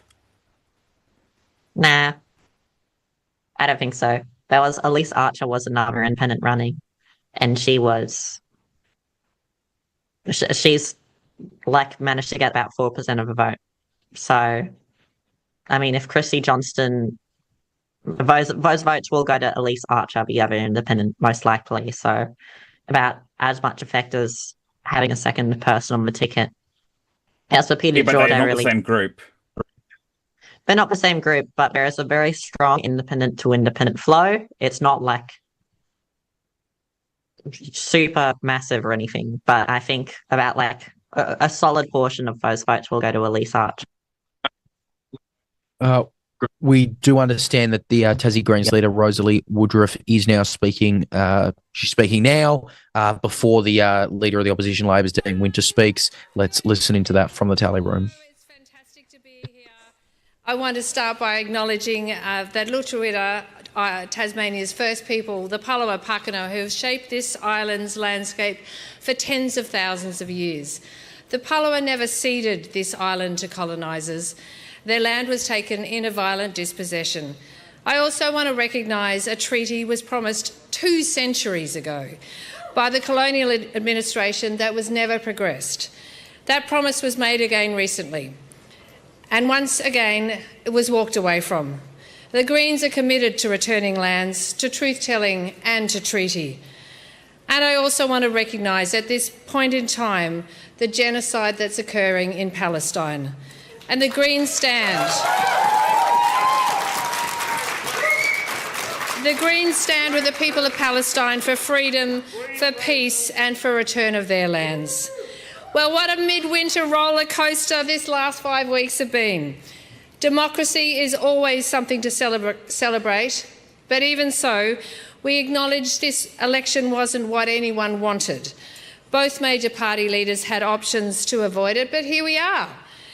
And democracy is a beautiful thing, and on behalf of the Greens, I want to give a shout out to all the people who had the courage to stand for election. Every person that puts their hand up plays a part in our democracy. And I want to acknowledge Jeremy and Dean's work on this campaign. Elections are gruelling for everyone, especially for leaders in their family. And this campaign has been like no other I've ever been part of. A bitterly cold campaign held over the school holidays immediately on the tail of recent elections wouldn't have been anyone's wish. But the Greens did what we could to bring energy and fun to our campaign. And despite the challenges of a snap election, this has been one of the biggest campaigns that the Tasmanian Greens has ever held.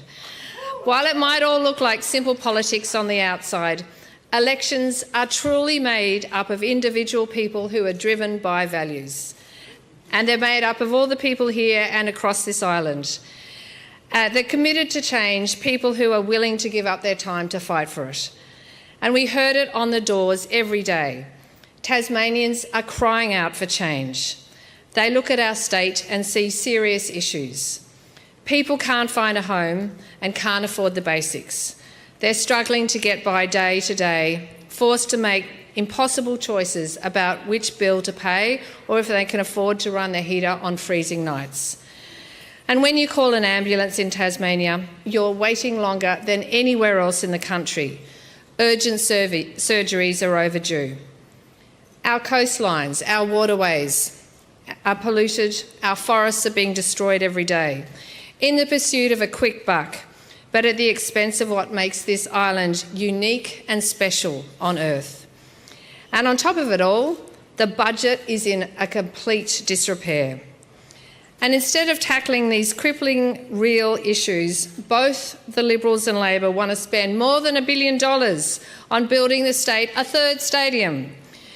In time of such need, yeah, it is a shame. In time of such need, it's heartbreakingly out of touch. And that's been the approach for major party politicians. But the Greens are putting our community's needs and the environment first. It's about policies that will make Tasmania a better place now and into the future. It's keeping public assets in public hands and protecting public services from being cut. It's a health system that gives the care that's needed when it's needed, instead of grinding workers into the ground hour by understaffed hour. It's cleaning up fish farms, protecting our coastline, ensuring a healthy marine environment and saving the Maugean Skate from extinction. It's public schools that are free for everyone and that have the resources they need. It's strong environmental laws and a truly independent EPA. It's action on climate change. It's catching up to the rest of the country and giving renters real rights and bringing the thousands of houses lost to Airbnb back to being homes for Tasmanians. It's an end to native forest logging.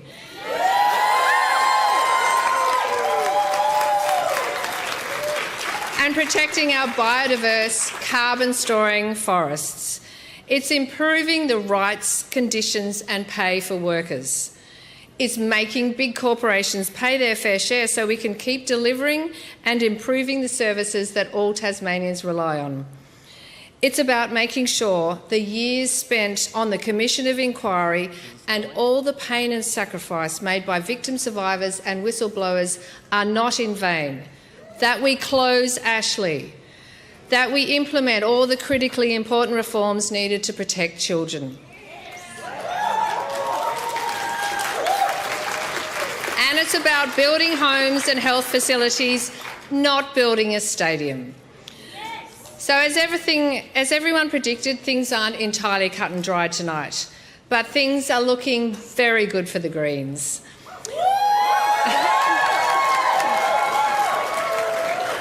We will keep watching the votes and preferences flow over the next couple of weeks, but at this point, I'm so happy to say we've held our 5 seats, and I'm so proud that I'll be returning to Parliament with Cecily Russell, Tabitha Badger, Vicar Bailey and Helen Burnett.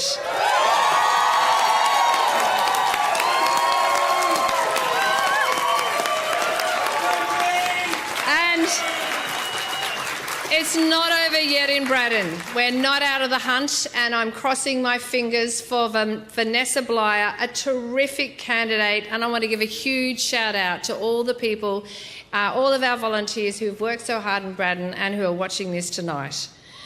The Greens are more than a 4 decades old grassroots movement that doesn't take money from big corporations. We ran a truly grassroots campaign across the island this election, and I want to thank everyone involved, our fantastic support candidates, our committed, energetic volunteers who helped us have thousands of conversations with people on the doors, who showed up at 6 a.m. and donned a greeny beanie to wobbleboard on dark, freezing mornings, who gave up their weekends to door knock and make calls to voters. And of course, the 650 generous people who donated to the Greens campaign. We couldn't have done it without you. To our campaign team, the party director Gemma Kitsos, party convener Damien Irving, and our terrifically capable party managers Deb Rees and Caitlin Barlow-Groom, and all the other special people who helped run things so smoothly and make it all work. A special thanks to our friends across the ditch, the 4 Victorians who jumped on a plane at short notice. You know who you are and you wove magic for us. Thank you. My parliamentary staff who have been critical to our energetic organising: Alice, Tom, Steve, Dan, Rachel, Ellen, Alex and Sam. Your integrity and commitment to driving positive change is inspiring. Along with our electorate advisor team, we couldn't have done a snap election without your smarts, your sass and jokes and your can-do everyday attitude. I want to thank my family, Paulie, May, Tilda and in absentia our dog Ziggy, who's the Greens campaign mascot. You all helped make this possible and we couldn't have done it without you. Thank you. So Tasmanians have rejected majority government again.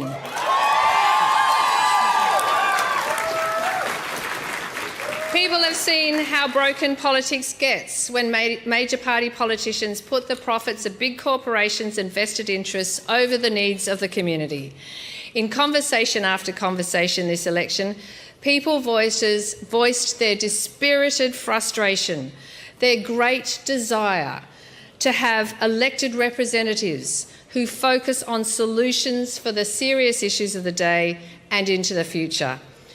Everyone elected owes it to the community to deliver on the message that they've sent, and that means recognising differences of views in Parliament, finding out what unites us and how we can collaborate in the best interests of the people of Tasmania. Finally, I have a message for Dean Winter.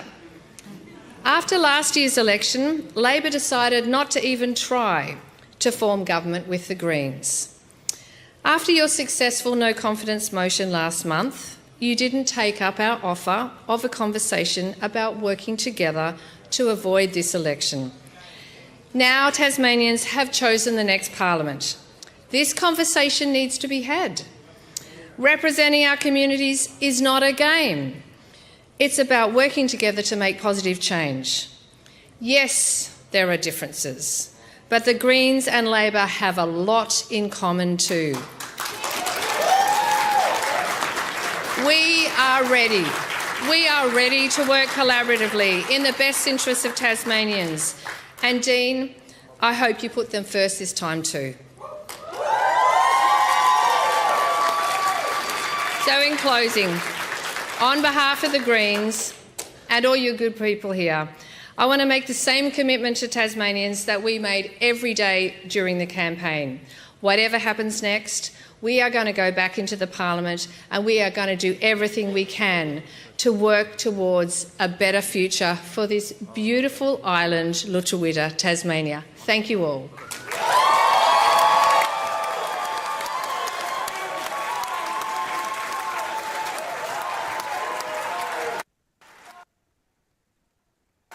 There you go. That was the Tasmanian Greens leader, Rosalie Woodruff, speaking there, confirming that all offers are on the table if Labor wants to make an approach. That is, of course, if Labor makes an approach.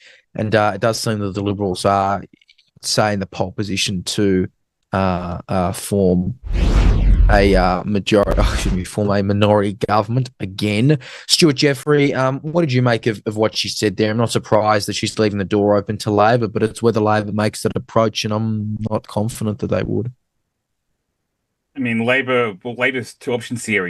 Don't approach the Greens and you can't form government, or approach the Greens and you have to form a government. That's really the two options here for Labor, and she's made it very clear. I'm not surprised her speech was very much policy focused, which is what you'd expect to see from someone who is the Greens were never going to win. I mean, unless you get the crossbench umbrella party, which I'm still advocating for.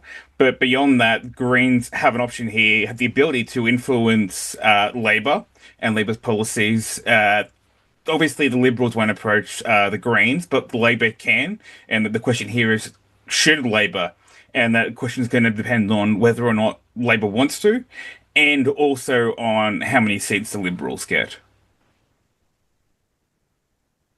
Yeah, and of those independents, we've talked about it all night, but just again, looking at the ones who are maybe a bit more progressive, what are the options here? What are the options here for Labor and the Liberals?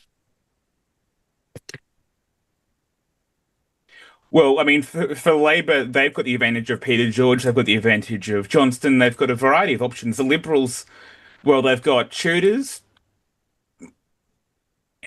and beyond that, it's unclear as to how many would work with them. Craig Garland's in the mix as well. I would expect to see him going Labor, so that really leaves David O'Byrne, Shooters. If Shooters get 2, and then Liberals get 15, which is possible, then that's a Liberal government. But it's still a minority government. No matter who wins, it's supplying confidence agreements the whole way. And we're not going to know until we find out where those 2 Shooters seats go and whether or not Liberals pick up their last 2. I know the ABC is now calling the Liberals at 14. So can the Liberals get 15 is the question now, and can Shooters get 2? If the Shooters can't get 2 and the Liberals can't get 15, then it's looking more favourable to Labor. But again, you have the question of the Greens. Yep, that is absolutely the question, and that is the question that we'll continue to get. We're hopeful that soon, because we'll go off as soon as it's soon, we will hear from the leader of the opposition, Dean. Well,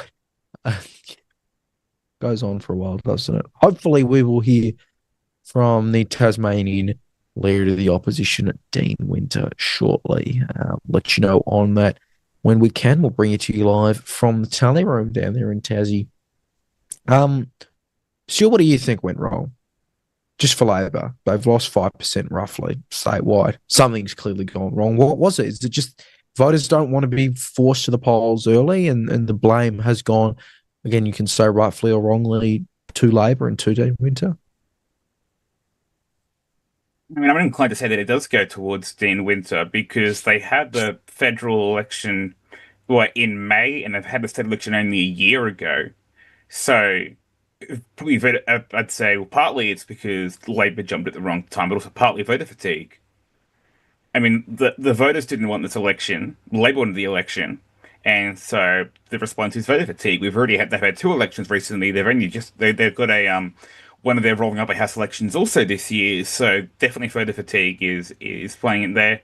And because this election was caused by Labor's no confidence vote, the lack of support for Labor is largely the result of that. It was that, and also clearly the stadium it was still a big issue, but clearly the stadium wasn't the only factor at play here. And I think Labor underestimated that.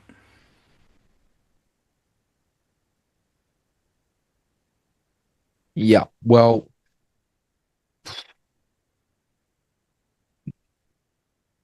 clearly, I mean, I just think based on that federal result, it seems a bit, Stuart, that like almost trigger happy is like the right expression. Like they were just jumping on it because, right, they've had this great federal result. There was this state poll. I'm not saying that they based it off a Roy Morgan poll, but there was this federal poll in Tassie that had them at a 70.5% to 29.5% two-party preferred against the federal LNP coalition, Liberal National Party coalition. It's like, you know, did they want to go off that? And well, no, because federal and state results are different. And I think that point should be made really clear, right? They're not able to translate well. They're fought on different issues. I mean, look, this isn't a bad result for Albanese before anyone gets to that, right? Like, at the end of the day, it's a state result on a state issue. It's a bad result for Dean Winter. Pretty simple, I would think. Yeah, the map stays blue no matter if this election is held or not. Well, I mean, they're saying Liberals form government, then the map stays blue. The only people that lose is Tasmanian Labor, and I mean they decided to have the election, and and the question you could almost ask is, did Rockliff take advantage of Labor's move and go, you know what, we'll hold an election?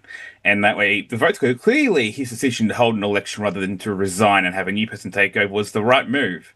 Because clearly there was voter fatigue that either intentionally or unintentionally, that's being used to the advantage of the Liberal Party here and potentially gaining a seat, gaining percentage of the vote, Labor losing seats possibly, and losing a percentage of the vote, which isn't going to be reassuring. Greens doing well, they might get their 6th seat. We'll see how that goes. Greens staying strong, independents. There's been some shuffling around there. The JLN candidates are now all out of the picture. Nationals are gone. Shooters are in the picture. This is a great election for the shooters.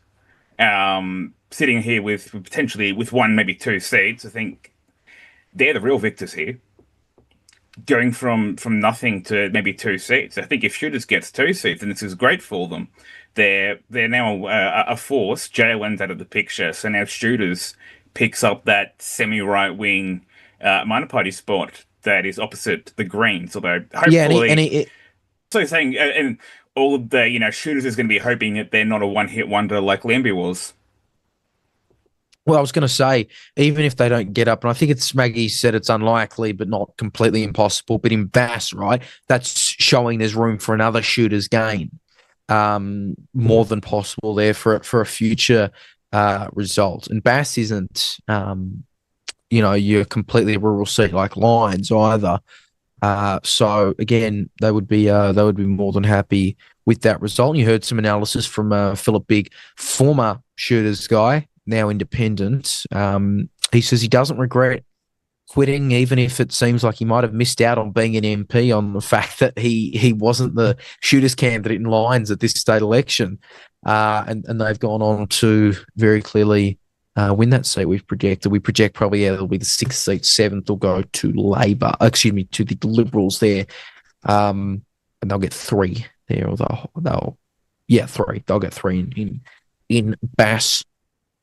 It looks like we've gotten confirmation that yes, Dean Winter will speak soon. That's not entirely new, but it does give you an update that he shouldn't be too far away. I would say no later than like 10:45 Eastern Standard, surely, that we can wrap things up. But very interested to hear what he has to say again, undoubtedly, and maybe he'll spin it. He's a politician. I'm not degrading him for spinning it. You have to spin it in a speech, especially when it's not a total complete concession. It's not been a good night. -5% statewide. In fact, if we can actually pull up the statewide vote tally, because that has been an interesting story since counting began. If we can just bring it up. Thank you very much. I mean, look at that. Down again. Libs up. Not good for them. Very clearly bad result. So how will things change from here? We'll see. Maggie, Perry. Maggie, what do you make of kind of just the statewide vote totals here? What's your reading of those? On this general statewide vote, I mean, clearly, obviously, the Liberals are far ahead with 40% of the vote. I think Labor is recovering a bit. They've managed 26% at this point, which isn't that far down. That's also only a tiny bit below their 2021 state result. And the Greens are very barely up. They're up in every seat with the exception of Franklin, I believe. So I think it is just Peter George that is bringing that statewide vote down for the Greens. And the Nationals are only at 2% at this point. Not included is the Shooters Fishers Farmers, who are expected to win that final seat in Lions and could win a seat in Bass as well, which would be very interesting. I am also very surprised. That is a huge independent vote. I think that -2% is a bit of bit wrong because that includes Lambie, but 19% with independents is an astounding result, but I don't think we've really seen anywhere at a state or federal level for a very long time now.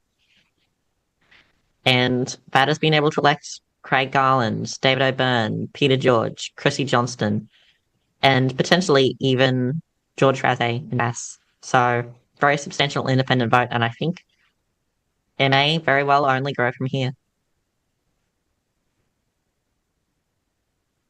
Yeah, will be interesting to see that. Absolutely. So I'm feeling things to say here. Please, Dean Winter, please, if you can hear us, just kind of speed things up.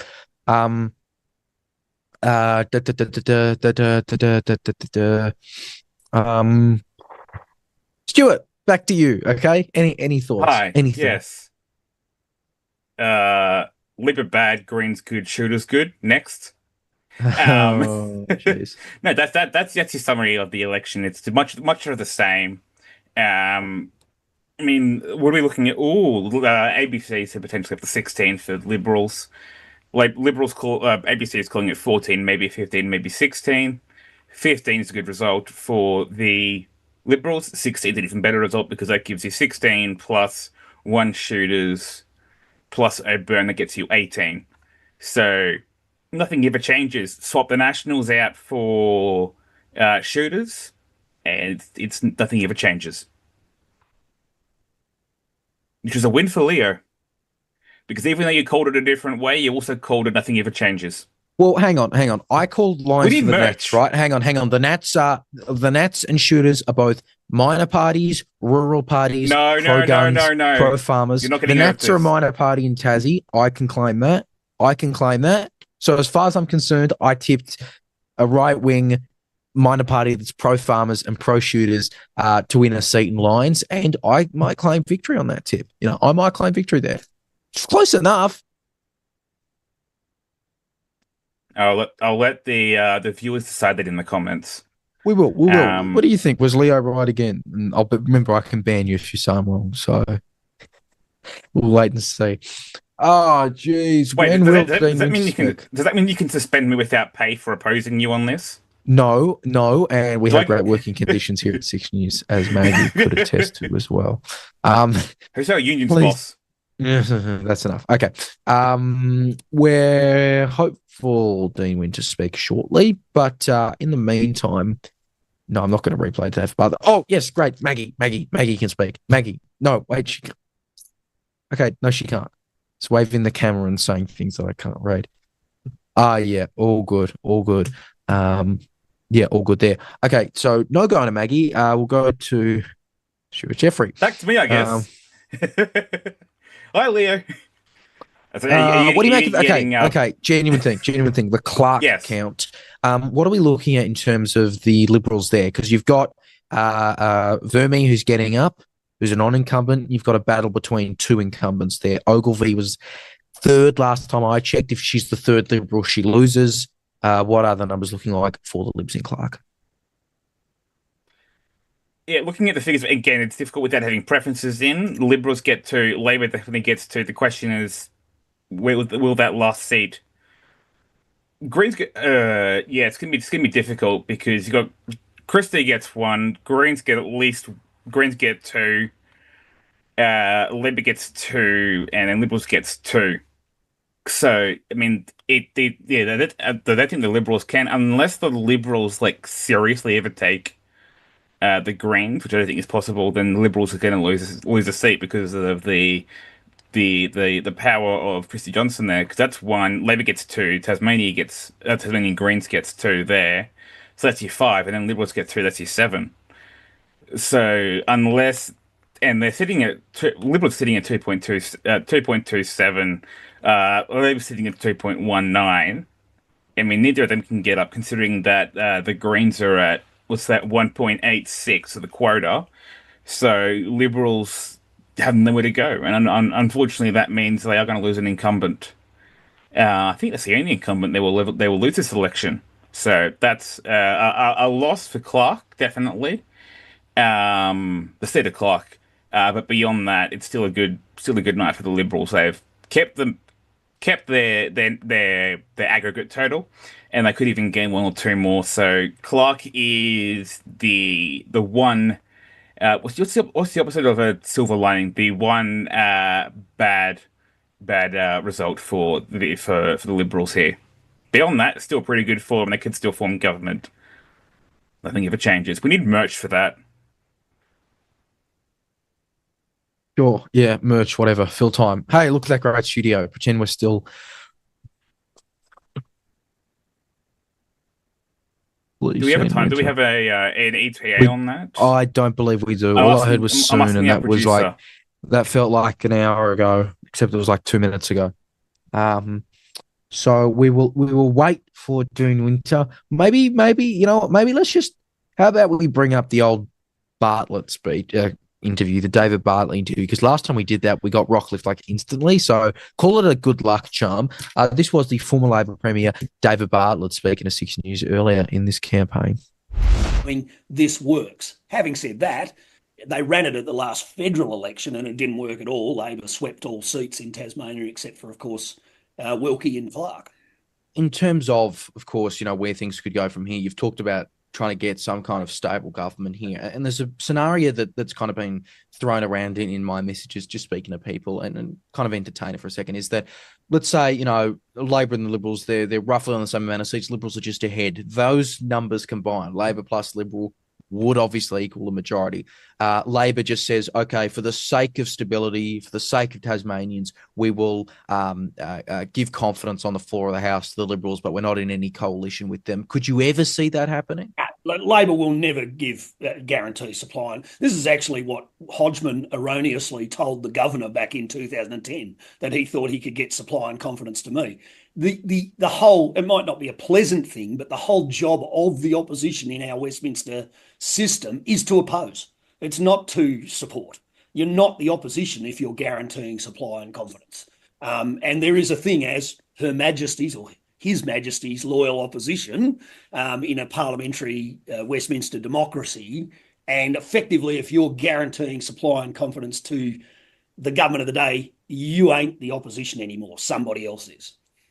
Looking back at 2010, yes, you've obviously talked about the circumstances who's right again that got you to that election. When you had, guess who's right again? I knew it was the good luck charm. Here is the Labor leader, Dean Winter, speaking right after we've heard from Rockliff, we've heard from Woodruff. Here is Dean Winter giving, who knows if it's a concession speech or not. Listen in. Everyone, thank you. I'd like to start by acknowledging the traditional owners of land in which we meet today, acknowledge their elders past and present. Friends, elections can be tough and everything has to be put into perspective. Early in this election campaign, our community felt the grief when we lost Constable Keith Smith. In Ulverston, you could feel the community mourning. It felt like the bottom had fallen out of our state and it felt like we were all part of that loss. And I've had tough days on this job, and my family, like most families though, always knows that no matter what happens in my workplace, I'll always come home safe. For Janaea and Ava, Keith's family, that didn't happen, and we're still thinking of them and Keith's police family. The Tasmania Police is an outstanding institution, and they were exemplary in the way that they commemorated that during the election campaign. I'd like to acknowledge tonight as well all of the candidates who've run and lost tonight. It is a huge undertaking to run for political office, to leave your job, to quit your job, to take on the opportunity to make Tasmania a better place. And no matter what party people stood for, or whether they stood for as an independent, I know that every party, every candidate stood to try and make Tasmania a better place. I'd also like to acknowledge Jeremy Rockliff and his family tonight. Again, politics can be tough, and I have fundamental and real concerns with the direction that this state is moving in. But I do know that Jeremy cares deeply, and he has been in Parliament now for longer than anyone, and his result in Braddon tonight in particular reflects his service. I'd like to thank my caucus and my Labor movement, in particular the two behind me, Anita Dow and Josh Willey, who've stood with me every step of the way, and our entire Labor caucus. I'd like to thank them for their loyalty and their friendship over the past year or so and through this election campaign. I'd like to thank our affiliated unions who always stand side by side with Labor and our candidates and who fought to build a better future for Tasmania.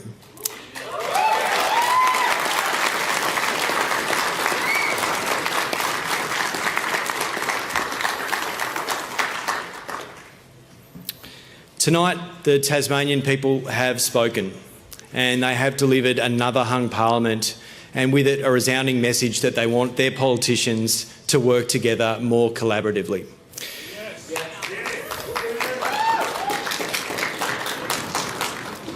They are not happy with politics as usual and they want to see things done differently. And the Premier's speech early tonight showed some of the same approach that he took on election night some 16 months ago, and we know that has not worked. That's not what Tasmanians have just voted for. Tasmanians have voted for a parliament that represents a diverse range of views, one that appears highly likely to be progressive in majority.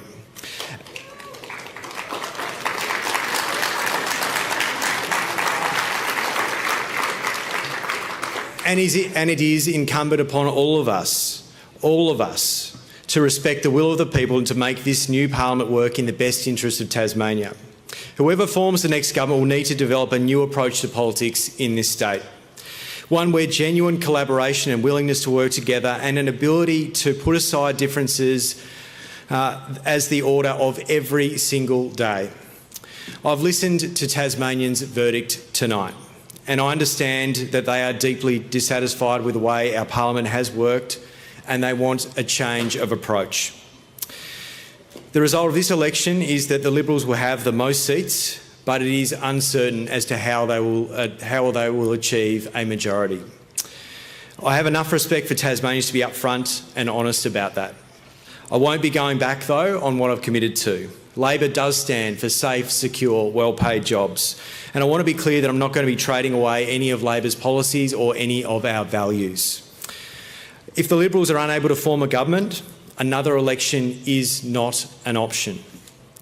But fundamentally, what Tasmanians have asked us to do is collaborate on the big challenges that face our state, and there are many.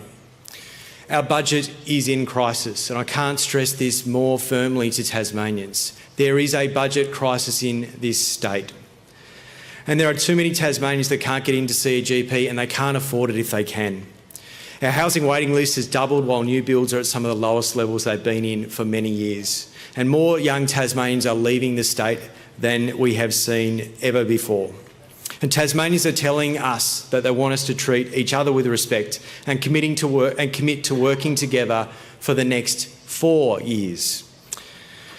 But however the coming days play out, Tasmanians can be assured that I've heard the message that they've sent, and I will play my part in making this parliament work in the best interests of our state. It seems likely that the three major parties in the state will end up with more or less the same number of seats as they did in the last parliament. Another election is not an option, which means we need to figure this out. This will take leadership, it will take maturity, and it will take a willingness to work and seek common ground. Whoever forms government after this election, I commit to that being my approach going forward.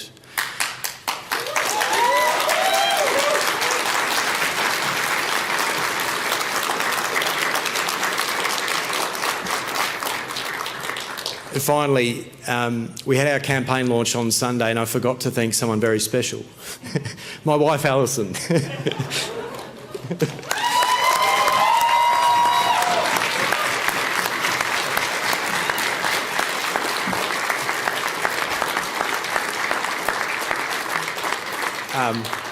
And I have to say, something I agreed with Jeremy very strongly on is the impact that this has on families. It has just as much impact on families as it does yourself.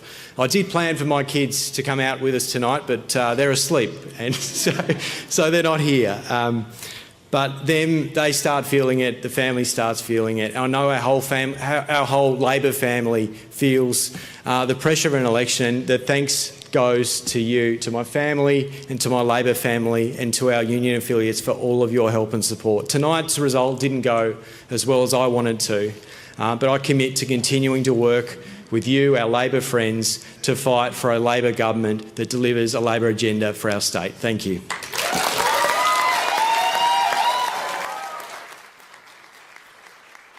There you go. That was the Tasmanian Leader of the Opposition, Dean Winter, speaking there. As we expected, that was not a concession speech. He was simply acknowledging, though, that as you just heard at the very end there, and I'll quote, that result didn't go as well as I wanted to, and it certainly didn't go that well for Labor, did it? They are down in vote percentage. They are not going to really end up, you would think, with more than they got last time. And the Liberals are in the prime position, you would think, to form minority government. It matters, of course, if they can get to 14, 15. If they're stuck at 13, things get a bit trickier. Stuart Jeffrey, we'll let you give in your final thoughts on this election and where we go from here in terms of a minority government, noting, of course, the Liberals have declared victory. Yeah, the Liberals have declared victory here, definitely, suggesting that they think they can form government. They've got it their own right, then, with his as few independents and crossbenchers as possible, whereas Labor's stance here, for Dean Winter's speech, suggests that they're more willing to cooperate together, is what he said, willingness to work together, which does suggest a willingness to form a minority government with the Greens. Now, as we heard earlier, this has been proposed by the Greens to Labor twice, and apparently Labor has twice rejected it, which is why we are having this election, because neither side could get a majority. But in essence, yes, this does appear that Labor's more willing to do a minority government, although Dean Winter did state that they're not going to concede on any Labor policies. The question then becomes, okay, what can you offer the Greens if you aren't going to compromise on any policies? And that's what there's going to be haggling about in the next few days, depending on how many seats the Liberals get. Again, the preference here would be for giving the Liberals a chance to ask. The governor will give the Liberals a chance to form government first because they have the most seats. If they can't, then the floor is open to Labor or the crossbench party, but to Labor to form government. So the Liberals get first preference here. So the question again is how many seats do they get, and how many seats do Shooters get? And that's good. They're waiting on. The Liberals need 15, Shooters needs 2, and a burn, and then the Liberals are safe. Apart from that, we can't really tell how the independents will vote if Shooters don't get 2 seats or the Liberals don't get 15. All right, taking one final look at the seats result, can you just bring it up on the full screen? We can say that the Liberals will win at least 13 seats, could potentially equal what they got last time, 14. Slim chance of going up 1 to 15, but emphasis there on the word slim. We can project Labor will win at least 9 seats. The Greens will win 5, small chance of getting up in Braddon as well. There'll be 4 independents and 1 member for the first time of the Shooters, Fishers and Farmers Party. And if you look at the statewide vote totals there, the Liberals are up, Labor is down. The Greens are up slightly, but that could change with pre-poll coming in. Ultimately, their seat count won't change.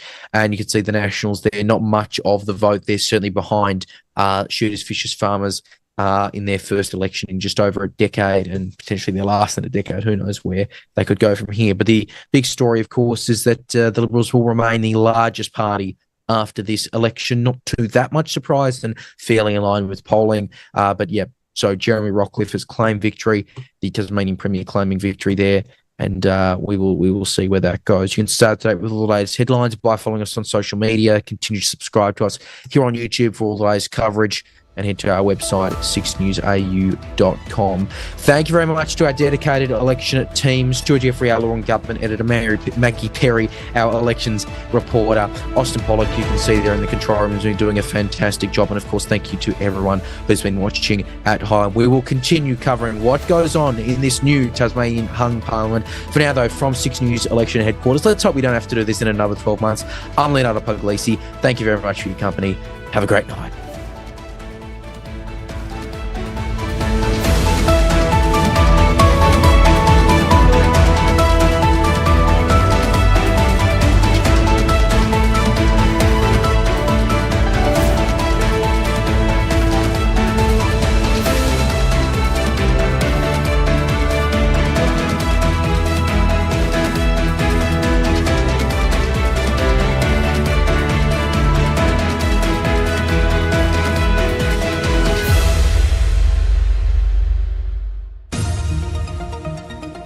This has been a special presentation from 6 News Australia.